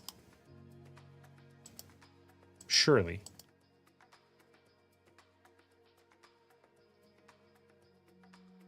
I think the Serene Lake is going to be rough. But that is vignette 3. So we will give that one a try here in just a couple minutes. I'm going to go make a coffee and come back here in a few minutes, recharged and ready to go for vignette 3. I'm going to try and see. We'll see how long it takes, but I'm going to try and get through this whole campaign. It's 5 vignettes, and provided we keep winning, that seems achievable in one sitting. Should I die, then you just kind of replay the same vignette again. And I feel like if there's a lot of failure, this might be more of I might have to resume this next week. When I get back, don't let me forget to upgrade my deck. I need another one of those cards that lets us hide the healer and deeply abuse that. So don't let me forget. I'll see you back here in 5 minutes.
All right, friends, I am back.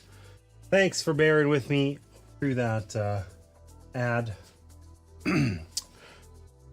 Welcome in, Time Roller. Nice to see you. Been a minute. Hope you're doing well. So, let's set this up. And let's do some more Veilwraith. Veilwraith. I keep saying Veilwraith. Veilwraith feels like a setting. Veilwraith feels like person, and it is. That's what the game's actually called. And I keep saying the wrong damn thing. So, anyhow. All right, let's take a look here. Jared, are you still in chat? I'd be curious if you are.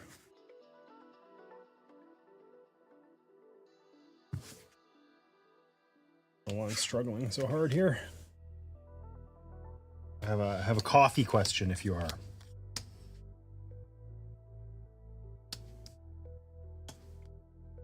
Jared, Caffeinated Miniatures on YouTube. You should check him out if you don't already.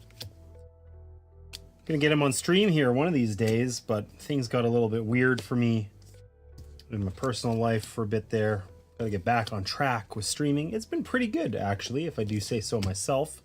I think that I've been want to be streaming 4 days a week. That's been working. This past week, I did my first Games with Grandma stream. It's not really grandma, it's my mother, who is a grandma. And why is there only one goblin? That doesn't make any sense.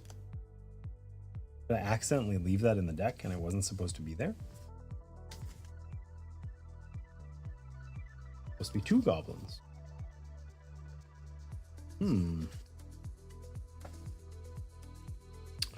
I have misplaced a goblin. Maybe I only added 1 by mistake. Look in that. Oh, it's right here. Hiding in plain sight. All right. Don't think he's in chat anymore. Yeah, I'm getting that vibe. That's okay.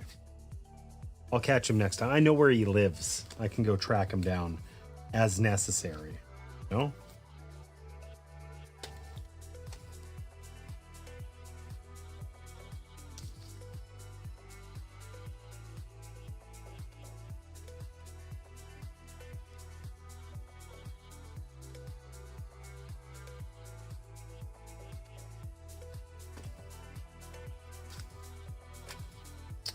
All right. So I will say there is a little bit of bookkeeping in this game, mostly because you end up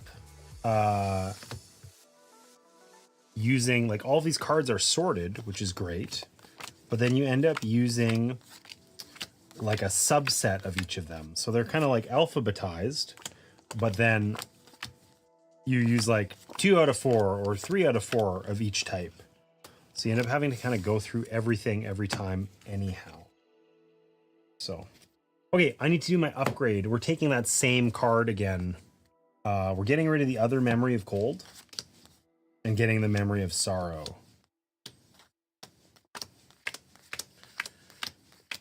Okay, other Memory of Cold gone.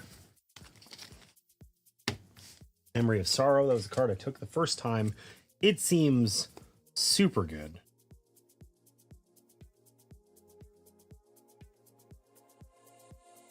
There's the other one. Return a threat in play to the top of the threat deck. Basically just buys you a turn without taking damage and deals with that. The hardest part of the core gameplay loop here is the fact that we get only 1 action per turn, generally. Okay, so who are our foes at the Serene Lake? Crazed Souls. Oh, it's a Serene Lake with this guy at it. This is like every time I've ever been camping, this is the guy who's at the campsite next to you, you know? It would be a Serene Lake, except this freaking guy's there. Yeah. All right. So, we're going to shuffle up these keys.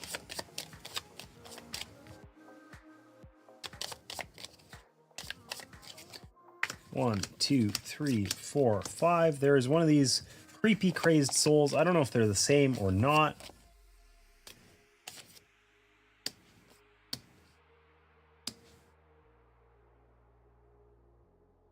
Interesting. If we fail this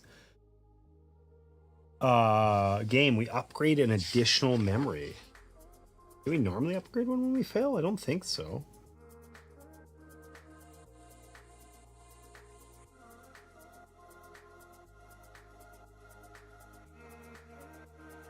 Yeah, so we get the same reward for failing this as if we complete it. We can make our deck awesome by intentionally running it down. Okay. So who have we got? We've got enforcers, these guys. There should be 4. Why are there only 3 in my deck here? This is the bookkeepy part that I don't care for. Here's the other one. All of them. All of these guys. Much easier when it's just the whole set. 4 goblins. 2 hobgoblins. Damn it. The hobgoblin is back with his huge nose. And sadly, no healers this time. That sucks. Hey, 2 nymphs.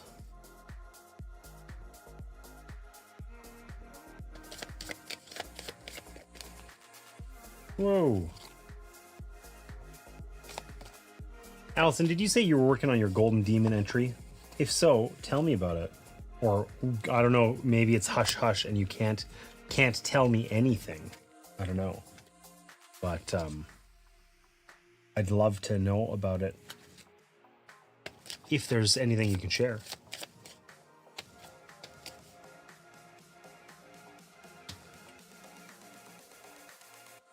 Okay, and then we get a new enemy we haven't seen yet.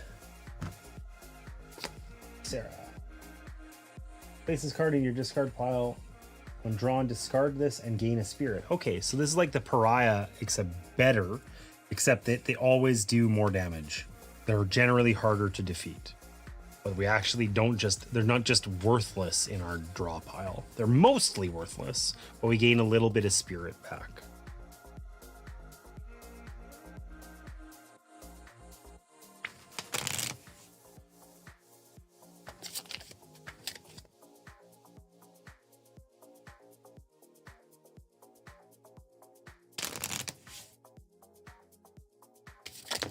Whoa, cannot shuffle. Sucks to suck.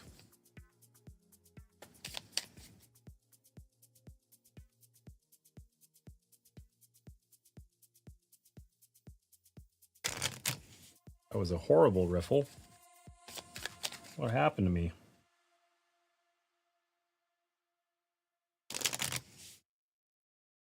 All right.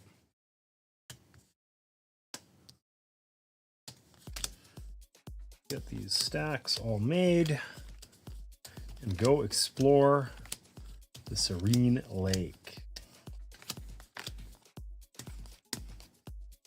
I feel like Serene Lake is just like a generic setting for any like horror movie ever, basically.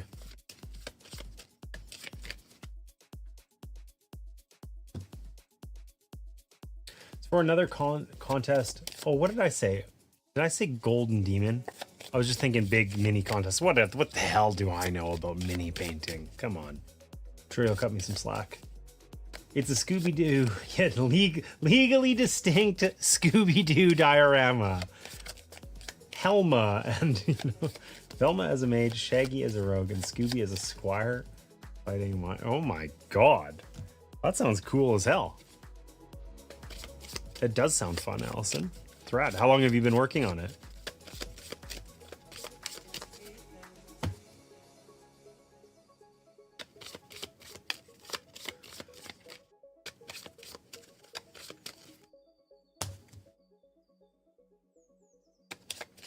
Golden Demon entry is an old school space marine escaping his bubble. Oh, so there's both. Okay.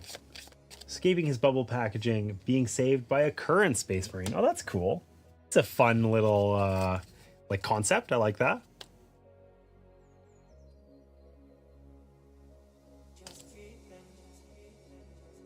Resin Beast, about 3 hours. Okay.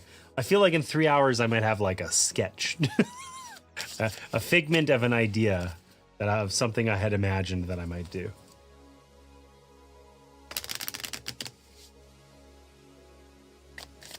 Golden Demon, about 40 hours so far. I'll be the first to admit that I've not been paying as much attention to Instagram as I had wanted. Do we get any like up and coming shots, or is it all top secret hush hush until it drops?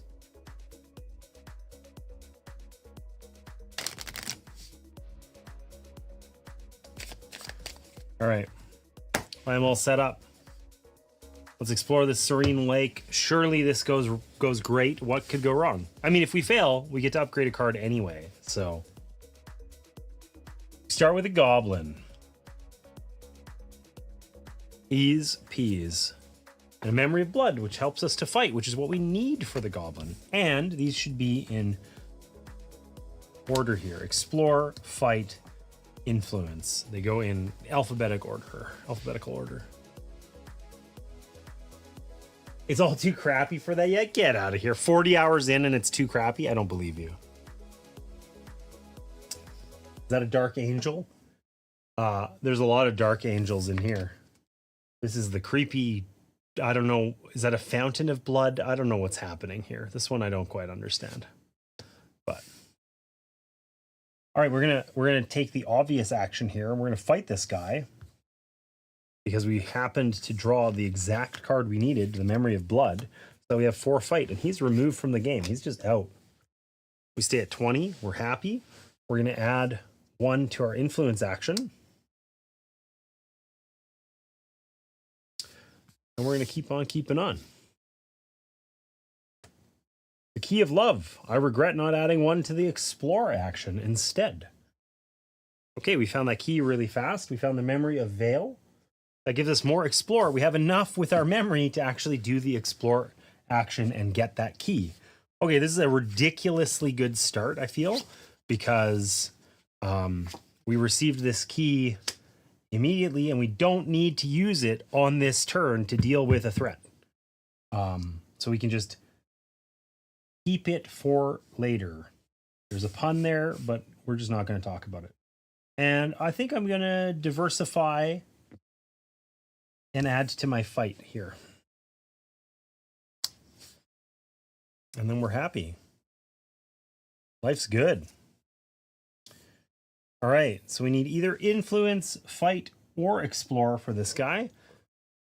When he's played, we discard a power token. So probably we'll influence him away. We'll get rid of the fight one. And our memory of heart, use 1 additional available action. That's the strongest one in the game. I don't know where my music went. See if I can figure that out. I can actually do that now because I can interact with the... Oh, weird. Okay, the app just crashed because it could. Because it's embedded Chrome, which is actually a piece of crap. And that's just the way it's going to be. Is it going to work now? Yes, it is. All right. Not that I have feelings about software or Chrome specifically. But here we are.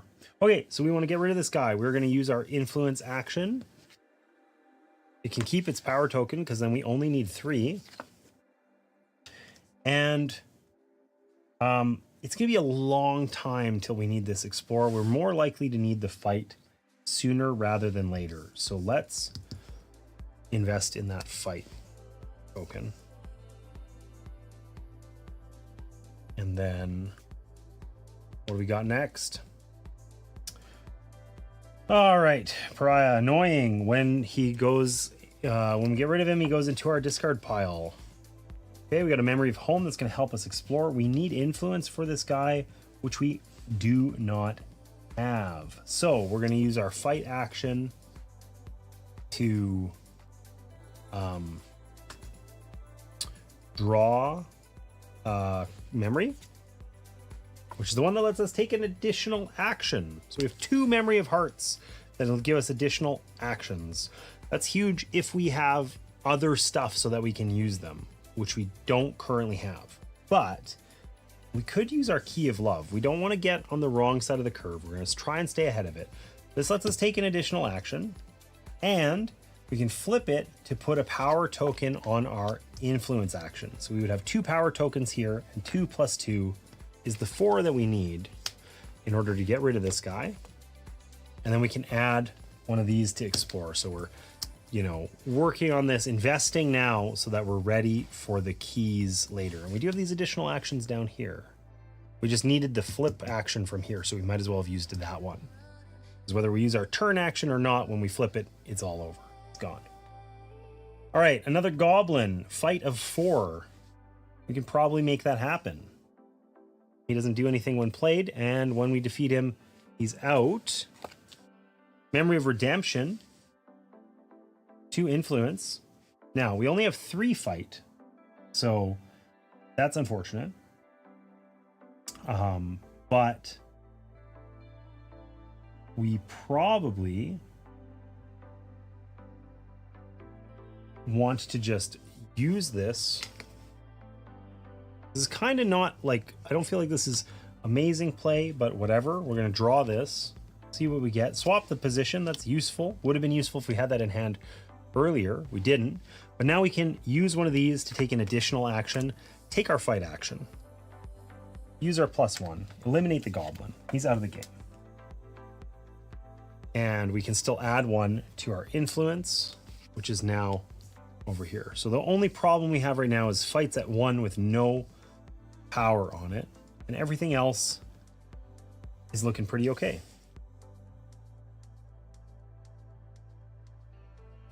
Hobgoblin. When played, shuffle your discard pile into your deck. Okay, so we got the pariah in there now, which is just a waste. We did also use some really powerful cards already. So getting those back into the cycle, not horrible. Guys, only 2 fight. So surely we can find a way to muster that even with our fight in slot 1.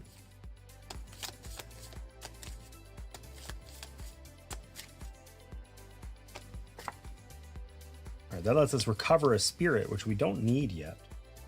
But maybe what we do, I want to keep this memory of home, even though it's not particularly strong. When we need explore, we need lots of it. So I'm going to get rid of this and the swap 2 positions.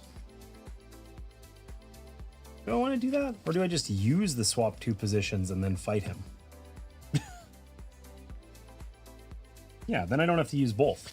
Okay, I'll use the swap 2 positions to put fight over here. I will then use it for 2, and this guy's dead. And then I'm going to invest more in this explorer. Maybe 1 more. If we're floating 5 on influence, no, we got a +2 influence down here. We got 6 for influence just sitting here. Let's invest in explore while it's free and open, you know, while we got the opportunity. Hey, another hobgoblin. So we just shuffle that card right back into our deck. Not extremely useful. This guy needs 4 fight though. That's going to be a little harder to muster. We're at 1 fight. And this does not give us more. So that's a little trickier. We might have to just suffer the consequences here. I don't think that there's any viable way where we can get 4 fight. I mean, what we can do is we can use our influence to draw a memory. And if this has fight on it, it doesn't. It's the memory of heart that gives us an additional action. Maybe we can do this. We could use our explore action to draw another memory. I think we only settle up to 6 at the end of our turn. This lets us put a threat away. I mean, we could just use that to get rid of him, knowing that then we'd shuffle again. We're just sort of buying ourselves an extra turn.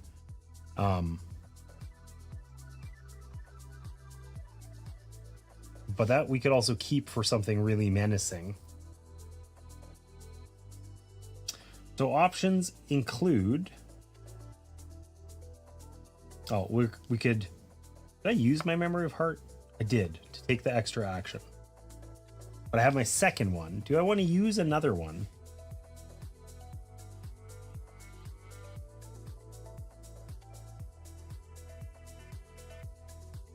I feel like I should keep this one and I should just get rid of him because then I just shuffle that one back in. Okay, so I'm going to use my memory of sorrow and this guy goes back on top of the deck. And then I can add one to my fight. And then it's the next turn. We just sort of cycled things here and we're just we're scaling, right? Oh, look, we shuffle our discard in. So we're going to shuffle these cards into our deck, which is great because we want to use those again. We're going to draw a card. That's the swappy one. And we have enough to just fight this guy. So let's just fight him. Let's get rid of him.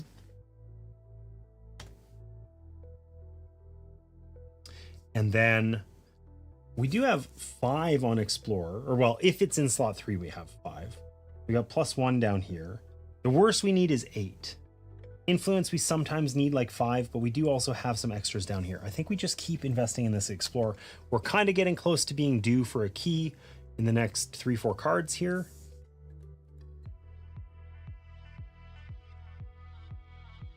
Forcer, remove a power token from your fight action. Sorry, nerd. And Memory of Home, so that's another Explore. Now our fight is the weakest thing. That's the one thing as we've been cycling through this, it has been challenging. But we can use our memory to swap our fight into slot 3 and our influence into slot 1. And we can take that ability, use it.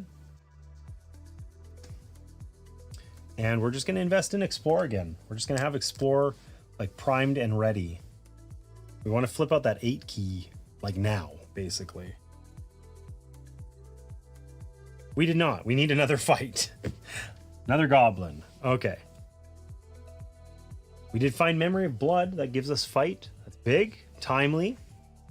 Okay, now we are kind of in the wrong spot. But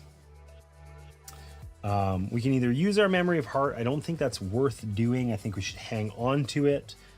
We probably don't, like, we could get rid of this Memory of Creation. It gives us a, why can I not remember? A Spirit. We're at full. We really don't need that one. So we could use these two to gain extra fight.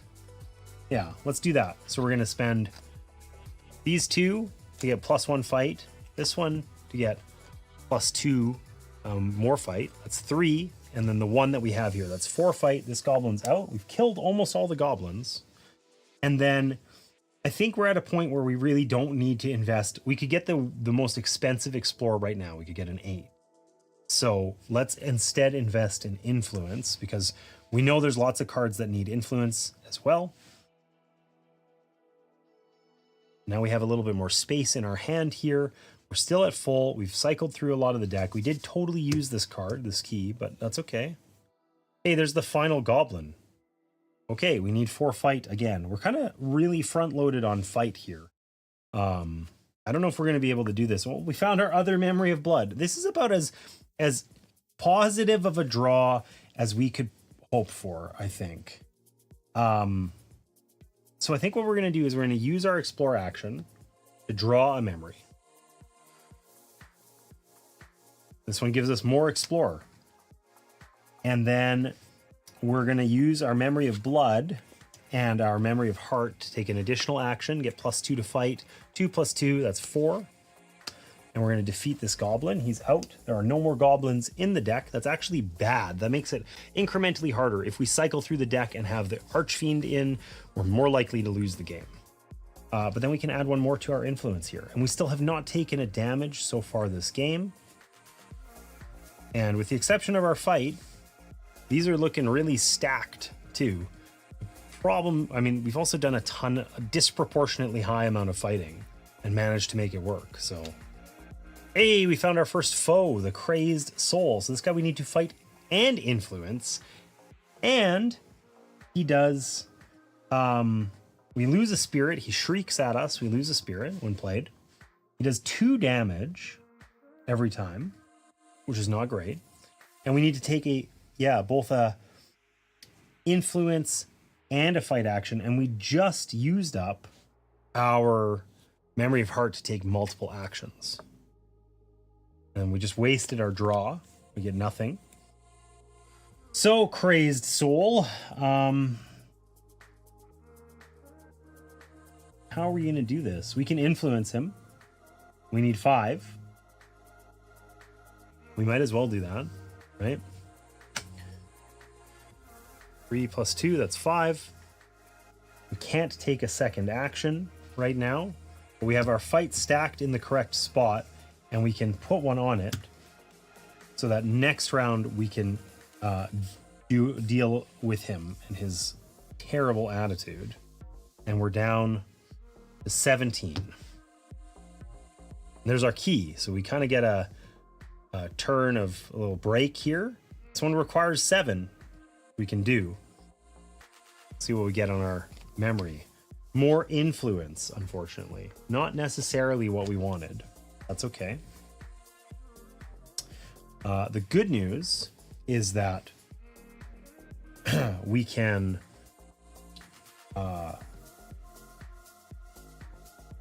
use like these 2 cards. These are 2 weakest to get +1 to our fight, +2, and then 3. That's 5. That's enough to defeat this crazed soul. And when we defeat him, we gain 1 spirit back. So we're back up to 18. And we have 1 of 3 foes defeated. And we can add another thing to our influence. 5 is the max we can put on. I think adding it to influence probably is more likely to be helpful than explore. Are we going to get that other key right away? I doubt it. We're going to take our explore action next turn if we can, hopefully. Even though we were so ahead, we're still at that point where we can't get this turn. And then if we take it next turn, we have to either use it immediately or leave a guy up here, which is bad. Oh, there's our other crazed soul. So we're just going to forget that this exists, basically, for now. Or we're going to use it and do it immediately, right? This gives us spirit back. Super weak, not what we wanted right now. Our fight is hilariously poor. This guy's weaker than the other one. We lose a spirit when we play. And we're not going to gain that bonus of getting a key on our next flip here, for sure. So that sucks. And our explorer is blocking spot 3, which is really unfortunate. But I think we just have to tolerate that for now. And probably take the influence action for 4.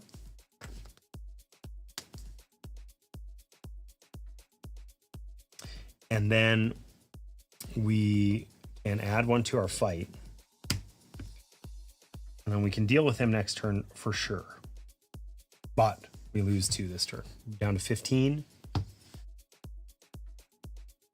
Oh, and we did actually get the same thing. We found another key of power. So I feel like this is like, we basically couldn't play this game and get a more fortunate draw. Like, this has been quite nice to us so far. We've basically been getting the things that we need when we need them for the most part.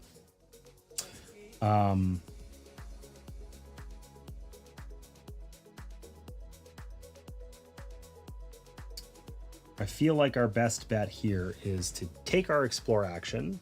We'll just use 2 of these tokens to do the key of power. And then we're going to turn it to take an additional action. We'll do our fight action. And we'll defeat this guy. So we've killed 2 of the foes. We gain 1 health. And then we can add 1 to our influence here.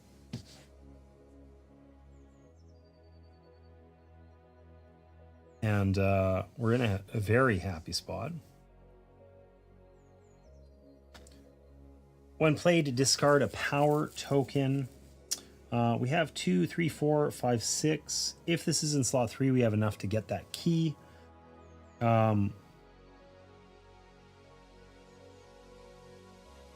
influencing him with 4 would be great. You know what? We'll use our influence cards. We've been hanging on to them forever. We'll discard this one influence. We'll use our influence action +1 to get rid of this guy. He's gone. See you, nerd.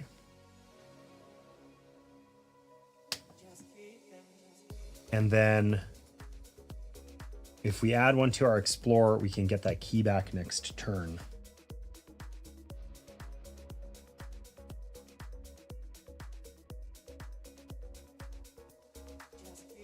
Remove 1 from your fight action. Don't have 1. This guy's influence. I think we're stuck in that same loop where we need extra actions, and we know that we used them already. We haven't turned over our deck here. So we're going to take our Explore action for 3, 5, 7. So we'll leave 1 token on there. We got the Key of Valor. We'll use it immediately. And then we can just influence this guy away. And we've retrieved 3 keys, defeated 2 foes out of 3, and we're at 16 HP. We're basically full. We can add 1 to one of these. Probably we want to influence. We've been doing so much fighting, I feel like we're just going to need influence under the remaining cards. Probably. So, let's see what we get. Seraph, we've never seen these ones. Define, defeat, place in your discard pile. Okay, so she needs 6 influence, which is a lot. So that one's a little harder. We did get the return a threat in play to the top of the threat deck card. I think we're just going to use that immediately. We're going to buy that extra turn. I'm going to put that back. And we need 6 influence on it. So we know we're going to tilt this one to add 1 to it. And then we have been doing so much fighting. So we're going to use this to draw an extra card. Oh, it's the same one. Another Memory of Sorrow. Okay. So she's going to come out. And we still need 6 influence, which we still don't have. So we're going to use our other Memory of Sorrow, especially because we're going to recycle this deck soon. I think this is the hardest Seraph. We're going to put her right back on top of the deck. We're abusing the hell out of that, and we feel totally okay about it. We're going to use our Explore action in order to draw another memory. Might. Good. Increases our fight, and we'll add 1 here. So we have enough influence to just get rid of her now this turn. So she's going to come out. We're going to spend our 3, 6 influence. Seraph. Going to go away. That's the Dark Angel for sure. She goes into our discard pile. But at least when we flip her out, unlike the Pariah, we gain a spirit when it happens. So that's okay. And 3, 4 on fight. We know that 8 Explore is hiding in there somewhere. So we're going to add 1 to our Explore. And we found a Nymph. Remove a power from your Explore action. Okay. We need 4 fight or 5 influence. Well, we have 4 fight right here. 3, 4. That Nymph is done for. And we can add that 1 for our Explore right back. Get the next card. These guys are easy. When played, discard a balance token, or power token rather. So we get rid of an Explorer. We need 3 influence or 4 fight. Drink something. Oh, that was really creepy that time. It said drink something, but it like whispered it. I didn't care for that at all. Thanks for taking care of me, Martina. I guess we need one of these. We didn't draw this yet. Swap the position of any 2 actions. Okay. Well, I think we can just take the explore action for 3 to get rid of him. And then we can, our fight is the weakest right now. So let's add 1 to that, even though we have used it quite disproportionately. Key of Light. All right, this is the one where we need 8. Brutal. So we're going to use our explore action or tilt it to gain +1. We're currently at 3 out of 8. But we can use our influence action to draw a memory. Maybe this is our +2. It is. Look at that. So now we have 2, 3, 4, 5, 6. We're actually not horrifically far off. It'll be 7, 8 if we add a token to it. Okay, and there's our other crazed soul.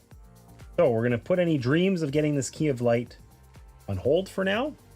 Now we do not have any available bonus turns, so we are going to have to face tank this guy, and he does cause us to lose 1 spirit when he's played, but he is the last of the foes in this scenario. So we can flip our Key of Power here and add 1 power token to our fight action, and we can take that fight action. Oh, these don't go there. They go away. And we've done the fight. We need to do 4 influence, which we have enough for. We have 2 here and 2 here. So we can do that next turn here. And I don't feel like I drew one of these, but I'm not sure. And we're so far ahead of the curve anyway. I think we'll just not worry about it. Do I want to make it so I can do this explore action? I think I do, because then I can just get rid of that guy on the same turn, potentially. Okay, so we take 2 spirit. And what do we get next? This dude. Discard a power token. I guess that it has to come from our explorer. That's unfortunate, but it's okay. Memory of Heart. Use 1 additional action. We put it almost to the very bottom of the deck when we reshuffled it in there. But that is super useful. It'd be more useful if we had enough to be able to explore this turn, which we don't. But I think we can work around that. So if we use our influence action plus our Memory of Redemption, then the Crazed Soul is defeated and we gain 1 spirit back. So we're up to 14. And then this guy here, we need either 3 fight or 4 explore. So we could do the explore, but we're trying to get 8 explore. We really don't want to do that. We don't have a great way of getting any fight. We can get an additional action and we can swap the position to make it 3. But that isn't... Oh, 3 is all we need for fight. Okay, yeah. So we'll use our Memory of Heart to gain an additional action and swap the position of 2 actions. We'll swap explore and fight, and then we'll use fight at power 3. Get rid of that dude. And then we'll add a token here to this one. Oh, and this one was used, so it's down here. All right. That's our 4th out of 5 keys. Bottom key is in the last 6 cards. We're not quite there yet, but could be seeing it anytime soon here. Pariah comes out. It's just 1 influence. And then he irritatingly goes in here, which means if we don't kill him this round, we actually keep him out of our deck for 1 more cycle, which might be really nice to do, but I don't know if it's worth suffering 2 spirit. Probably not. So probably we just get rid of this guy. He goes in our pile. We're sad about it, but we'll survive. And then if we had a way to take an additional action, which we don't, we could get that. We don't have one of those. So we know we're going to need to do another explore action and then another explore action soon. So even though we might need to fight, we're going to put this token here. And I guess this one's down here now. We're going to see what we get. Another Seraph, only 3 influence this time. And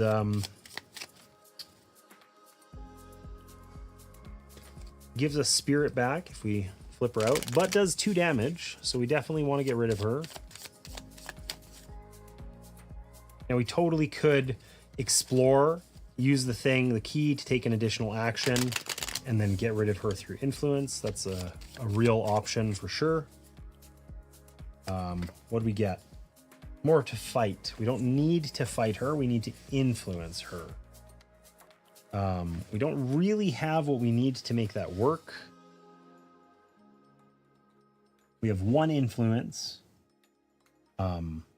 If we do the 2 action thing, we'll have 2 influence, but 2 is not 3. We could use up a couple of these cards to make it work though. So let's take our explore action. So 3, 4, 5, 6, 8. We get the key. We're going to use the key immediately. This is going to go like that. So we have 1 more action. We're also going to flip this key of light and draw a memory. We'll see if that gives us influence. It did not. But then what we will do is we will just combine these 2, the memory of might and memory of creation. That gives us +1 with our influence. That is +2. And we can defeat this girl. She goes down here. And we have 4 keys complete. All of the foes removed. We're at 5 available explore. And we're finding the key in here anywhere. There it is. So we need 6 explore in order to do it. So we're going to use our fight action in order to draw a new memory. I guess I take 2 because I didn't draw 1 yet. Memory of heart, taking a 2nd action. That's huge. I mean, I could just do that now to get the key. Right? Memory of heart, take an additional action. 3, 4, 6. And we get this key. Which means that we can put the portal out right away. We have 5 keys and all 3 foes completed. And that means we need to get an explore action of value 5 and we win. So we don't have anything that gives us anything to explore here. But we do have an extra turn available, and this can be flipped to give us 1 extra to explore.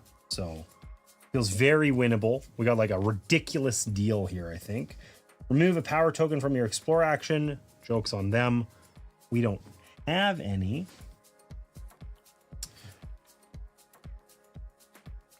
We discard this card but gain a spirit.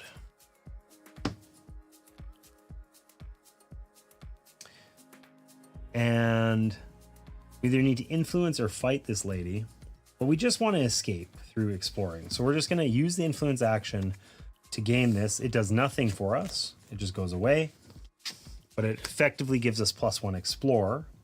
And then we're going to tilt this and put 1 on it. So we're now at 3 on our explore, which I think means we can win next turn. We will lose 1 spirit for our troubles, but we're okay with that. Remove 1 power token from your fight action. Too bad. Memory of sorrow. Return a threat in play to the top of the threat deck. Well, whatever. Enforcer can go back. Be a nerd. Okay. So we take the fight action to draw an additional memory. Doesn't help us in this case necessarily. Doesn't hurt us though. So we have 3, 4, 5 explore. We use our key to take an extra action and we win. So we won that with 14 spirit remaining. And like I probably could have dealt with the nymph and like, you know, dilly-dallied for a couple of turns there to take a little less damage, but we were clearly gonna win. Maybe the Serene Lake was serene. That was like I feel like we basically got the best deal imaginable. That was like every card we wanted off the top of the deck. There it was. We need to fight next round. There's our fight card. I feel like overall I think I have a strong idea of what we need to like play this decently, which is basically that we should be using like staying ahead of the attrition curve. Like it is always worth it to get rid of cards at the top because we're so bandwidth limited in terms of our available actions. Those cards we added to our deck that let us put the threats back essentially buy us an extra turn. So like they kind of reset that. We get to deal with one threat now, and then the threat, instead of having say 2 threats out, we deal with one now and then one next turn, and dealing with them 1 and 1 is vastly superior to, you know, 2 and then the one that's left over and a new one. So I feel like staying ahead of that curve, hugely important. And then spending these tokens whenever possible instead of your cards, because there's more things that will rando take tokens away than will muddle and mess with your cards. Those feel like 2 key things that we've kind of discovered as important parts of play. But then it also feels like if you get long strings of cards where you need the same action, that is extremely punitive compared to having cards come out almost alternating where they vary between fighting and influence, right?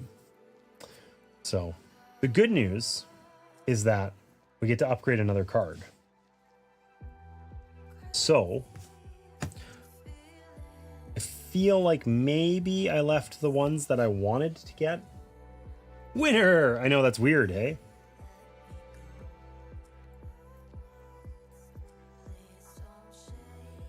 I mean, this Memory of Vision, return a threat in play to the bottom of the threat deck, and then remove this card from the game. So then we have a thinner deck, and we get rid of a really nasty card, like some of the cards that require, say, like 6, or, you know, one of the ones that just adds to our deck and is a pain in the ass. That's not horrible.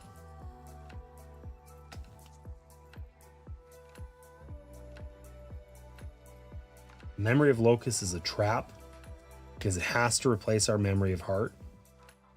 Just lets us, it's the same thing but add a power token, which is not useful. I don't think I kept the ones that I wanted out.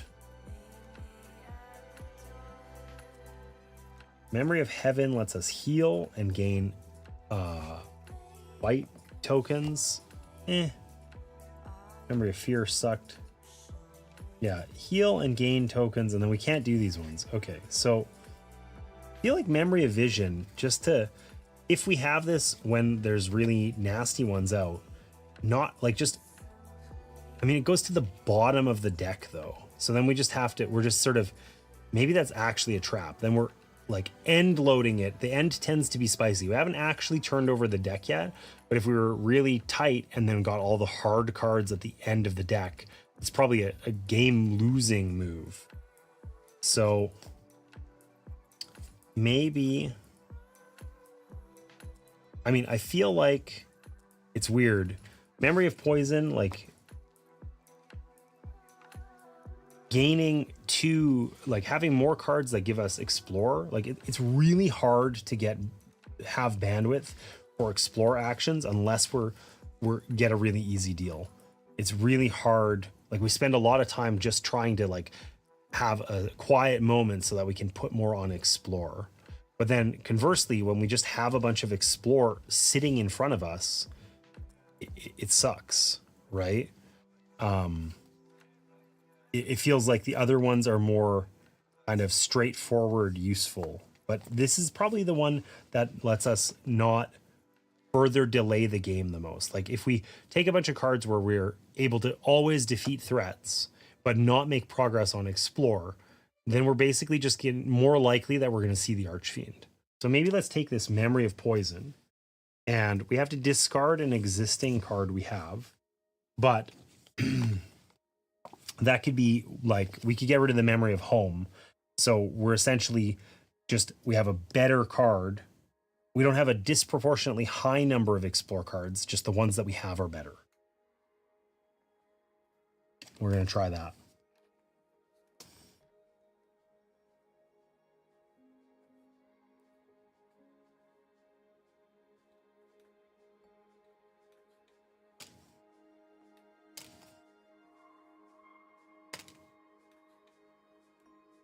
I feel like that makes sense. All right. So we defeated the Serene Lake, and we're going to move on to the heart. Oh my god. Field heart. I don't know how to say that word even. That means, but it looks creepy.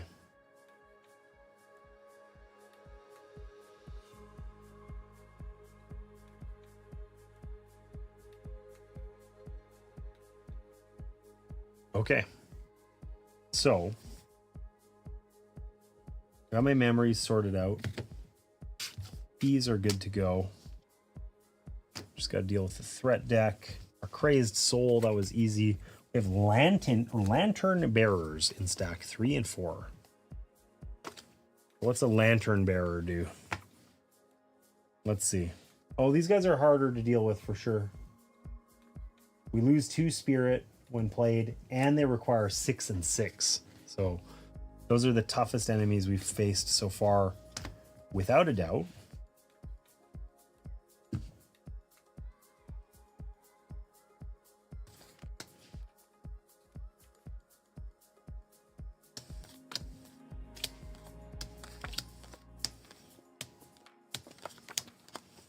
Stupid hobgoblins. Okay. So we need 3 enforcers. Pull that one out. All 4 of these. 2 fighters. I feel like we have fighters in the last deck. Maybe not. Guess not. 2 fighters. These 2. We have all 4 hobgoblins. No healers. The mystics. Okay, that's been a minute. They're kind of good and bad. All of the nymphs. We're missing a nymph. We are.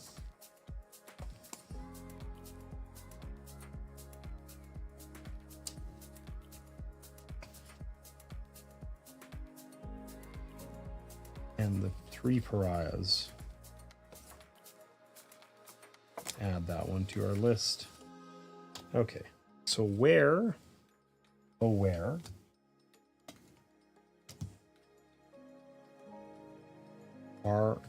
is our other nymph? Because we're supposed to have, oh no, we're supposed to have 3. Maybe that's all of them. 3 nymphs, 4 mystics, 3 pariahs, 4 hobgoblins, 2 fighters, 4 eremites, 3 enforcers. Okay, so we got everything here. These guys are out.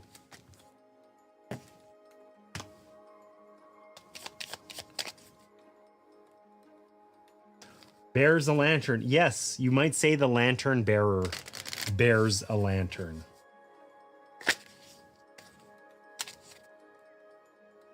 That's a wildly insightful comment, Allison. I hope you're proud.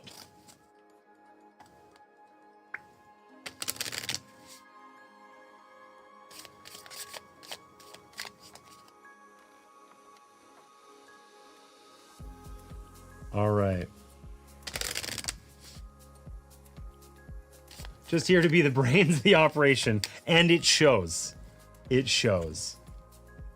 All right, so we're gonna shuffle our keys. I feel like the order you get these keys also has a fair bit of impact. Like having that 8 key early when you don't have any tokens on Explorer and don't have any of the cards, basically just you're stuck, right? That's not horrible or anything, but those bonus actions are the single most like strong thing in the game, I think. Hey, lantern bearers are here on 3 and 4. Once again, this vignette, there's a bonus should we fail. We get extra stuff. We get to upgrade an action, which means we get a one-time like +5 power tokens on a single action if we should we fail. But so far we're 3 for 3. I mean, I guess we did do the warm-up game, so we're 3 for 4, I suppose.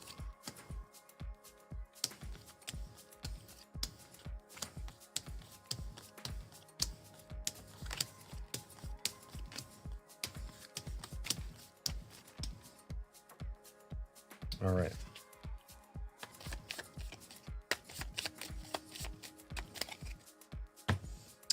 Almost set up. Oh, there's the other nymph. There is supposed to be 4. It's right in the center of the board, James. Center of the table.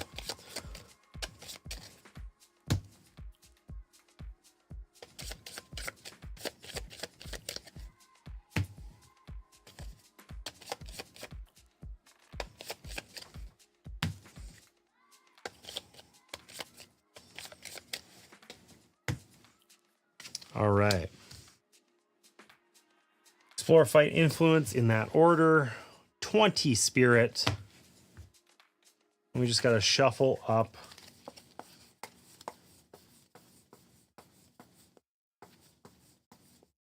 This is not the right deck. That is the upgrade deck. That feels better. 2, 4, 6, 8, 10, 12, 14, 16, 18, 20. Perfect.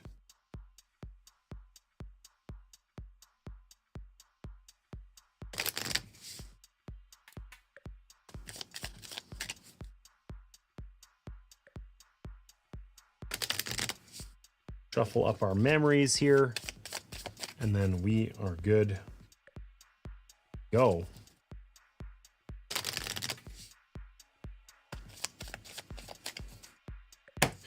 What's our first threat going to be? A fighter. Remove 1 power token from your influence. No can do, buddy. Memory of Creation. Probably the weakest card that we have in our deck. That said, there's a 0% chance we're defeating this guy this turn. So we're already behind the curve. We're going to use our influence token to get this out. And we're going to add 1 to fight so we can deal with him next time. Down to 19. Mystic. Okay, so the Mystic. We flip out cards till we find the key. There's the key. So we know that the next card is a Hobgoblin that requires fighting. That's rough for us because we already needed fighting, and this girl needs a ton of influence. So, but this means we get to, on our next turn, we get to shuffle our discard pile in. So if we have strong cards, we shouldn't hesitate to use them. So what do we get on our memory this turn? We get the Memory of Blood. That's good. That's fight. That's perfect. So, maybe not perfect, but it's good. We can take our fight action for 4 and eliminate this fighter. We only need 4 explore. So we could do that next turn. But we need 5 influence, which we do not have. So we're going to add 1 to influence. And that means we're going to lose 2 spirit. Already off to a rougher start than last time. And then, was there any way I could use these? I guess I could just gain 1 spirit with this card. And then when the Hobgoblin comes out here, we will shuffle that card in. I don't have a way of using the other ones right now. I could have wasted the Memory of Blood, but it would have made this fight more difficult. I can do it this turn now, if I can't do the influence action. So, what do I get? Swap the position of any 2 actions. Okay. So, I mean, I want to get rid of this Mystic sooner rather than later, but we don't have anything that gives us influence. So the most we can do is 4. We'd have to get rid of all of our cards to do it. Is it worth getting rid of all of them? I don't know. We could do this right now for 4, get this key, and then take an additional action and kill that guy with our other card. Or we could get the key, take an additional action. This would be in this slot, and we could use both of these cards as +1 and get rid of the Mystic. And we're face tanking the easy to remove Hobgoblin instead of the hard to remove Mystic. I think that's the better play. So we'll spend our Memory of Home and our Explore action to gain the Key of Love, which we will use to get an additional action. In fact, instead of getting rid of these, we can flip it and add a power token to our influence action, which gives us +5, and then we'll use that action to get rid of the Mystic. So the Mystic is out. And then it's just the Hobgoblin, which we literally can just do with this. If only we had one more action, but we don't. So we will lose one more spirit. Enforcer, remove a power token from your fight action. Well, no problem there. We're going to use our fight action to get rid of the Hobgoblin. We cannot get rid of the Enforcer. He needs to be influenced away. But if we put one of these on our influence, then we can get rid of him next turn. We will lose one more spirit. Another one. Get rid of one on your fight action. Okay. Jerk. Can't do that. So we can either get rid of the influence guy, or we can get rid of the fight guy. I guess let's see what this is. Another fight thing. I mean, if we get rid of the influence guy first, we get more fight for free instead of having to use the cards to do it, essentially. So let's spend our 1 and 2. Get rid of this dude. And then we know a key is going to be coming out soon. So let's invest in this. I mean, if we put it on fight, yeah, we'll use a card. We'll use a card. We lose another spirit. We're behind the curve. It's so hard to get ahead of that without those extra action cards. Hobgoblin, shuffle your cards into your thing. Okay, that's also fight. So we're in that nightmare scenario where we're requiring the same action. Even if we have bonus actions, we can't do the same action more than once per round. So there's just nothing we can do about that except suffer. So the good news is that we can fight this Enforcer. Or we could even just fight. No, let's fight the Enforcer. Get rid of our Memory of Might. We'll get the Enforcer out of here.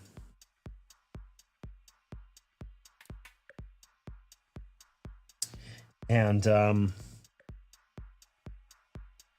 we have a little bit of extra influence, but not a ton. We do want to invest in this Explorer, because we got to be pretty due for a key.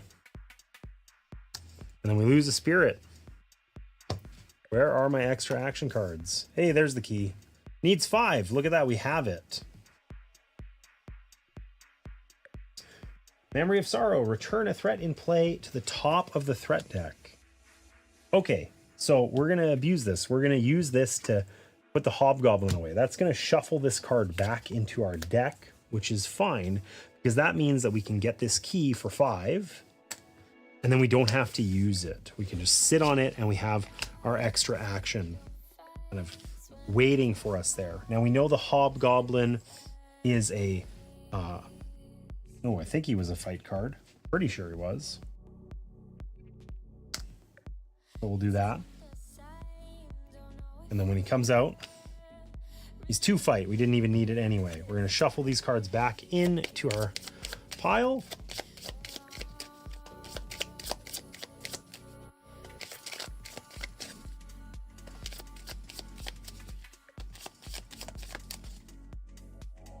And then what do we get? Ah, we got the Explore one. So that's good to sit on in terms of just being able to do that Explore action, get a key without it being too painful. So we can just take this fight action. We don't have to spend the extra thing. We get rid of the Hobgoblin. And then we can add one to one of these. Probably influence. We're going to need to influence some stuff in the future. We know it. We do have some extra Explore. And we're sitting on a key. Anyway, so like getting an additional one, we're not going to generally need 3 turns per thing. So what do we got? The Mystic. Okay, so we're going to find the next key. And what we really want to do here, oh my god. Okay, we want to go searching for it. It's way down there. Okay, there's the key. So we reveal these other cards, which I feel like means it's fair for us to look at them. And what I'm noticing is that almost all of these next cards need influence. This is going to be a rough string of things. Influence, influence, influence, influence, influence, like almost every card. Now we shuffle these back up. We don't know what order they're going to come out in. And that mystic needs influence. So of the like next 10 cards or something, 7 or 8 need influence. The rest need fight. So our explorer is probably just we're gonna let that rot for now. Okay. Now the good news is we can immediately get rid of this mystic because she's only 4. She does -2. Now the bad news is we can't put an extra thing on here because we used that this round. So we do have others in there that are fight actions. We need 6 to explore though. So if we add this, we actually have enough to do the explore action. So probably let's do that. Hey, look, a nymph. Remove a power token from your explore action. Super worth it. Okay, so we either need to fight for 4 or influence for 5. So we want to fight her because otherwise it's influence, right? We're so influence heavy on all these cards.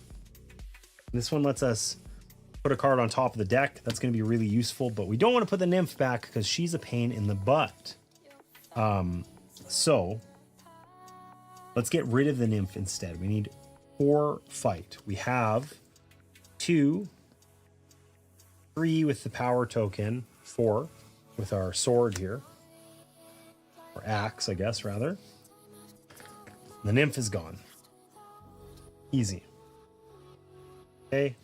Now, same thing. If we put a token on this explorer, we can get that key this coming turn. Alternatively, if we just put it on influence, well, we know we need tons of influence. We specifically wanted to build our deck for not getting caught in this trap of face tanking stuff while waiting to explore. So we're going to try and get the explore done instead. Another mystic. Okay, so we're going to dig way down here for the next key. Okay. Fight, influence, influence, influence, anything. Boss. Oh, I guess that's a thing. Reveal threats. I mean, this is a threat. And I guess that messes up where the key is and where the other threats are. Okay, so we're going to have to just endure. So basically, we're pulling the keys up early by doing this, right? We're now 4 keys available. The other key is in these bottom 6 cards. We're not sure where. But unless we get another mystic, how many mystics are in the deck? There's 4. Okay. So this is kind of messing with our sort order, and we might have to face tank a ton of these guys, this whole deck, until we get down to that other key, unless we find another mystic. And then even if we do find a mystic, we get all the keys, but we have to find all of the bows, of which we've seen none. The 2 lantern bearers, we haven't seen any yet. All right. Cool. So this key needs 7 explore. So let's get our explore done. 3, 4, 6. I should have one of these extra cards. I forgot to take it. That gets us this key. And we're going to turn it immediately in an additional action. We're going to take an influence action, which gets rid of our mystic. So we're not face tanking her. And we're going to gain a power token on our fight.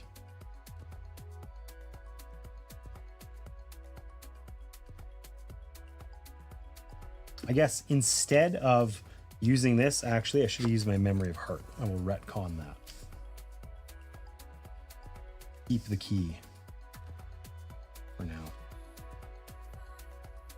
Okay, what's next?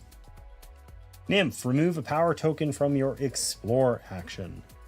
Okay, jerk. We wanted to get rid of her with influence. Well, actually, no, we're disproportionately needing to fight.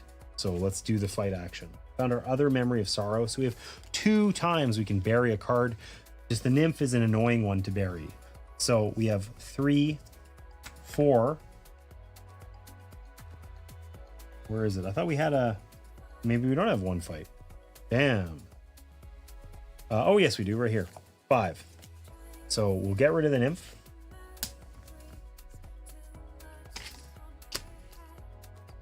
And then we'll put one on our explore action so that we can get this done eventually. We're at 4. We need 6. Not bad. Lantern Bearer. Okay, so this is the nasty guy. And I don't think we can use this. This is return a threat in play to the top of the deck. Foes are not threats. So we need 6 and 6. That's a yikes. And we got the weakest card here. Okay, so we need 6 fight. We currently could muster 3. Mind you, we could just, if we don't want to abuse these for their threat thing, we could use them to get +2 to anything. We do have extra actions, but the actions really require us to have things available here. So I think what we need to do is we need to use this explore action. We got to get it out of slot 3. We draw another memory. We got to explore memory, which is not the one. It's the one we cycled out, actually. There's 2 copies of it. The least powerful card, or one of them in our deck. Okay, so we can use one of our keys to get an additional action. Or well, we'll use this one to get an additional action. And then we have... I mean, I guess I can return the key to the top of the deck and it just makes next turn a total non-issue. We need 6 influence. We currently have 3. I can get 4, 5.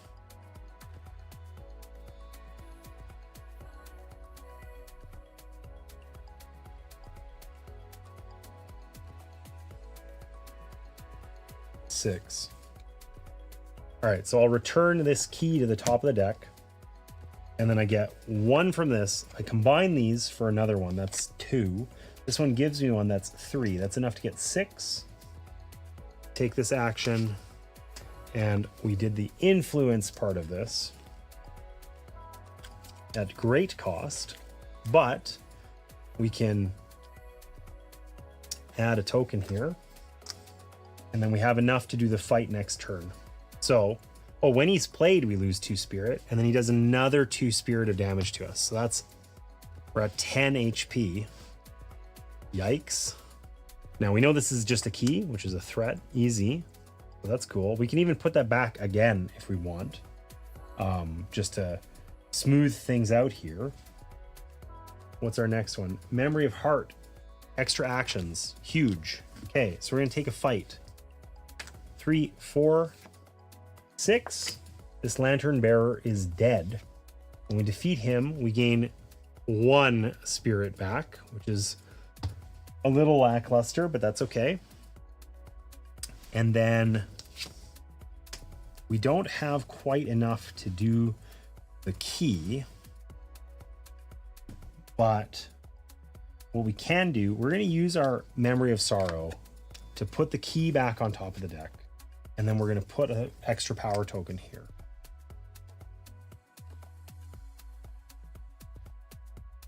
So then on our next turn, this one comes out. We still need 6, which we don't have, but we almost have it. And we can, we basically just get like some free power here. I mean, we could just put it here instead. Yeah, let's put it here because we want to actually complete that. And then we know we need lots of influence. Let's leave influence in slot 2. Let's use our fight action to draw another one of these. Another swap. Okay, so what's next? Pariah. Okay, these guys are generally easy. 3 influence, not a huge deal. So we can spend 6 Explorer. to get the key. Then we can use our memory of heart to get an extra action. Spend 3 influence to get rid of this guy. He goes into our deck, which sucks, but it's okay. And then we can add 1 to our fight.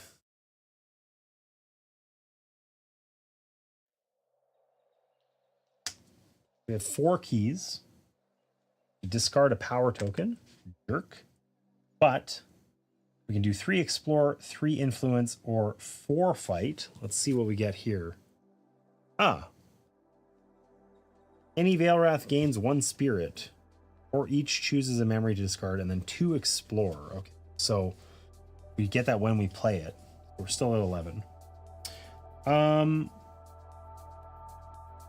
Well, let's just swap the position of 2 actions, and we'll swap our explore into this top slot. We'll use it to get rid of this guy, and then we'll add 1 to influence.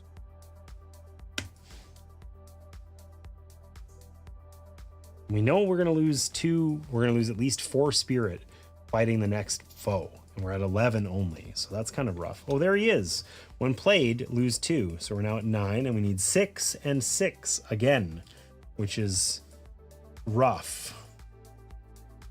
And we got the gain a spirit back card. That's exactly what happened last time too. So I don't think we can do either of them this turn. Really?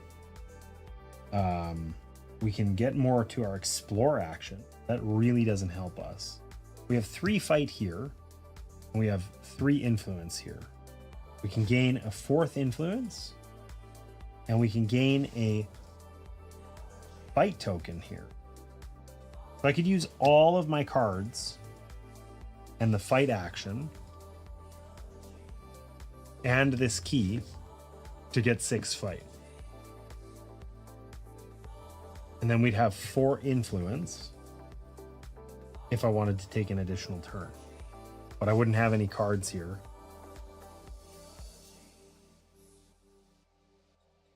Maybe we'll use our explore action to draw another memory.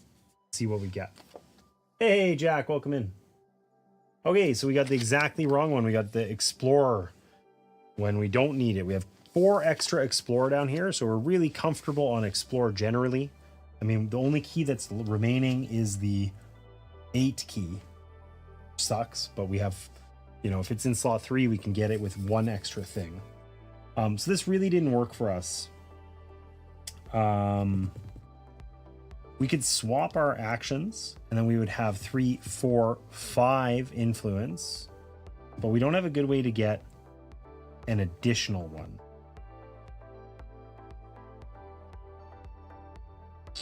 We really don't want to face tank this. Like that's rough.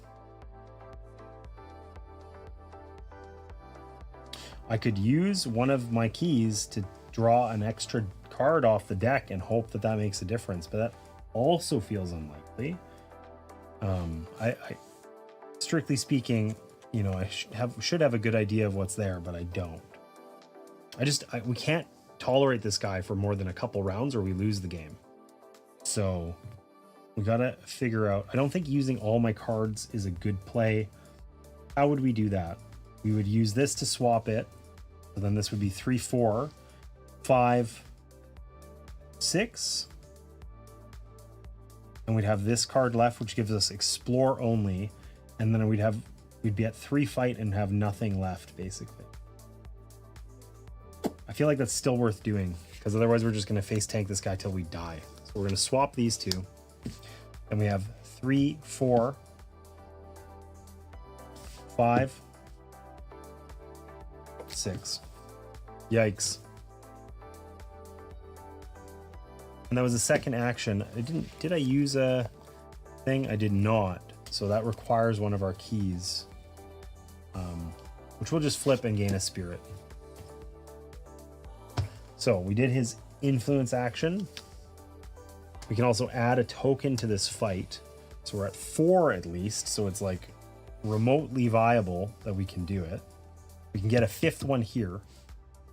So we can do it next turn for sure. We just might have to tolerate whatever this is. A nymph. Remove a power from your explore action. That's okay. It's only a 1 damage nymph. That's better than 2 damage from this guy.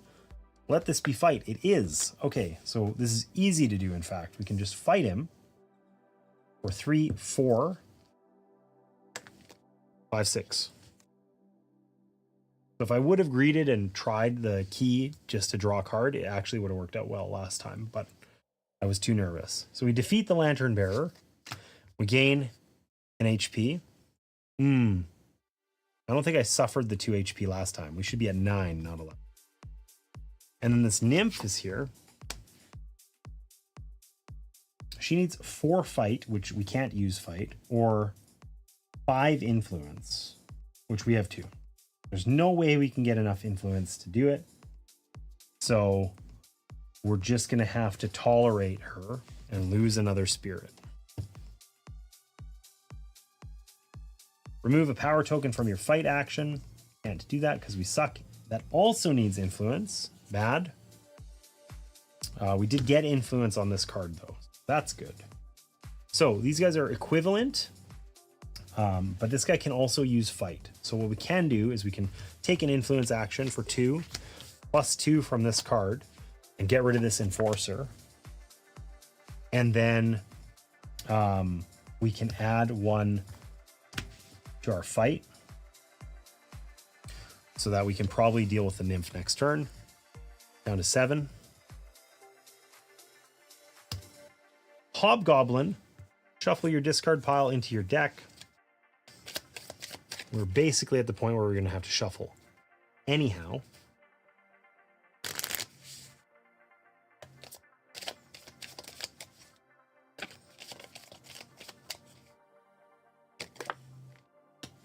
Oh god, man, we have been top decking these stupid explore cards, and it is not helping us to win. So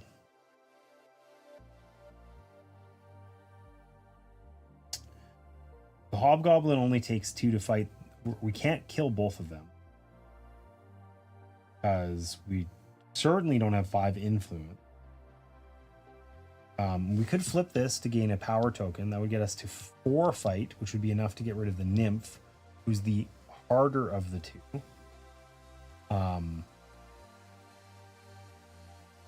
But we could also just, fight the Hobgoblin and same. We could just kill him without using any power tokens. Which is better? Does it make a difference? No. Let's use this. Let's use our key, gain a fight thing, spend it. So 1, 2, 3, 4. We defeat this nymph. And then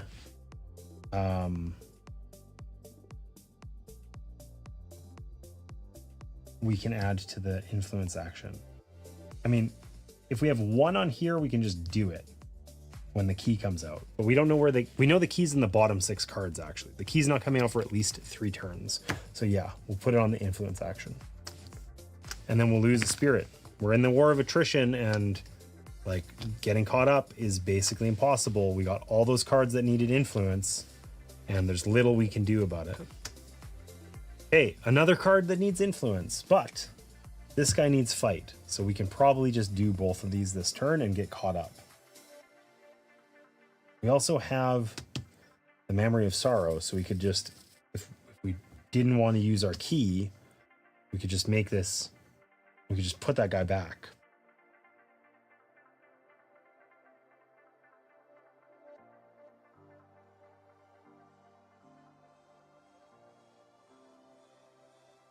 You know what we'll do?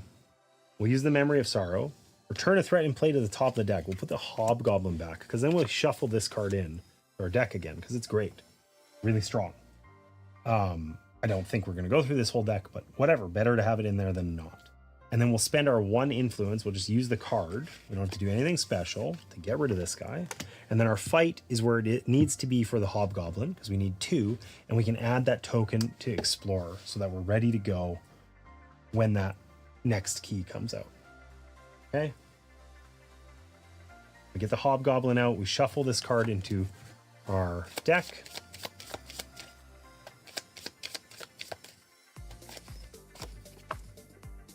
Memory of Heart, 2 actions. It's huge. We have to take our fight card and just eliminate this guy. And then we'll add 1 to influence because we have 3, 4, 5, 6, 7, 8, which the next key is 8. It's the only one left. And we can add 1 using this anyway. When we get this, we discard a power token. We're going to get rid of this one. Or wait, how many cards are left here? It can't be the next card. So yeah, we'll discard this one and then we'll use that action to get rid of this guy. 3 explore. And then, oh, I should have one of these. No, it does nothing except get discarded. And we'll put a token on fight in case we need to fight here. Because then we have 3 influence, 4 fight or 3 fight. Lots of explore. Hey, another one. Rad. I guess we're defeating this guy with our influence. 4. We'll keep 1 on there. He's out, but he goes in our discard. Thankfully, we just shuffled that. And we can add 1 to our fight. And then the key can be anywhere here. If we find the key, we're done and we can put the portal out. Fighter, remove a power from your influence action. That sucks. We need to fight him for 4. We have that. I forgot to draw one of these cards again. But he is dead. I'm just going to use this Memory of Creation to gain a spirit. And we can add 1 to our influence.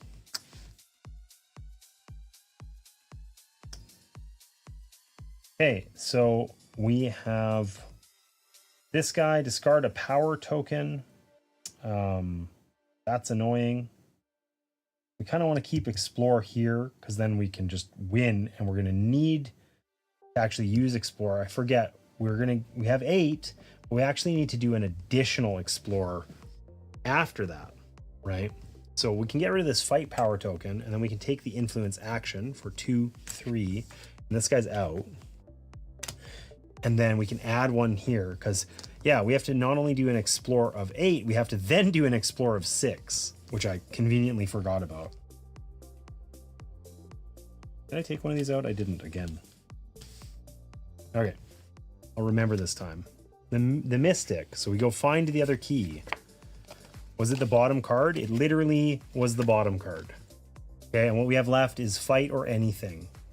So fight and influence probably is how we'll divide them, and then we have just a bunch of explore probably, and we're going to remember to take out our card this time. It is explore. That's handy, that's good, that's useful.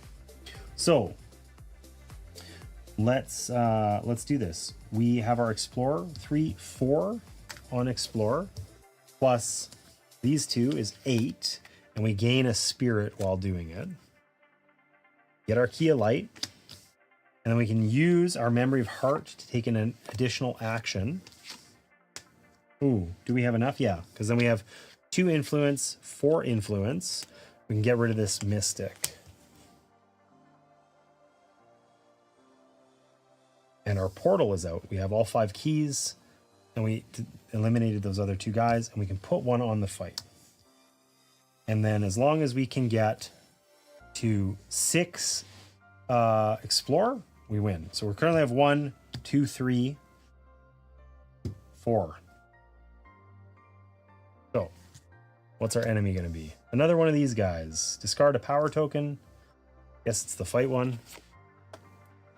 This one gives us more fight. So yeah, we'll fight him for 3. He's dead. We're very close to through the deck, which means we could just top deck that card and lose the game. Which is uncomfortable. So we're going to add this Explorer token here. That we have 2, 3, 4, 5. We can win right now. We're going to use our key to gain an additional action. We're going to flip it to gain a power token onto here. That means, actually, can we do that? Can we turn it and also do it? No, I don't think we can. Okay, well, whatever. We'll add that one. And our extra action will be to draw a card.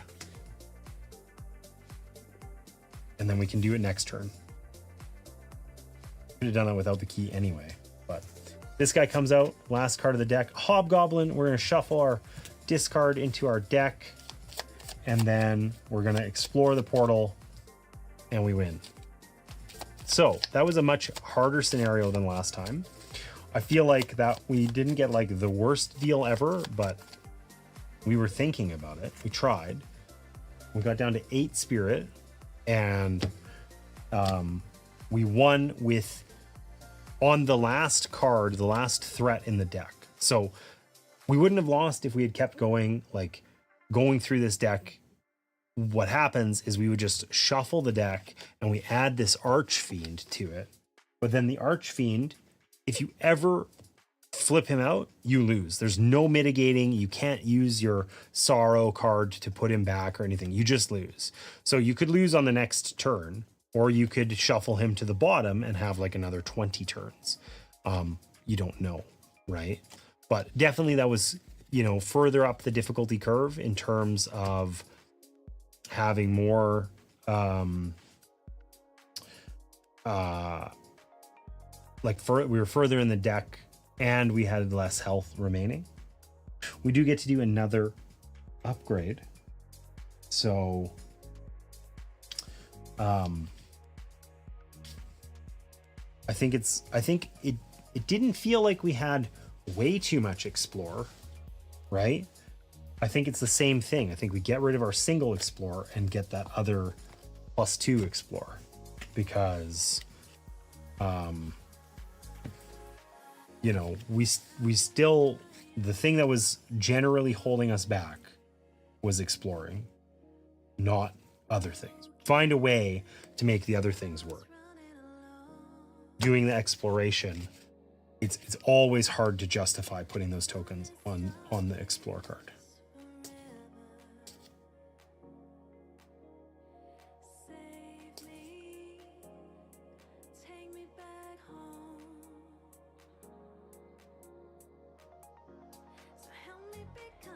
Maybe there's not another one. I thought there was. I don't remember what that one was called. Memory Poison or something like that. Probably just missed it. Memory Poison, there it is. Okay. So we've done 4 vignettes now. So in this campaign, there are 5 vignettes. We're on the last one. We're now at the Forlorn Village. We need 7 explore at the end of this one. So adding more explore to the deck definitely feels like a decent idea.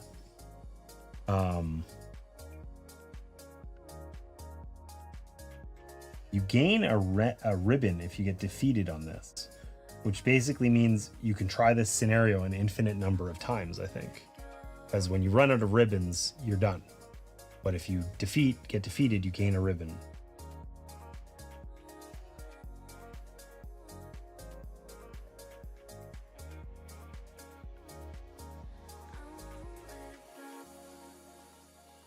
Unless they mean when you defeat this, which would be written pretty poorly. When this card is defeated, immediately trigger this effect. Now I'm just confused.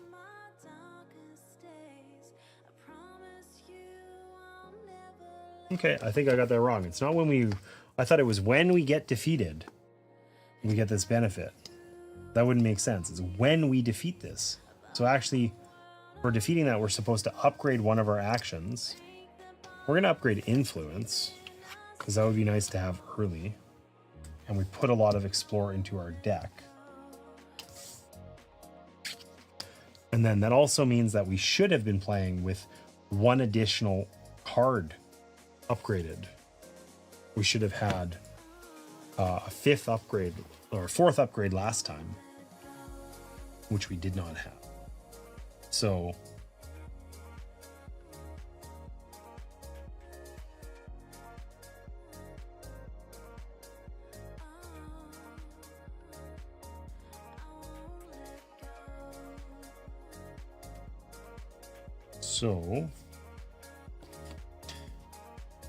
what do we want to do?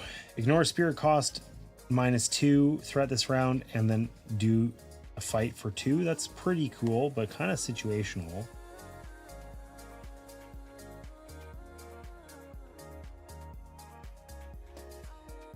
Gain a spirit and then 2 influence. That's not terrible.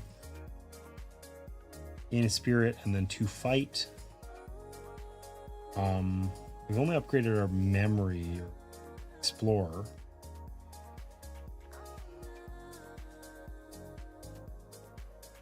I want to fight or influence.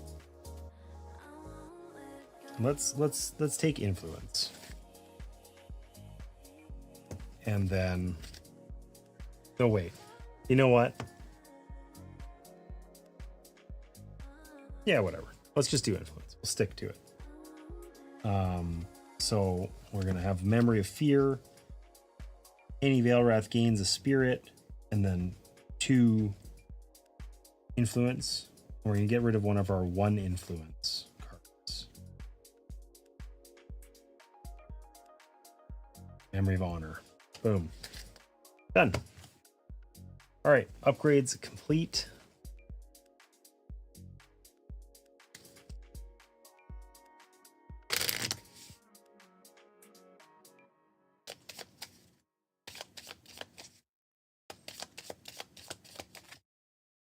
Shuffle all of our memories. Explore, fight, influence. Influence 1 is upgraded. Maybe since we upgraded our influence card,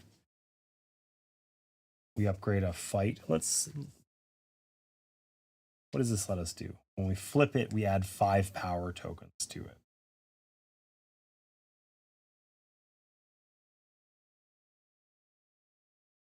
Let's upgrade our fight. And we'll keep our influence where we're at. And we'll learn to regret having done that. Doesn't matter which one we pick, it's going to be the wrong one. Okay. And then let's sort these, I guess.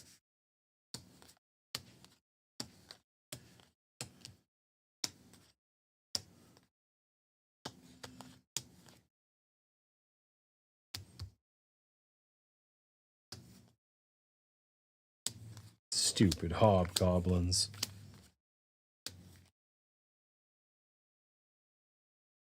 Okay. I think I'm just going to sort them back into this largely.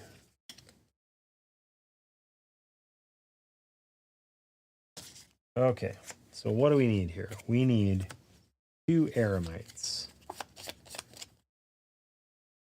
2. 4 fighters, all of the fighters. All right, good thing we upgraded fight. 4 goblins. Those also require a bunch of fighting. 3 healers. We get to put the healers back in the deck. Been a while since we've seen those. They're really good for abusing our put a card back, put a threat card back. Okay. 3 hobgoblins. I kind of like the hobgoblin. It's also abusable. I just think that they're hideous. 2 nymphs. I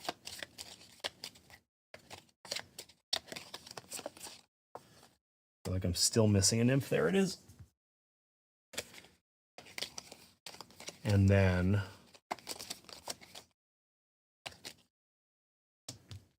all 4 seraphs. So let's put all these out. They are not in alphabetical order. That is a problem for later. We don't have our mystics, which were both good and bad last time. That's okay. Need our lantern bearers, but we are missing one of our key cards. So I either dropped it or I shuffled it into something. Probably that one.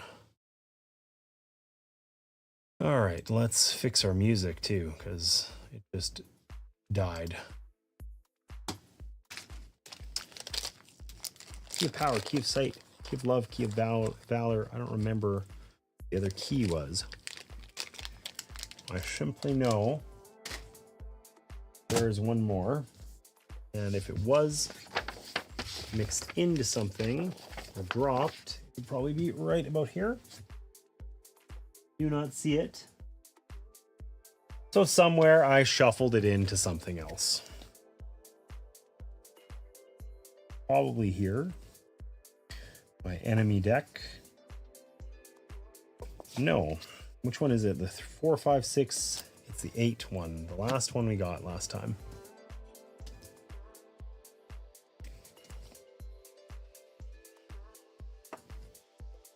I don't want that in there anyway.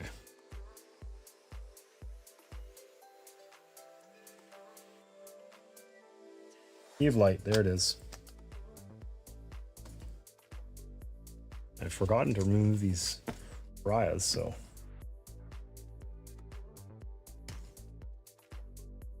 That's good. Good that I did it anyway. Okay, so we're gonna shuffle up our keys. Set this back up again for our 5th and final scenario, the Forlorn Village. 1, 2, 3, 4, 5. We're gonna take all of our enemies, shuffle them up. And our foes this time are, there is Incubus in stack 4. And there's 2 Succubi, Succubus, on stacks 3 and 5.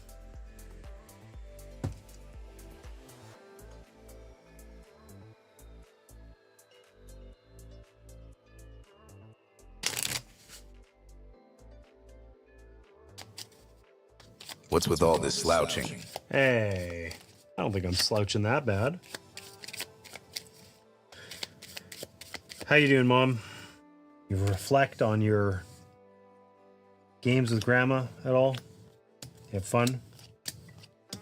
Have a game you want to play next time? No, I think I'm going to pick all the games. Never mind. Forget I said that. See that you figured out redeems again. So that makes me happy.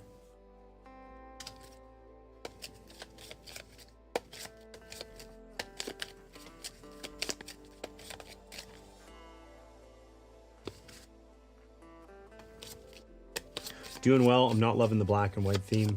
Yeah, I almost like it, but I think it's interesting, but not well executed. It's not great for stream because it's actually extremely gray, honestly. Were you dealing with snow all day today?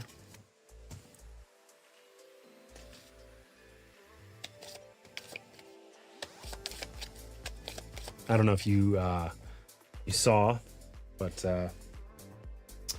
got my merch, my hoodies from Max. So looking pretty good, I think. Made to spec. No off today. It's hard for me to watch. You've tried all afternoon. Oh wow, whoops. It's hard for me to shuffle apparently. That sucks. Well, the good news is that we are down to the bitter end here. We're on to our final scenario. Play these vignettes, these little games, and this is game 5 out of 5 in the base game. So we're almost done here. Kind of find this interesting, but I feel like I'm firmly in a good but not great category with it. See if that changes with our final play here or not. So we have 20 spirit, got our actions ready to go. We have to kill some dudes in this forlorn village. Incubus, couple succubus.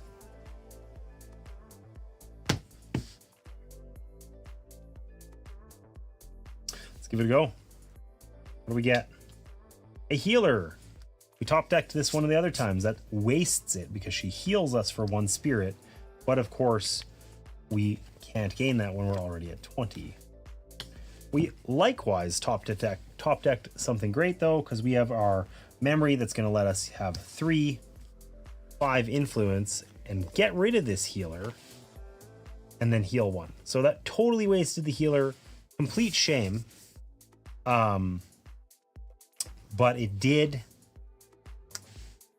not worth keeping her there, because the fact that we waste that heal, the one spirit we would gain, and she would do 1 spirit damage to us and we could gain it back next turn by defeating her.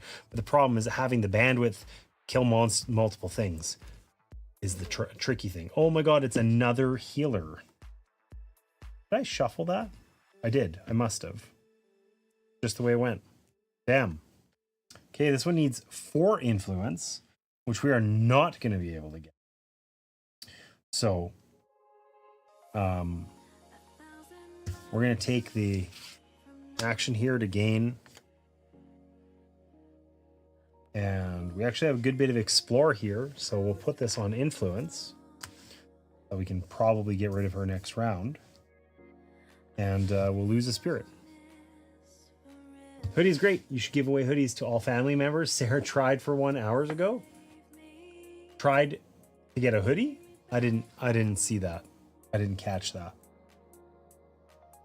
I don't know about giving away hoodies to all family members. That feels it's a wonderful idea if it wasn't like they're not free. gotta stick to my budget these days. All right. Hobgoblin shuffles our stuff back in. We now got some extra fight in us.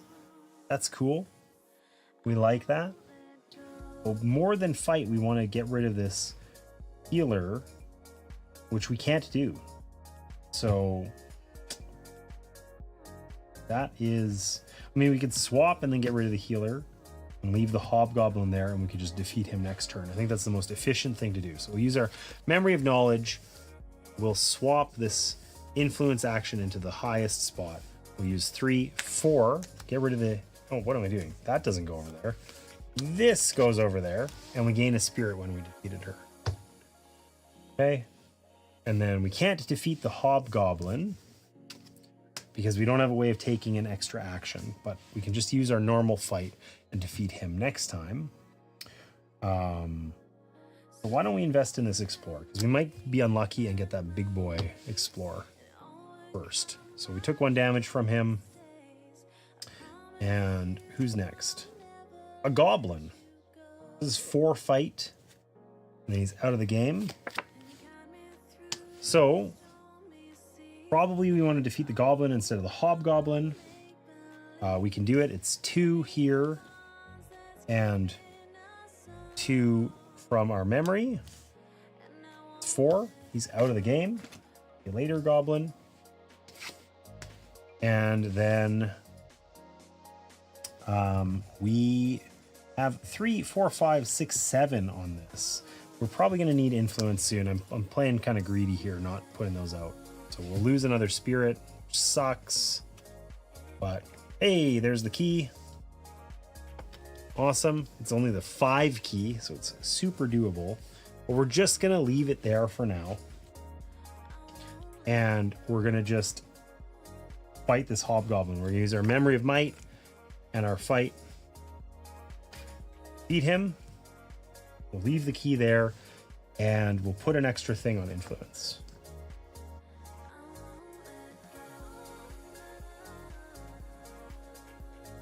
Fighter, remove 1 from your influence.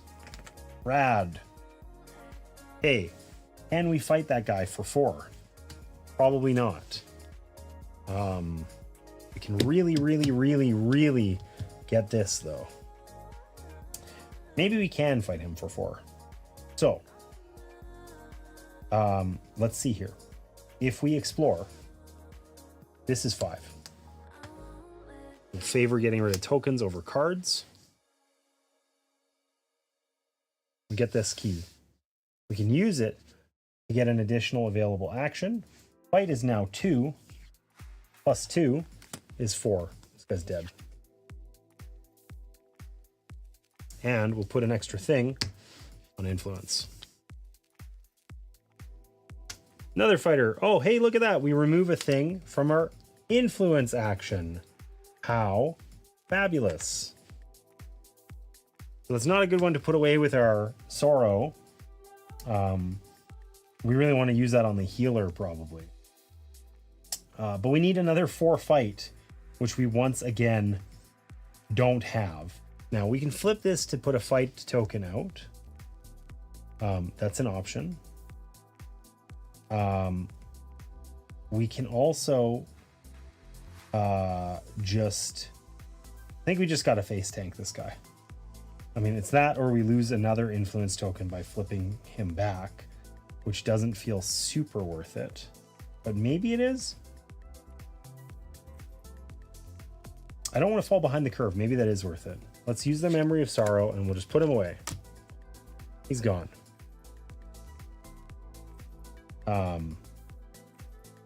We'll end up losing this, but that's okay. We're going to flip this and add 5 power tokens to it. And then we're going to use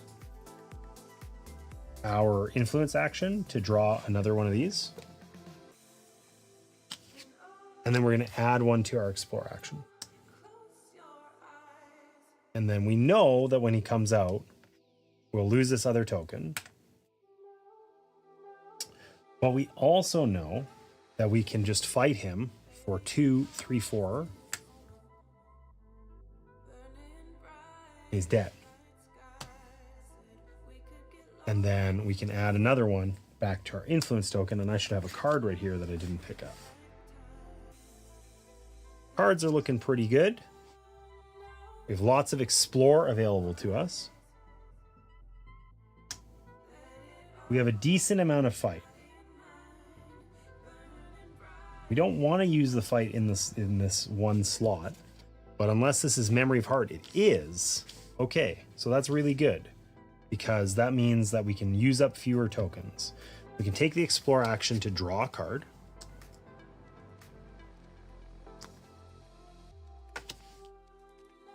And then we can use our Memory of Heart to take an additional available action, and we can take our fight action. 2 plus 2 tokens is the 4 that we need. And we can put one of those tokens here on influence. This guy's dead, he's out of the game. Staying ahead of the curve. Looking good.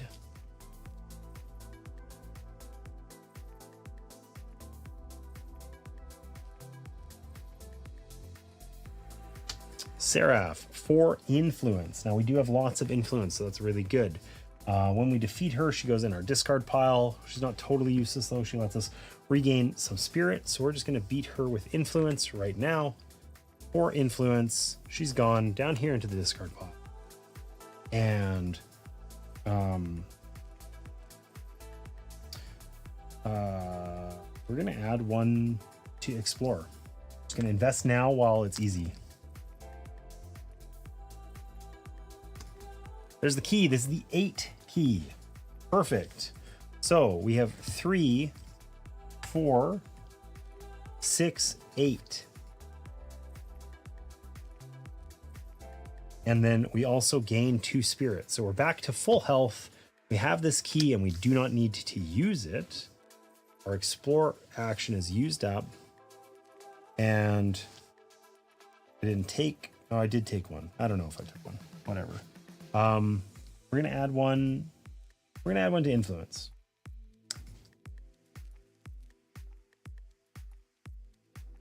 All right. Another Seraph needs 5 influence. Good thing we picked the right thing. So we only have 4 influence. We can get a 5th one here, but, or we can get one here. These give us spirit back. I don't really want to waste. And the Memory of Sorrow, I don't know. I'd like to use that more cleverer, but I'm not sure that we can. I mean, we could use these 2 cards to get +1 and then keep our better cards. Let's do that. Let's use these cards to get +1. 2, 3, 4, 5. She's gone.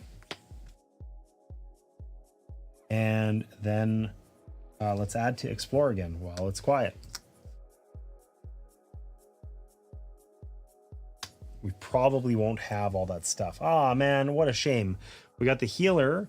There's only 3 healers in the deck, and we got them all out when we don't need any healing. Now, we cannot defeat her with influence unless this is huge. It isn't. So...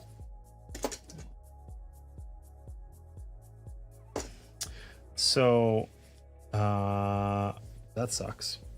Well, I guess we can get 3 influence from these.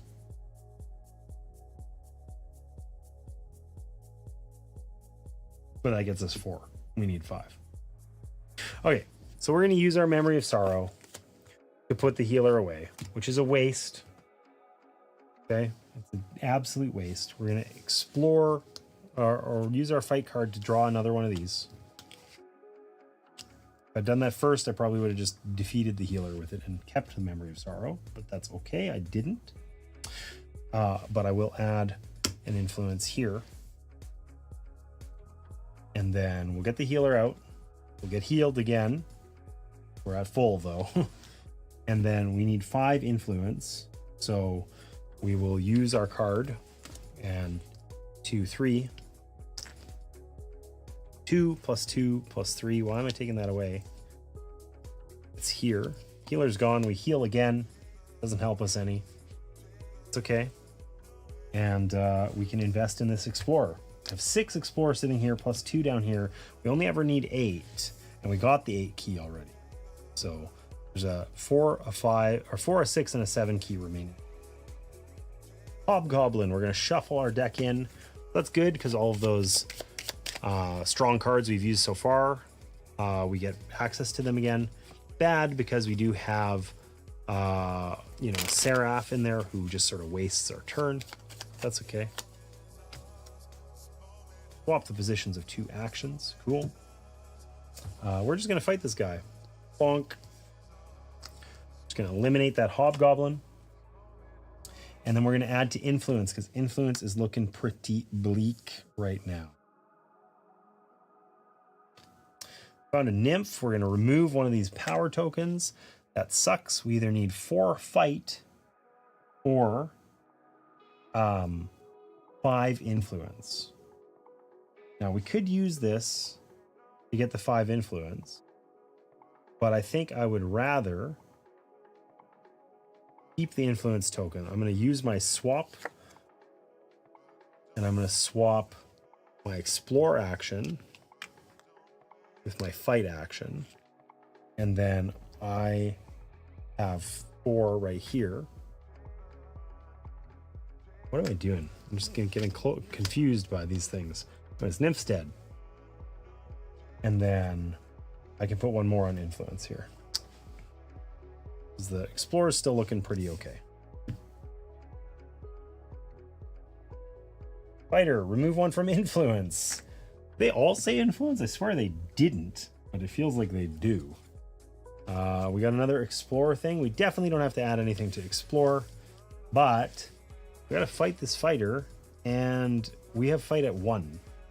It's been a very fighty game so far, and we haven't drawn any of our fighting cards other than like a single one. So, can we come up with 5 fight this turn? No. I think we could come up with 3, 4. So that's unfortunate. I think what we can do is, I think we want to leave influence here and try to use up Explorer to draw a card. See what we get. This just gets us more spirit, which we have plenty of. So that didn't help us at all.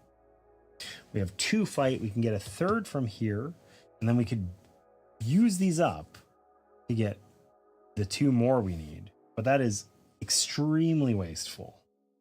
So I don't think we want to do that. So I think we're just going to face tank him, and we're just going to add 1 to fight so that we can actually kill him next turn. Down to 19. Sad because we're behind the curve. Ooh, we found our succubus. What a perfect time. Right as we decide to leave a card up there, we find a nasty one. Now, if we had dug deep and got rid of all of our cards and then had to deal with that, that would have sucked anyway. When played, we lose a spirit. Okay. Oh, hey, we found a card that gives us fight. Awesome. Now, she is -2, but she's going to take us several rounds to get rid of, probably. We need explore, which we can do. We need fight, which we can probably do. I think we might actually be able to get rid of the succubus this round. Okay, so we need influence. That's 4, right? 3, 4. So influence is done. We have our memory of heart. It lets us take an additional action. We can fight her with our memory of might. That's 3, 4, 5. Done. And then we need to explore for 4. And well, we have 3, 4 right here. So we used all of our available actions. That costs us our key. We're going to turn our key to do that. But we defeated the succubus in 1 round. And that means we don't have to face tank her -2 damage. Awesome. And we heal 1. And the fighter's going to do 1 damage, though. That's okay. We can't tilt any of them because we used all of our. There's our key. We need 7 explore, which we actually can do eventually here. But we should probably focus on fighting this guy first. We found our memory of blood, exactly what we're looking for. So we're going to flip this to add a power token to the fight action. So this has 2, 3, 4, 5. And we can eliminate this fighter. And then our key of valor is 7. And we have 2, 3. If we use these, we have 7. We're just going to... Oh, we can't actually take a second action this turn, though. What am I doing? So instead, we'll just add 1 to our influence. We'll leave the key of valor there for next time. All right, discard a power token. That guy's a jerk. We're going to get rid of our power token. No, we're going to leave the power token on our influence.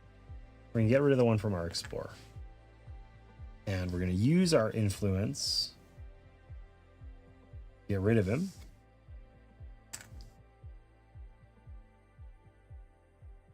Also get one of these cards that I forgot to take. This one doesn't do anything except heal us a spirit.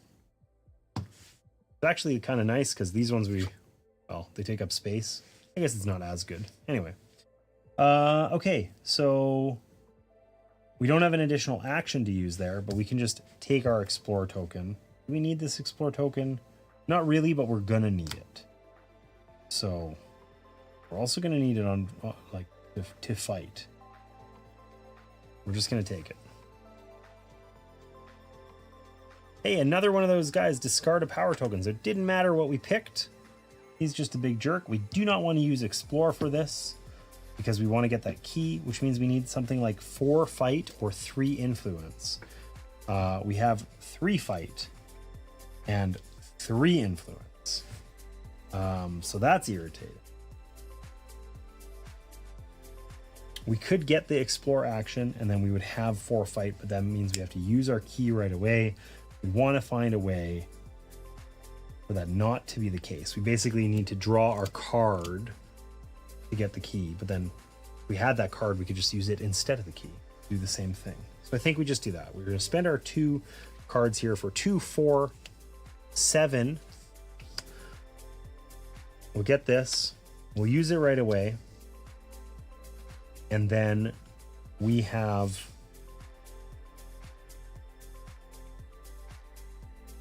choice to make. Do I want to use my fight or my influence? Let's use the fight. Use the fight. Fight +1. And then we'll put a thing on our influence. This guy's dead. Most of our cards are used up. That's okay. We have 3 keys so far. We've killed 1 of the foes out of 3. Seraph, 3 influence only. Not terrible. swap the positions of 2 actions. So we're going to spend our thing. That's 3. He's out. Goes into our discard, unfortunately. And we're going to add 1 to Explorer because the need for exploration is huge. We did get all of the hard ones out. We have a 6 and a 4 left in the deck, but then we also need 7 on this. So Incubus. Lose 2 spirit until the end of the round. So that doesn't make sense. Like I lose 2 spirit and then I gain it back, I guess. But it could kill me, but it isn't gonna. Suppose. None of the other ones say until the end of the round, so it seems very oddly specific. Okay, let's see what kind of card we get. We get some influence from our basic Memory of Honor. We cycled the other one of these out of the deck, but this one is still here, sadly. Now we have an Explore action in slot 1, which isn't super useful for us. So probably we're gonna use this. We're gonna flip this key and draw a memory. That gives us more influence. So we actually can gain 5 influence from our cards. So we don't have a way of taking a double turn anyway. We are going to have to face tank him. So we don't have a way of fighting him either. We need 6 fight, which is looking rough. We currently have 2, and that's it. But let's just get the influence out of the way. So we're going to do influence for 1, 2, 5.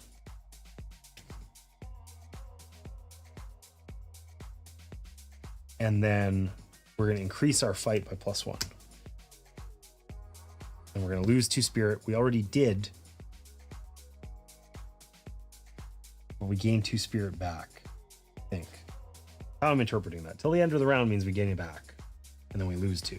So, anyways. Okay, we found a goblin. So we need 6 fight for our Incubus. And then, of course, that's when we get our goblin, who we also need fight for. And we get a Seraph, which just heals us, so we don't gain any cards into our hand. So that's about as crappy as it possibly could be.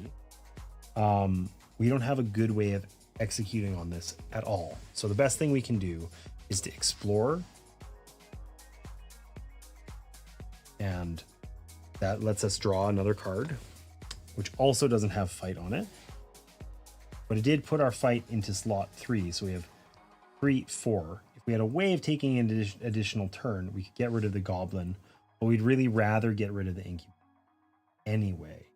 We're going to add 1 to our fight because we know we're going to need it for the goblin. Anywho, and then we're going to take 3 spirit. So this would be my criticism of this game. Yeah, okay, good. Shuffle your discard pile into your deck. Okay, so we got a hobgoblin, which also needs fight. So the primary challenge of this game is, do you draw cards that need the same action? Because if you do, like, we're probably going to lose very rapidly here if we continue like this. And if you don't do that, it's dramatically easier. Which, like, this has been a thing that's happened in a lot of recent games I've played, where I'm not opposed to randomness, but I want randomness to be like, I have agency and random things happen, not the difficulty is determined by the order the cards come out. And if I'm lucky, it's like that third run we did where it was just like completely trivial. We did it in 20 minutes. We finished with no difficulty with like full health. And then, you know, or we get our butt kicked the whole time because nothing we do gives us agency to deal with this. We just are going to face tank it, fall behind, and lose. That's kind of crappy. I mean, we might not lose, but like, this isn't fun. Like the drawing the same thing and just being stuck with it. So the good news is I can get rid of the Incubus, right? 3, 4, 5, 6. Incubus is dead. And we're going to heal one. We're up to 16. We're not even doing badly. It still feels yucky. I have the card I need to take an additional action, but I can't because the only action I can use is fight, and it's out. So, on principle, we're going to add one to influence. We're probably... Actually, we have 5 influence right now. Let's add one to explore. And then we suffer 2. Down to 14. We found a key, the key of love, the one that only needs 4. We can do that one. That's cool. What do we get in our deck? The other memory of heart. So we have lots of play additional actions, but it doesn't actually help us as much as we would like. Okay, so we're going to use our influence card to draw an additional one of these. Hey, that gives us fight. That's big. Okay, that's going to do that. Then we're going to use our memory of heart to get to do an extra action. We're going to spend 3, 4 to explore at this key of love. There are 4 out of 5 keys, 2 out of 3 guys defeated. Okay. Now we can't kill the hobgoblin and the goblin. We can kill one, but not both of them. Right? We do have the memory of blood, which gives us +2. So they both do the same amount of damage. So we're just going to use our fight card straight up, not use our memory of blood, and just eliminate the hobgoblin. So we've used all of our actions, and we just have to, I think I have to use my memory of heart there though. Whoops. But we're just going to do that, and then we face tank this hobgoblin, take damage, or the goblin rather. Oh, and then there's another goblin. Oh, great. So we drew 4 cards in a row that just require fight. Cool. Love that for us. No amount of clever play will ever make that not bad.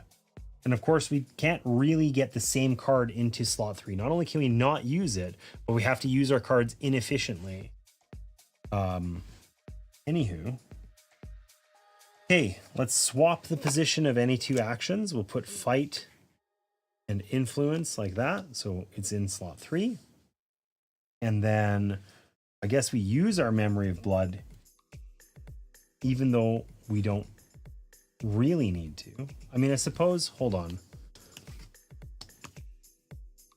Does it help us to swap these 2 instead? I mean, it's less wasteful, but I don't know that it makes a difference. Keeps our influence up high. Eventually, we're going to need influence here. Whatever, let's just do what we did. Okay, so we'll use our memory of blood and our fight card, and we'll get rid of one of the goblins. It doesn't matter which one, they're the same. And then we can put another token on our explorer. We know the remaining one is 6, and then we need 7. They're big. We do have +2 down here. We're just hopeful that we don't get a ton of influence users. We lose a thing, a spirit. Hey, there's our last key. Okay. So that's cool. We like that. We found more influence. We don't like that.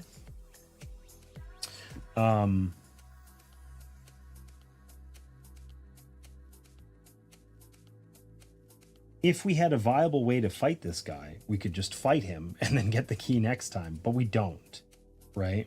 So I think we just use our memory of Veil, get rid of one of these. That's 3 + 3 is 6. We just take this key, and then we add 1 to our fight token. Now we still have a succubus we haven't killed, but once we kill her, we get the portal out, and then we just need 7 explorer, and we have 2, 3. We got to start stacking explorer for sure. We're gonna take 1 spirit in damage. There's a seraph. We need tons of influence, which we actually have. So, hey, look, we got that memory of sorrow, where we can return a threat in play to the top of the threat deck.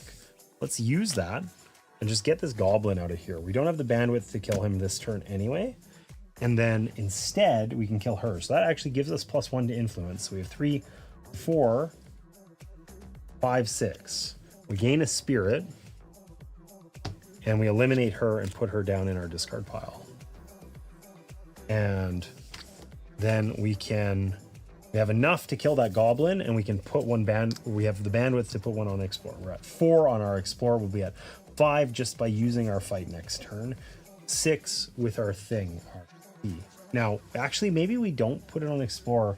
One of the problems is we're going to have to kill the succubus. I guess we use the influence action. We can't do it anyway. Maybe let's put it on fight, though, because we're going to need to fight and... I don't know. Whatever. We'll stick with our decisions. Okay. Another goblin. Imagine the one we put down there. Okay. We're going to punch him in the face. He's dead. He's out of the game. He's gone. We don't like him. We got some influence cards here, which is nice because we're going to need them for the succubus. The other succubus didn't need a ton of influence. I don't know if this one's any different. Probably also are going to need to fight, but we can't put a fight card on here now. Or a thing on it because we can only use it once. We have to use it or tilt it, not both. Hopefully this is our succubus. It is not. Remove a power token from your influence. We don't have any. We need 4 fight again. Jesus. Okay, Memory of Sorrow. Let's do it. Let's just use our Memory of Sorrow. This takes away stuff from our influence action, so we don't want to put them there, but we can put one on fight, and we can use our explore action in order to draw another one of these cards, which gives us more explore, which we probably want right now anyway. And then this is the same guy. It's going to remove one from influence. There aren't any. We have 3 on fight. There's 4. We use our Memory of Might and these other things to fight this guy off. He's dead. We were quite lucky with the keys, and then we put the succubus on like the bottom of the deck, which means we could randomly lose just by being unlucky, which is going to be a tilter, let me tell you. Okay, probably we need more influence. We have a decent amount on explore. Let's put one on influence. Oh, it wasn't the bottom of the deck. It was one higher than that. Okay, so we have bonus actions that we can do here because we have all of these keys that we save. We gain a spirit, but we don't get a card because we found a seraph. But we have a bunch of influence here. Maybe I really didn't need that influence. Oh well. We do not have a lot of fight. We have a decent amount of explore. Okay, so what do we have available? We can just take the influence action, right? Use this token. That's 3, 4, 5. We have influenced the succubus. Make of that what you will. We need 4 explorer. We can use a key to get an extra action, and we can do 3, 4. Okay, we've explored the succubus. Make of that what you will. We need fight 4. We don't have that. But if we want to, we can just use this key. Do any of these give us? No. Okay. We can use this key to get an extra action, and we have 3. And we'll just discard these 2. 4. And we fight the succubus. She's dead. We have killed them all. We get the portal as long as we come up with 7 explore before we find this guy, we win. Or before we die. That could also happen. Oh, I guess we heal one with the succubus. Mind you, we were supposed to lose one, so it would have been the same. Because I didn't do that. Oh, we found a nymph. Remove 1 from your explore action. Perfect timing, nymph. Thanks for nothing. You suck. Okay. So, what can we do here? Do we get +2 explore? We don't. We got the +2 to fight. So, we can add 1 power token to our explore action. That would give us 4 currently. We need 7. That's really all we can do. We can't fight her. We can do 3, but not 3 is not 4. And we can't add a token to anything here. So probably we just rotate this explorer into 3. So we're gonna take our influence action in order to draw a card. It's a sword, so if we had an additional action, we could fight her, but we don't. So we're gonna tilt this and do that. And we're just gonna suffer the consequences and lose 1. Okay, now our threat deck is empty. So we're gonna add the Archfiend in here and we shuffle this deck, which like, isn't that huge actually, because we removed quite a few of these. The goblins came out, the seraphs came out. So there's only like a dozen cards here. And if we ever encounter the Archfiend, we immediately lose. Okay, so that sucks. We need 2 explore. I am absolutely, if we find the Archfiend on the top of the deck, I am positively 100% gonna pretend that never happened and reshuffle it. But let's see, what do we get? A healer. Hey, we heal 1. How nice. And then swap the position of any 2 actions. So we're like, I think we can do it. I think we can do it. We just had to not top deck the Archfiend because we can flip this to gain 1 token here. That is 3, 4, 5, 6. We need 7. And we can discard any 2 of these as our 7th. And we take our explore action on the Forlorn Village at the portal and we escape. We did it. Now let's see. How close were we to tilt? No. No. Oh, we actually did quite well. Did we put him on the very bottom? No, we did not. All right, so we had like 6 or 7 turns before the Archfiend came out. All right. So we did it. We beat the Forlorn Village. We get to gain a ribbon, but we're at 5, which is the max. We didn't lose a game. I mean, this one, it's funny, from a spirit perspective and a preparation perspective, like, we needed to explore a ton in this particular round, and I like put as much explore cards as possible into my deck.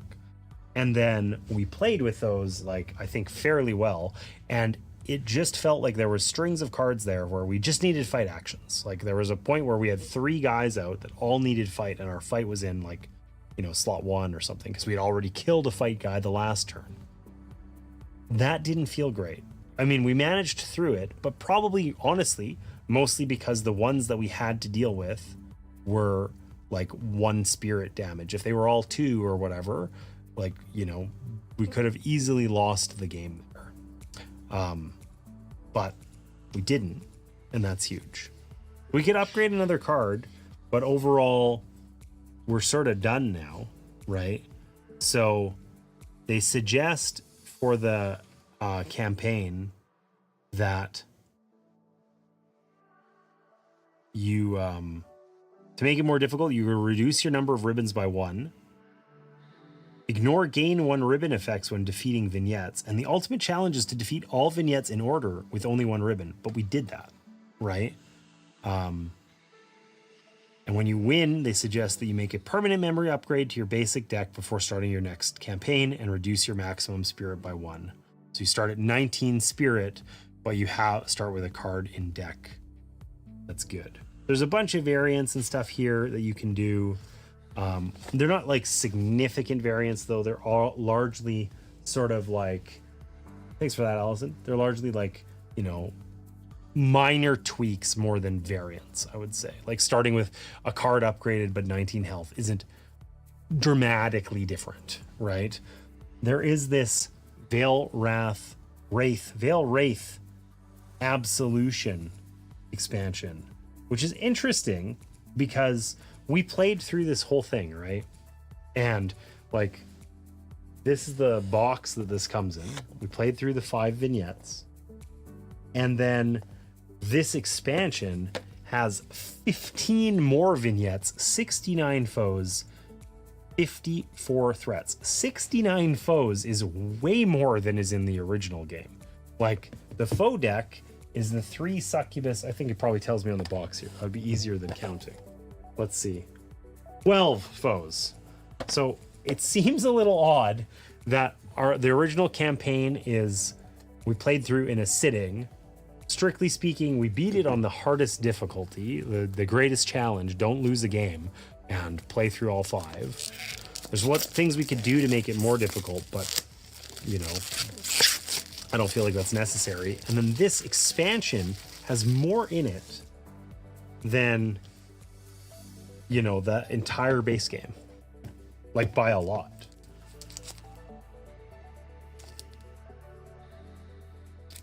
Different cardboard punch-outs for vignettes, and just a ton of cards. The Archfiend Incarnate. Wow. So there's much meaner stuff in here. Interesting. So overall, I feel like this is a game I enjoyed. I'm glad I played it. There's clearly a ton more content in here. 15 additional vignettes.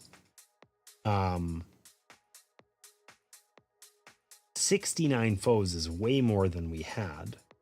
And then 54 threats. That's like doubling the threat deck. Probably more than doubling it. So there's a ton more content in here. That's cool. But at the same time, it's like, I don't know if I'm ever going to play this expansion, right? Overall, I would say I really like the fact that the core gameplay loop here is really fast, right? It's simple, it's straightforward. It does feel like we do have some agency, and there's ways we can do our card play that are clever. Like, I think you could play this game. We played it better after our warm-up game, right? Because we knew that more cards cause you to lose tokens than other things.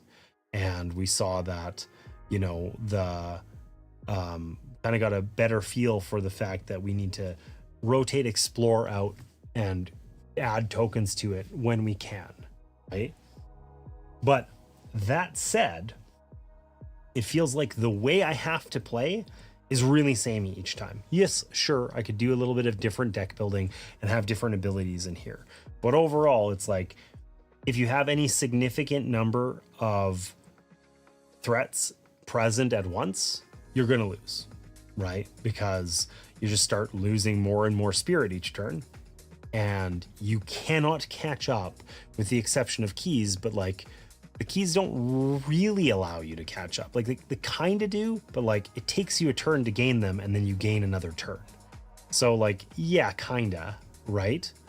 But unless it's sort of like this weird thing where it feels like the difficulty curve is kind of win more. If we're ahead, we get a new threat, we've got lots of tokens out, we can deal with that threat, we can keep on top of it, it's easy, right? Especially if the threats tend to alternate, where it's fight and then influence and then fight and then influence. Whereas if we're behind, we got a couple things there. We're losing spirit every round, we don't have enough tokens to put you know, to get rid of things each round. We probably have to use some of our cards inefficiently, that sort of stuff. I don't have to carry. Just throw all the expansion hobgoblins right into the bin. It's true. It's true. So yeah, it's like, I'm glad I played this. I would be willing to play this more, but this is the sort of game where like, I'm happy I played this like in a sitting, right? And at least for me, I'm glad I had like kind of a long session where I played through this campaign in one setting. I would play it again, but it's the sort of game that I'm going to let sit for like 6 months or longer before I revisit it again, because the core gameplay loop feels like, I don't want to say like, oh, I solved the game in one play. That feels like egotistical and stupid, but it's just sort of like, you know, I think there's clear parameters of things you can't do, right? If you're going to win, like, there's going to be some luck involved in terms of do the enemies come out using the same abilities or not? It's a card game. There's going to be some luck of the draw, but that luck of the draw is going to be like a big lever on the difficulty. And I don't feel like the clever choices you get to make have as much influence. Maybe they have more, but they don't feel like they do. And it feels like I kind of have to play it a certain way. I would have liked to see a little bit more deck building and a little bit less randomness. I don't know how that's achievable. Don't ask me. I don't have the answer. I just know that that's what I would have arbitrarily preferred to have seen. So anyways, I had a good time. I'm glad I played this, but it's definitely in like good, not great territory for me. You know? And more content, I feel like I could be wrong. Like looking at these cards, I didn't look through all of them, but certainly some of them are just harder. It's just you need more tokens on your cards and whatever. Probably you scale into them as you get more and more upgrades and whatever. You have a better deck and all that sort of stuff. But bigger numbers aren't the thing that I'm looking for that would make this game better, right? There was no functional difference between the first scenario and the fifth scenario, right? They just had different enemies, but they were all extremely forgettable and samey. They didn't have special effects that they did. They didn't like interact with one another or you in any particular way. They just have some different combination of the same three stats. And like, I would, maybe there's a lot more of that in here. Maybe we should look. Let's see. Before I make assumptions, let's take a look at some of the cards and see. But I felt like, oh, hey, 15 more vignettes. Okay, so I have 15 more scenarios that feel very similar to the 5 that I've just played. Probably. Could be wrong. It could be more varied. They could do other things. But the fact that there's not a rule book in here leads me to believe that, no, that's probably not the case. And it's just, you know, more of the same.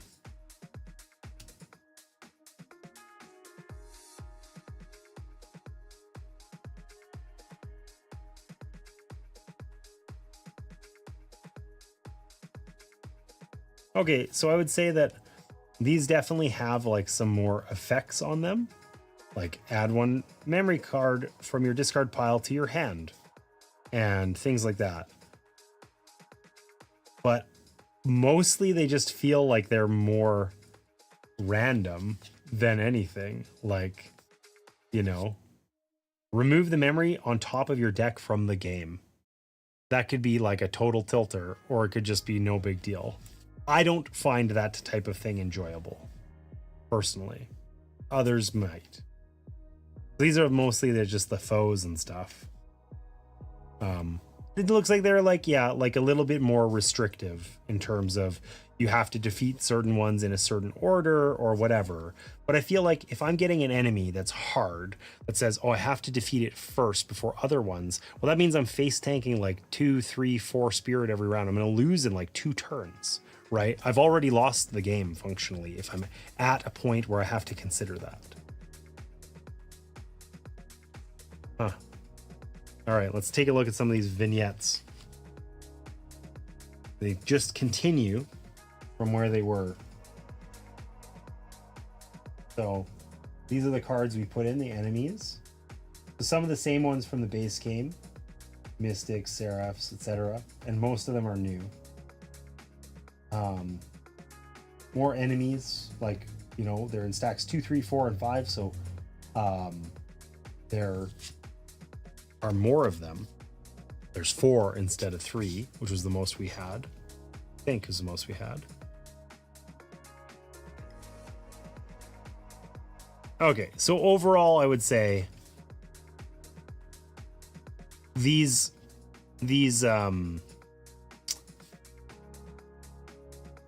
cards seem more interesting generally, like they're more kind of restrictive or give you other things to play around, which probably gives you more opportunity to, you know, explore that agency bit, right? Making good choices that lead to favorable outcomes. But I feel like overall, like looking at the vignettes, yeah, they're broadly speaking more of the same, right? Put in some monsters, have, you know, these 3 stats, etc. So yeah, overall, it's like, I guess more than anything else. Hey, Eva, welcome in. You came in right as I was ranting about this particular game. It's good, but not great. And I guess that's the thing. That's why I'm ranting. I feel I'm going to stop ranting now. But the last thing I'll say is I feel like I want this game to be great, right? I wish that there was just a little bit more to the vignettes. It's sort of like the art style, right? It's kind of like that same thing. It's like I like the monochromatic look, but it's executed kind of okay, but not amazing. It's not like I look at this and I'm like, holy shit, like the artwork is all right. It's got a distinct style to it that's quite striking, but it's like I've seen other monochromatic games where I feel like that's just executed better. It's good, but not great. I wish it were great. And likewise, if I'm going to go through all these vignettes and you're going to go so far as to call them a vignette and, you know, all that sort of stuff, like, could we get a little bit of flavor text in here or a storyline or something like that? Like, why am I at the Forlorn Village and what am I doing there? Right? There's like atonement for the lives they have drained molds the shades of their unbearable pain is written on the back of this card. That's as much story as we're going to get. And just feels like there's a cool framework with a core gameplay loop that I like. And I just wish there was just a little bit more content, just a little bit more involved, you know, whether that was atmosphere or you know, the artwork or something. And it's just like, it's so close to wondrous. And instead it's sort of like, yeah, that's an okay game. I'm glad I played it. If I never played this game again, that'd be totally cool. Rant away, lack of theme. It's not, yeah, I mean, it does. It's sort of like the only thing that's kind of holding it together. The setting is really cool, right? They tell you all this stuff about how, you know, essentially you're like in purgatory, right? Like the world has been, you know, destroyed somehow and you're like a collection of memories and you're trying to, you know, basically escape and you're encountering these sort of demons and nether creatures and whatever. And it's like, that is a cool setting that is really interesting that I would love to see more of. But instead, I'm almost completely indifferent to anything that's on these cards and whatever. And I only care, does it show this symbol or that symbol? And it's just like, damn, what a shame, right? It would have been so cool if we leaned into that theme a little bit more. And I don't know how that could have been achieved, but even like, you know, a paragraph of flavor text to describe what you're doing in each of these vignettes, or what happens as an aftermath, or why after the Lost Ruins, why am I in the Nesting Woods? I head east on the road and blah, blah, something. Throw me a bone here, you know? So overall, it's just sort of like, damn, like it could have been so good. And instead, it's okay. I enjoyed it. I'm glad I played it. Would I recommend other people buy it to play once or twice? No, I don't think so. Right? Not quite there. Do you not own the game? Yeah. Like it's, yeah. I purchased it. I played it. So I've been playing it all day, to be clear. And I appreciate that most people aren't going to do that. You play these vignettes. That's like a game. And it's a campaign. You can play them successively, right? And you're intended to play them one after the other. But like, yeah, that's the thing. I could have played vignette 1 and then 5 and then 3 and then 4, and it would have made no functional difference other than maybe they're supposed to get linearly harder. That didn't even seem evident really either. So yeah, like if I was playing this as a campaign game, not in one sitting, and I'd played once or twice, there would be very little calling me back to why I would play again if I didn't just straight up enjoy the gameplay loop. And then that kind of like, I might as well randomize what I'm putting in instead of having a like vignette that's curated, because it sort of doesn't matter, you know? Anyways, rant over. Good but not great. 6.5 out of 10. We're done here. With that, I am going to tell you a little bit about what's upcoming, and then we're going to raid out. So, next math trade, is it going to go up so you can get something better? Yeah, I mean, honestly, I haven't been doing math trades lately, but I want to get back into it because they're just such a good way of getting like other stuff, you know, and usually there's like a Canadian math trade. Usually there's like a, you know, free shipping promos that they're kind of organized around, and just works out fairly well because local trades are hard to manage, right? Lately I've been selling games at a local flea market. Like, it's a board game event. And I try and just sell an absolute ton every year. And I did make a pledge this year. I'm not buying any games. I didn't say I wouldn't trade any though. So that's an idea, a little loophole I hadn't thought of. But I think overall, I want to avoid buying new games for 2025. Not even I want to. I'm going to. I'm not going to buy any games this year. I've bought 0 games. It's not to say that some games haven't shown up. But I haven't purchased any, just some Kickstarters from way back when. Board Game Flea Market, yeah, it's awesome. It's a local event. There's a group that has been playing board games here in Alberta for longer than I have, for sure. It's called FallCon, and they host a gaming convention every year, FallCon. But the FallCon Gaming Society does a ton of local events. They host monthly play groups where they've made arrangements for space in various communities in the province. And, you know, they host events like the flea market. It used to happen at FallCon, but they don't do it there anymore. So it's a separate thing now. And it's always nice. They do lots for the community here. And it's cool to have a way of just sloughing off 100 games in a day, you know? Anywho, stream things. Let's focus up here. So, Solo Sunday, had a good stream. It's been a while since I've been streaming. I feel like I say that more often than I want to. I have been taking a couple of breaks lately. Life has been hard for reasons. But I'm back at it. So, on Tuesdays, I've started doing campaign games. We started a fresh campaign of Iridia, The Paths We Dare Tread. We did character creation. We're running a bard and a rogue. And the rogue's going to do funny things, and the bard's going to sing sweet, sweet songs about it. Basically The Witcher. Anyway, The Witcher the show, to be clear. But anyway, we're doing that on Tuesdays. So that'll be here on Twitch and on YouTube. I'm still playing through Top 100 with Sarah on YouTube Wednesday nights. And I started a new series last week on Thursdays during the daytime called Games with Grandma, where my mom, we call her Grandma because I have kids and she's grandma to them. But she joins me for a 2-player game. And we're just decided to start with Azul, and we're working through the alphabet. So we're going to play a game starting with B this week. So yeah, I'm streaming 4 days a week now. A little bit volatile in terms of the schedule. It's not like it should be consistent, but it's like sometimes it's a evening stream like on Wednesdays, and other times it's a daytime stream and whatever. I do have to update the little widget. I hadn't thought of that. I should update my schedule here on Twitch. But yeah, I should be seeing more of you guys around these days, and I really like that. I'm happy that I've been doing more streaming and finding a consistent schedule, and good God, am I happy to get some campaign games to the table. That's part of my pledge to not buy any games in 2025.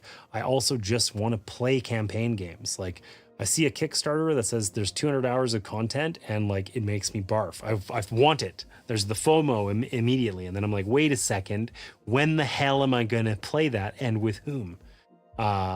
You know, the only campaign game I've played with people lately is Sagrada Artisans. And like, we started playing that when it came out, and we played it really consistently for like a month or two and got like most of the way through it. And then we've been in that most of the way zone for like a year and a half. Like, I swear to God, it's just, campaign games are hard to get out on the table, and I am happy to have started doing it. My monitor just shut off and I can't see Twitch. Loving your new schedule.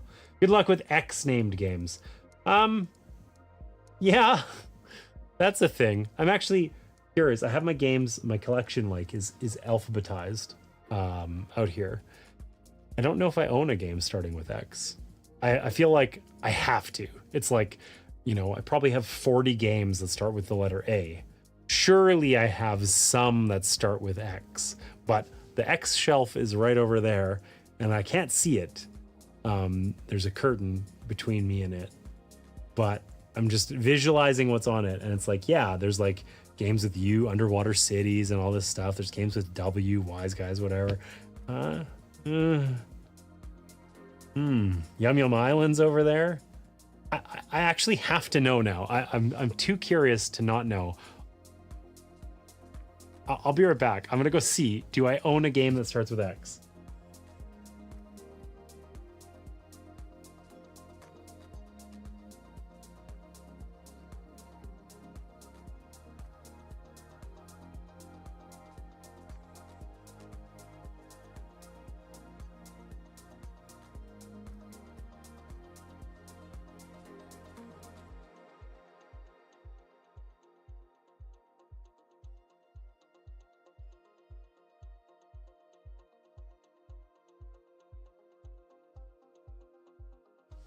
All right, I do have a game starting with X because I have Zaya, the drift system, the like sandbox space game.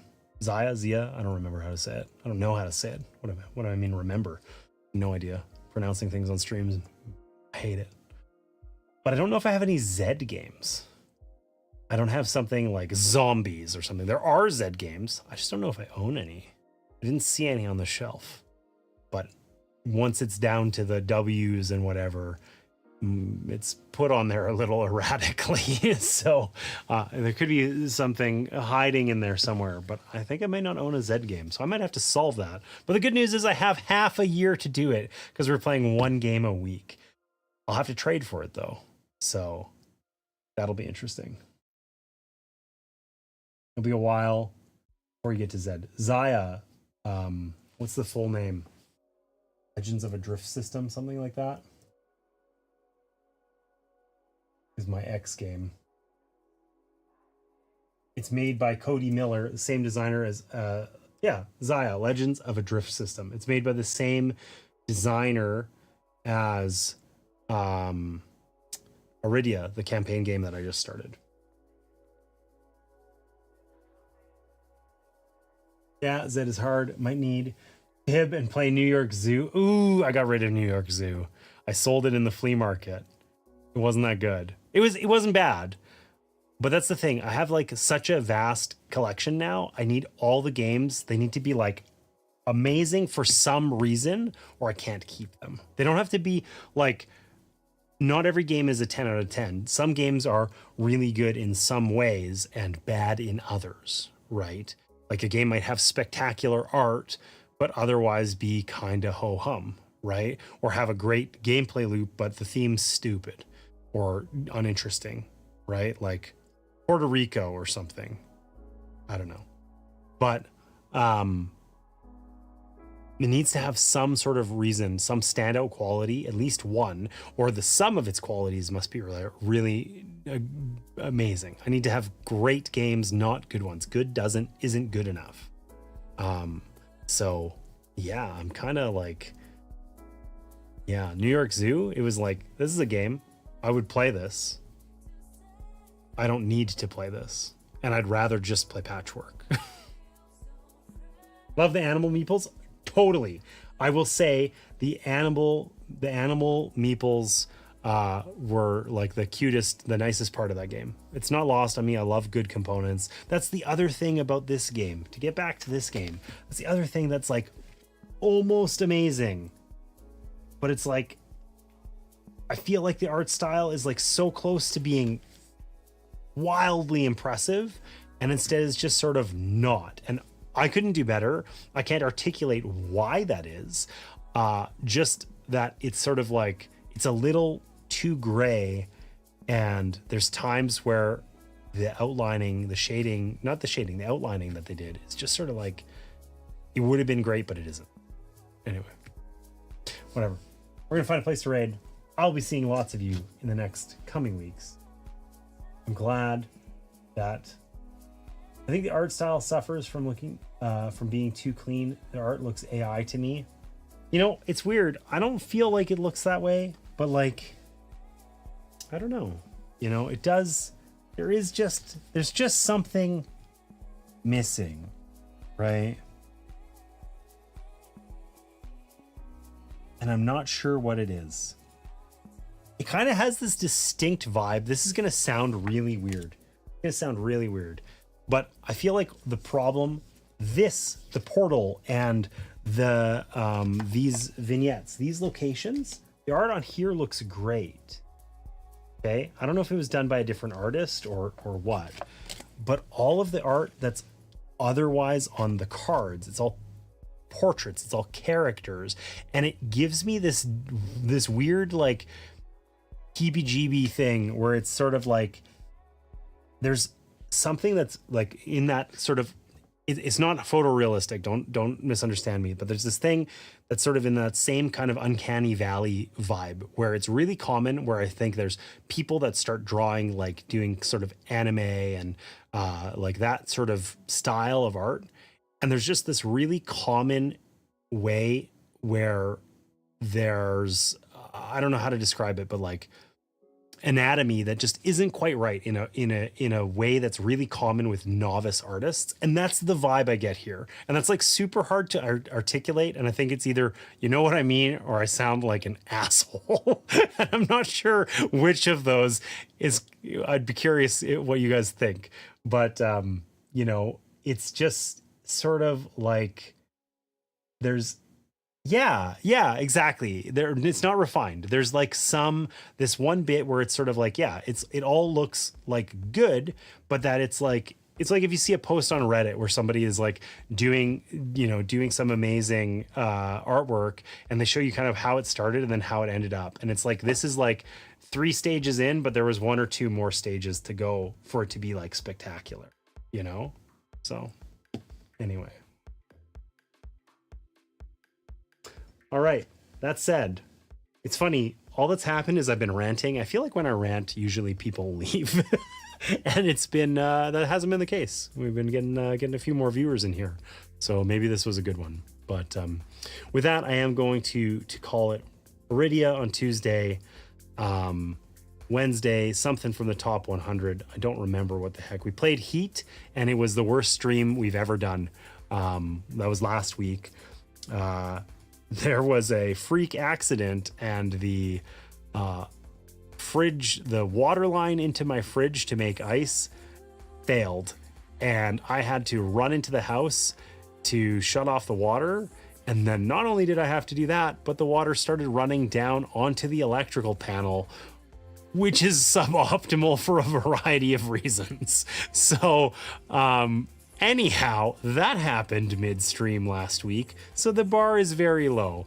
But I feel like, yeah, we're going to be doing that. And then Thursday, I'm out on here. Games with Grandma. Look, we took this picture last time. Oh, Polaroid. All right. Let's find a place to raid. Otherwise, I'm just going to find something stupid to talk about. 44 days till Adepticon, says Bark Minis. You know what? I'm rating there just because you guys were talking about Adepticon, Allison and Caffeinated Miniatures, Jared, earlier in chat. You guys were talking about Adepticon, and you literally said 44 days to Adepticon, and this is the top stream in my list. We're just going there. Straight up. Easy peasy. So, that said, thank you guys so much for being here. I know I monologued the shit out of the last little bit of this. I feel like I really struggled to stay on brand, or not on brand, on topic in this last 20 minutes. I was just all over the place. But thanks for joining me today. I had a lot of fun. And yeah, you'll be seeing lots more of me in the near future. So I hope you guys get a chance to play some games this week, work a little less, play a little bit more board games, and we'll see you next time.